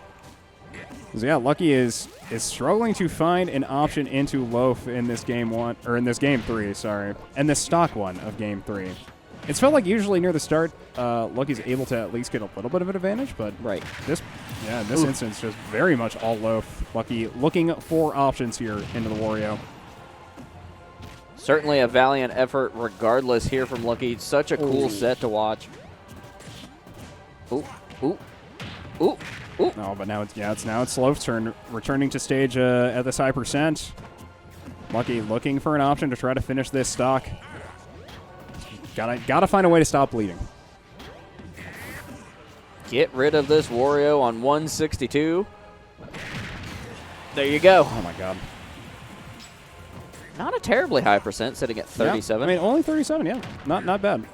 Lucky able to eke out a little bit here. Loaf looking for a turn. Yeah, and just getting a lot of chip percent in here with these nairs into that chomp as well. I like the use of the poison. Oh, the up B. Yep, down B not Long connecting necked there. Or yeah, the down B. Yep, unfortunately not connecting, but okay, pushed off by the fair. Ooh. Going to be able to recover, but Loaf still looking for options up close. I have no idea what song this is, but it's really putting on pressure. It feels like one of those, you know, the like audio thing where it feels like it's increasing in crescendo, but it's not Yeah. actually. That's kind of what it sounds like. It's kind of repetitive. I kind of hate this track. You know? I could see this being like a way people could play better, but also I could see the exact opposite. Yeah, like just this really being like mess a with hard people. like icing song. As both players high percent here on this second stock. Ah, the back air Yeah, so low. Caught sleeping on ledge there and ends up getting taken out. I at least thought it connected on ledge, unless it was reading ledge jump. But It seemed like it was basically on ledge. trying to punish recovery there with Patui, but not able to out. connect it. Throwing out some Patui mix-ups here. Keep Rose thinking, going for a waft. trying to get something off stage, but not able to connect the waft. Up throw? Not going to be able to kill at 150%. Up air is going to be able to do it, though. Immediately charge Poison Cloud. Last stock here for both players. I love Plant's yeah. run cycle. Lucky, So goofy. Lucky going for the Patui. They're trying to get an option from Low so that he would get the Patui trade just to start things off, just start building a little bit of percent here. But Loaf is playing very well, not trying to make any callous mistakes. Oh, yeah. no. Couldn't Stuck. get up through the stage. Stuck on the stage, unfortunate. And Loaf's going to move on with a 3-0. Into the grand finals. But Thor did point out this, and I'm pointing that out as well. Each game was to the last stock. I mean, it felt very even if it felt like there were times where it was... I don't want to say, like, character difference, because, like, that's not what I'm about, really, but... No. It definitely felt like Warrior had a lot of options into doing stuff in the plant. So... All right, we're going to the grand finals. It's all right. We'll come back another time. Lucky had a really great run today. Unfortunate that it ends like this, but at the same time, it was a good show. So I hope we can end this bracket today happy. Yeah, I think so. Yeah, now we're moving on to some real shit. Yeah, this is going to be crazy. We're getting grand finals here.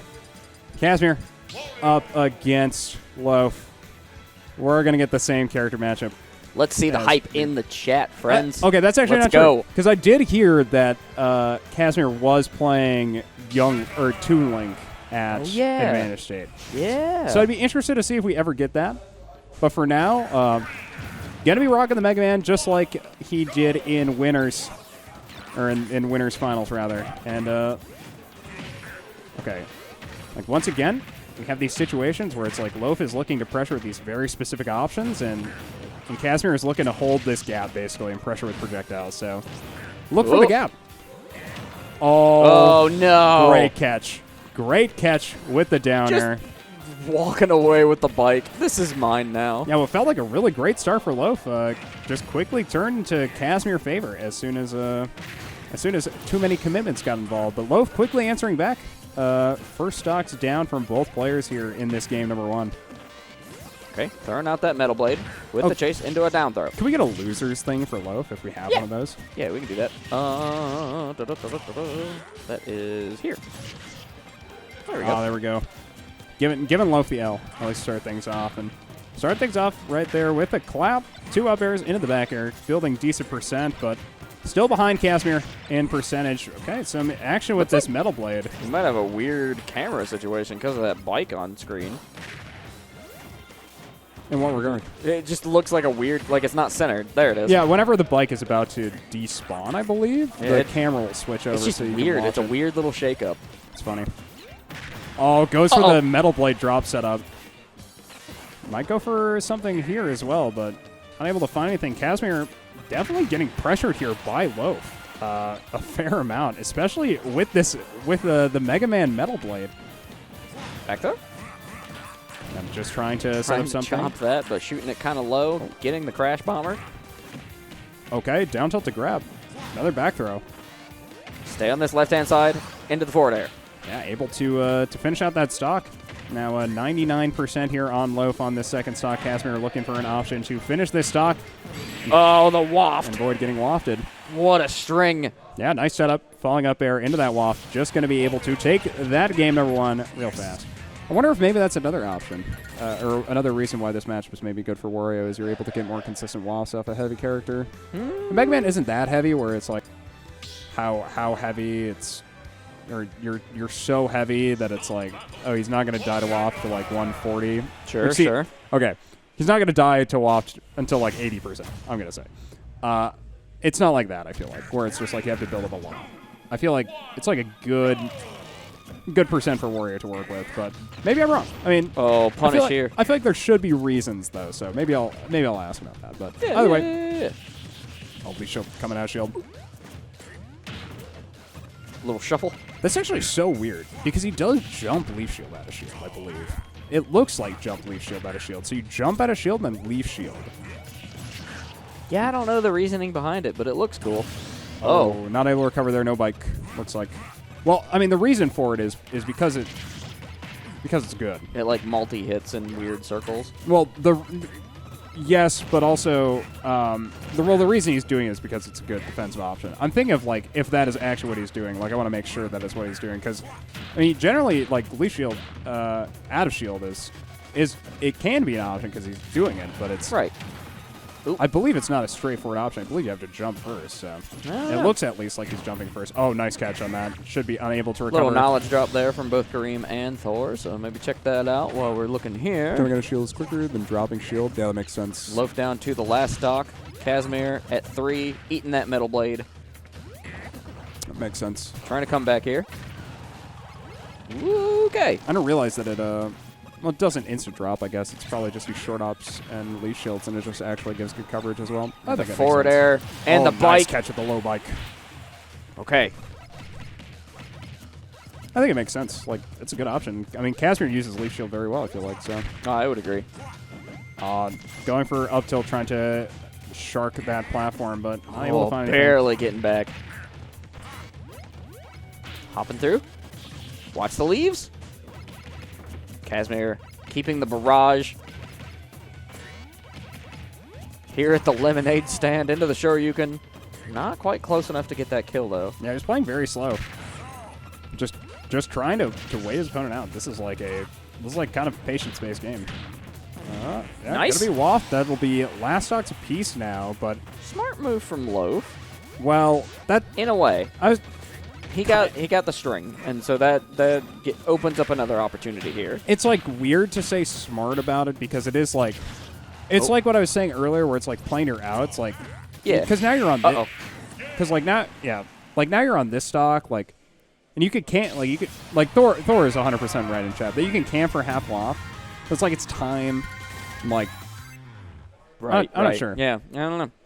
I'm not sure like what's better in that situation. It's like a value statement kind of thing. And previously it was like Loaf was looking to play to that out of like using the waft for the last stock. Mm-hmm. But instead opts to use the waft for that first stock to be able to try to continue because I mean obviously gaining an opening like that is very valuable, but still it's like there's a lot of different things to consider. It's kind of it's kind of interesting just to like think about, think through these kinds of thought processes. We're getting the run back here at the small battlefield. Yeah, game number 3. Loaf to Kasmir.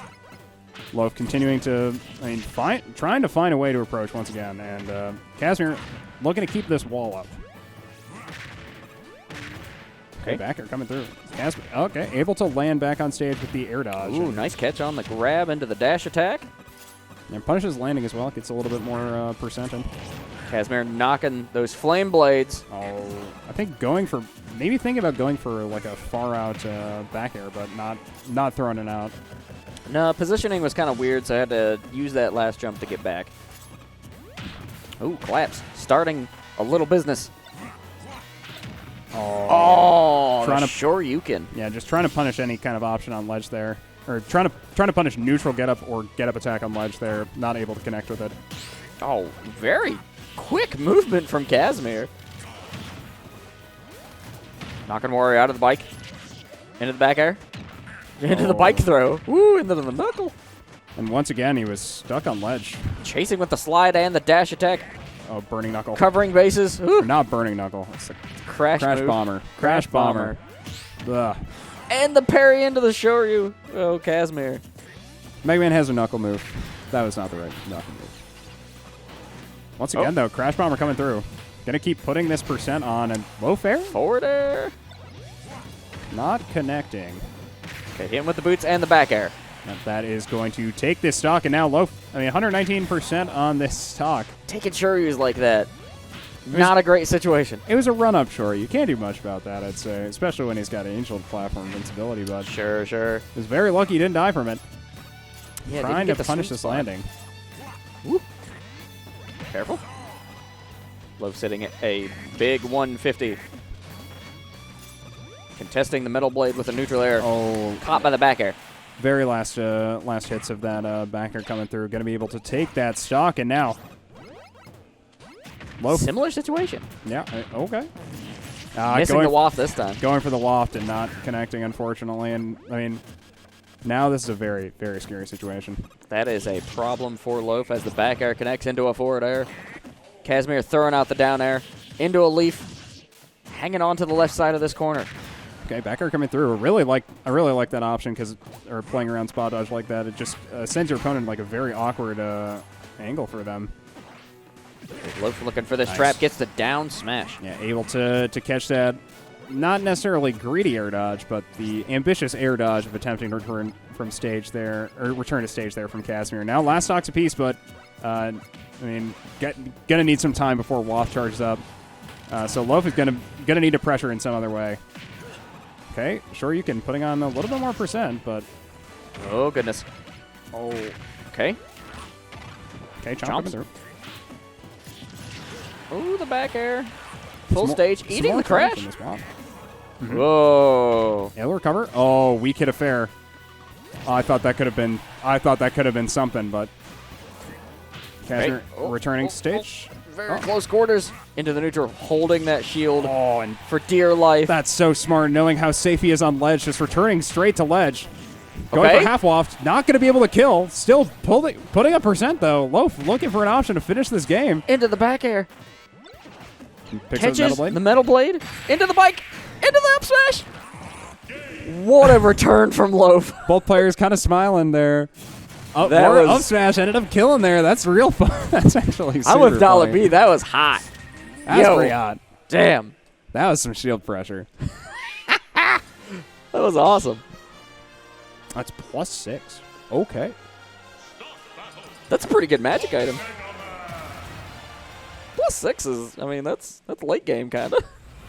What are we talking about? Dungeons & Dragons here? Yeah. No, we're talking about Smash Brothers. Okay, fine. Alex Lawrence, Smash Brothers. I tried.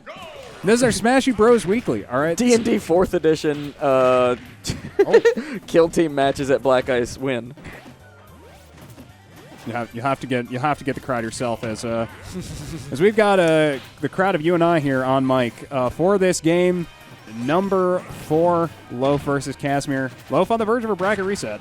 Okay. Just got to find his way there. Going for the bike smackdown. But continuing to put on unanswered percent into Kasmir. But this leaf shield giving Kasmir a little bit of an avenue for some percent. Another leaf shield coming out. Not going to be attempting to throw that one aggressively, though. Oh, Loaf. Yeah, got to be forced to recover very low. And, yeah, just ends up... yeah, what felt like a really great start from Loaf ends up getting punished very quickly by that down air. Now, got to find another way to find advantages into Mega Man. Because, I mean, you're down a stock starting off this game. Okay, back air, though. Very quickly eating things up. It's still very unfortunate, though. Kasmir escaping from a very, what felt like a very rough situation with how he ended up playing that first stock. So very well done. And now, up smash. All right, neutrals. Going for that dash attack in the chase into a dash. Up throw coming through, but winning out air dodge, trying to punish. Holding out that neutral air just to get that extra little hit. Yeah, we've seen Loaf do that more than a few times, I'd say, using the ending, lingering part of the nair to be able to pressure people hanging on ledge. Just because I believe it can also cover ledge recovery options. It hangs out for a while. That move does. Oh, gets the waft there though, and I really like that. Going for the minor stutter step on Mega Man. He is a very funny character. Kasmir also cracking a smile here. Getting up tilted though. Loaf onto this last stock now. Definitely seems like these players are having fun. Yeah, I mean these are two players who have played each other more than a fair amount. Across their time in Smash. So. Shifting that shield around a little bit. Trying to get a ledge trump, put more percent on, but not finding it. Oh, Kasmir in the fourth throw. Hanging out on this left-hand stage, rotating over to the right, back airs, back to back. Get up attack. Contesting. Oh, shields. Late shield coming through, but just ends up putting some more percent. Oh, a little baby fart. Oh, get him with the little toots. Okay. Oh, misinput on the knuckle maybe, or anticipating a really aggressive recovery. Okay. Flame Blades. Dash attacks. Once again, going for Trump, trying to find any sort of way to just finish this game, but Loaf looking for that reset here tonight at Black Ice. Freezie Friday number 24, friends. goes for get-up attack, but... Uh-oh. Oh, tries to use the rush to recover, it looks like, but not able to do it. And now Game 5 of this first set of Grand Finals. It's cooking up. Again, reminder, if you are in a tornado situation in Minnesota, please remember to take shelter if a warning is happening. Remember, taco warnings, the tacos are here!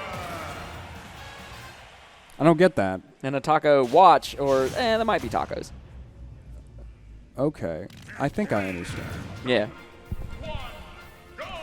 Does it sound windy outside? Oh, no, I thought I just heard a big windy noise, but instead it's actually the sound of this gameplay here. Back again. Game number 5 of this first set of Grand Finals, Loaf versus Kasmir. Thankfully, most of us here in the space are fairly safe because this building is not going anywhere. Me and you are kind of like in a weird situation because there's a window right there, but we'll be okay. Yeah, that would be really epic if randomly during this Grand Finals our window was just like blown in. That would be absolutely insane. I mean, we wouldn't get hit by the blast because of these things, the banners. Hopefully they would defend us. Yeah.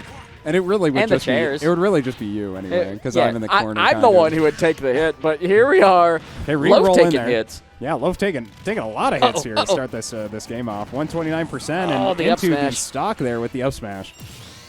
Okay, Kasmir got the lead. Sizable lead, too, Yeah. with 17%. Did a really great job just continuing to rack up unanswered percent on that last stock, and looking to continue it here. Gets the bike set up into the second hit of that nair to set up that percent, and Oh, Leaf Shield interrupting. oh wow. Bike doing weird stuff with up smash. Extending that hitbox quite a lot on the up smash. Ooh. Oh, Leaf Shield Okay. trying to finish stock. but Oh, able Kasmir to- able to recover very close. Yeah, able to make it back with the assistance of that air dodge. Even just breaking himself out some space with that up tilt. Loaf looking for any sort of option. Oh, okay. Parry into Shoryuken. Very clean looking move. Bike. Oh, not able to catch any sort of return to stage, but that back air is, and Cutting Kasmir. through the Leaf Shield. Okay. Oh, missed bummer. air dodge. Super unfortunate. Loaf gonna need composure to be able to come back in this set. Gets the first stock though. Okay. You know? But this is okay. I say this so much, I feel like this is hard. Because It's tough. when you're behind a character that you don't want to... Okay, bike setup, though. What the fuck was that? Incredible percent. I mean, Loaf has gone for it a fair amount. That's like the first time we've seen it connect for really good percent, though. Yeah, that was super clean. At least on stream. Very well done. Air dodging through the bike, though, not going to take any additional percent. Going to be trading the early hit of Dare with an early hit of up smash, though. Going to be able to land. Okay. But still... Forward airs. Ooh, tilts. Ooh, backer. Taking a lot of percent Loaf on this stock. way Gotta off be stage, recover. able to get down. Dodging those air blades. And not getting punished on the ledge root grab either. That's very important. Gonna get that. Oh! This shit. Oh! Wow. That was almost not a punish, really, but Loaf ends up sealing the deal. Trying to Okay. seal his way into dead-ass finals, but But no, the Shoryuken takes it, Ben. upward glide toss to set that one up, and Kasmir with another victory here at the Black Ice Space. yeah, and doing it a bit. GG's. Oh, look, your Discord is on screen now. Yeah, people can see my little dude. My sister made that. It's kind of cool. Yeah, I like that's it a really lot. Cool. I also follow your sister on Yeah. Twitter now, so Well, if you ever need some artwork, she can hook yeah, you up. you go check out Alex's sister. Yeah. But not like in a weird way. Go check No, out from like her, in a- go check out from her art store. Yeah. Yeah, get some art. But That's yeah, it, man. That's gonna do it. This There's your results. 2-3. Kasmir takes the win. Yeah, Kasmir not letting these grand finals get reset now, and gonna be taking the win here for our Black Ice Esports Weekly. 24 of these things we've done. Yeah, 24, and And we've been here for, I believe, most of them. yeah, and I'm done. Yeah. Yeah, this is my That's last a good run. 24 plus monthlies. Great run. Yeah, this is my last Freezie Friday. Not at to least. mention all the other stuff we've done. Oh God, yeah, so much stuff, all kinds of crazy brackets. But Freezie Friday always is gonna have a special place in my heart. So, thank you all for accompanying me on this journey of Freezie Fridays. Up to 24 next week. Well, 20. yeah. Well, next week will be is the Freeze monthly. Frame, Yeah. and I won't be there, so likely not, unless I'm maybe there to swing like for play, just maybe. a fun. Yeah. But either way, it's been a real treat getting to do commentary for Black Ice and getting to do Smash commentary. I feel like I've gotten to learn a lot. I really enjoy getting to talk to people about Smash and like getting to talk to our top players. They're very passionate about the game, and You have taught me so much in so little time about this game. It's insane. Like, when we first sat down at this stage at Grand Opening, I knew Smash, but not to the extent that you did, and we immediately were able to like make that balance happen. yeah, we have like a really wonderful rapport. Yeah. So it'll be a shame. We're not going to be able to work nearly as many Freezie Fridays together. We got a new person coming in, so Yeah. it'll be fine. We don't know who yet, You guys won't miss me. but it could be Bob. It could be a couple other people in the community. Regardless, I do invite anybody who's interested in doing more commentary, whether it's Smash, League, whatever, get in touch with us because we are looking to expand that team as much as possible and getting more opportunities for volunteers to come in and do that commentary. Oh, you're gonna make me sad reading these messages from you, it's a Zubaz. You'll still see me around. You might Yeah. even see me commentate in Advantage State. Or in the bracket. I generally don't have a whole lot of time in my week to do like other commentary stuff, so Sure. maybe you'll see me doing some commentary at Advantage State. It probably will be the same commentary that I do here, so it might be Just a little bit. different place. It might be a little bit awkward with how people like doing commentary there. So Yeah. we'll figure things out though. But Dude, Advantage State seems pretty, like, energetic in a very particular way. But yeah, that was it for me. If you want to find me on social media, you can check me out at Bond Philbin. Yes. Follow my future endeavors, or see me in the future. Why am I? I'm leaving because I am doing other stuff. I'm sorry.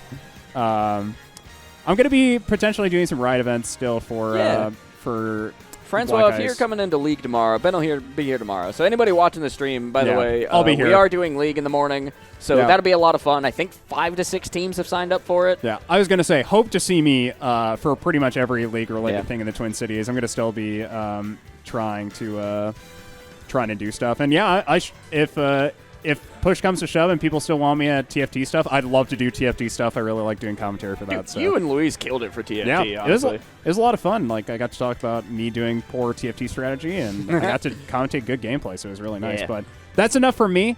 This was my last one, so I'm going to hand it over to the illustrious AC McCumbers. If people are interested in finding you, Alex, on the internet, on the World Wide Web, if you'd say, where can they find you? Well, I'll tell you what, it's real easy because it's on the screen. At EC McCumbers on Twitter. That's also my Discord if you're hanging out in the Black Ice Discord. Just look on the upper right. I'm there. Y'all are more than welcome to get in touch with me about any sort of, like, little things. If you find a new tool for streaming, let me know, especially in the various different games that we run. Obviously, I really lean upon a lot of the things that the community has made. This particular tool, TSH, that's a community-made thing, and it has been a godsend for several different aspects. And if you want some of my games media work, check out foreverclassicgames.com. I also show up in weird little places from time to time, things like Popular Mechanics. You can find my name there, which is pretty cool. And I'm sure you'll see my name attributed to several articles in the future. So. Yeah, and you'll see him on the Black Eye stream in the future here. Oh, yeah, I'm still here. Y'all yeah. ain't getting rid of me yet. Yeah, so this is my adieu for Freezie Fridays. So for now, Thank you, we're Ben. going to take us away. We'll see y'all. Well, you'll see Alex, maybe me, at our freeze frame on July 2nd. Hope y'all have a good rest of your nights.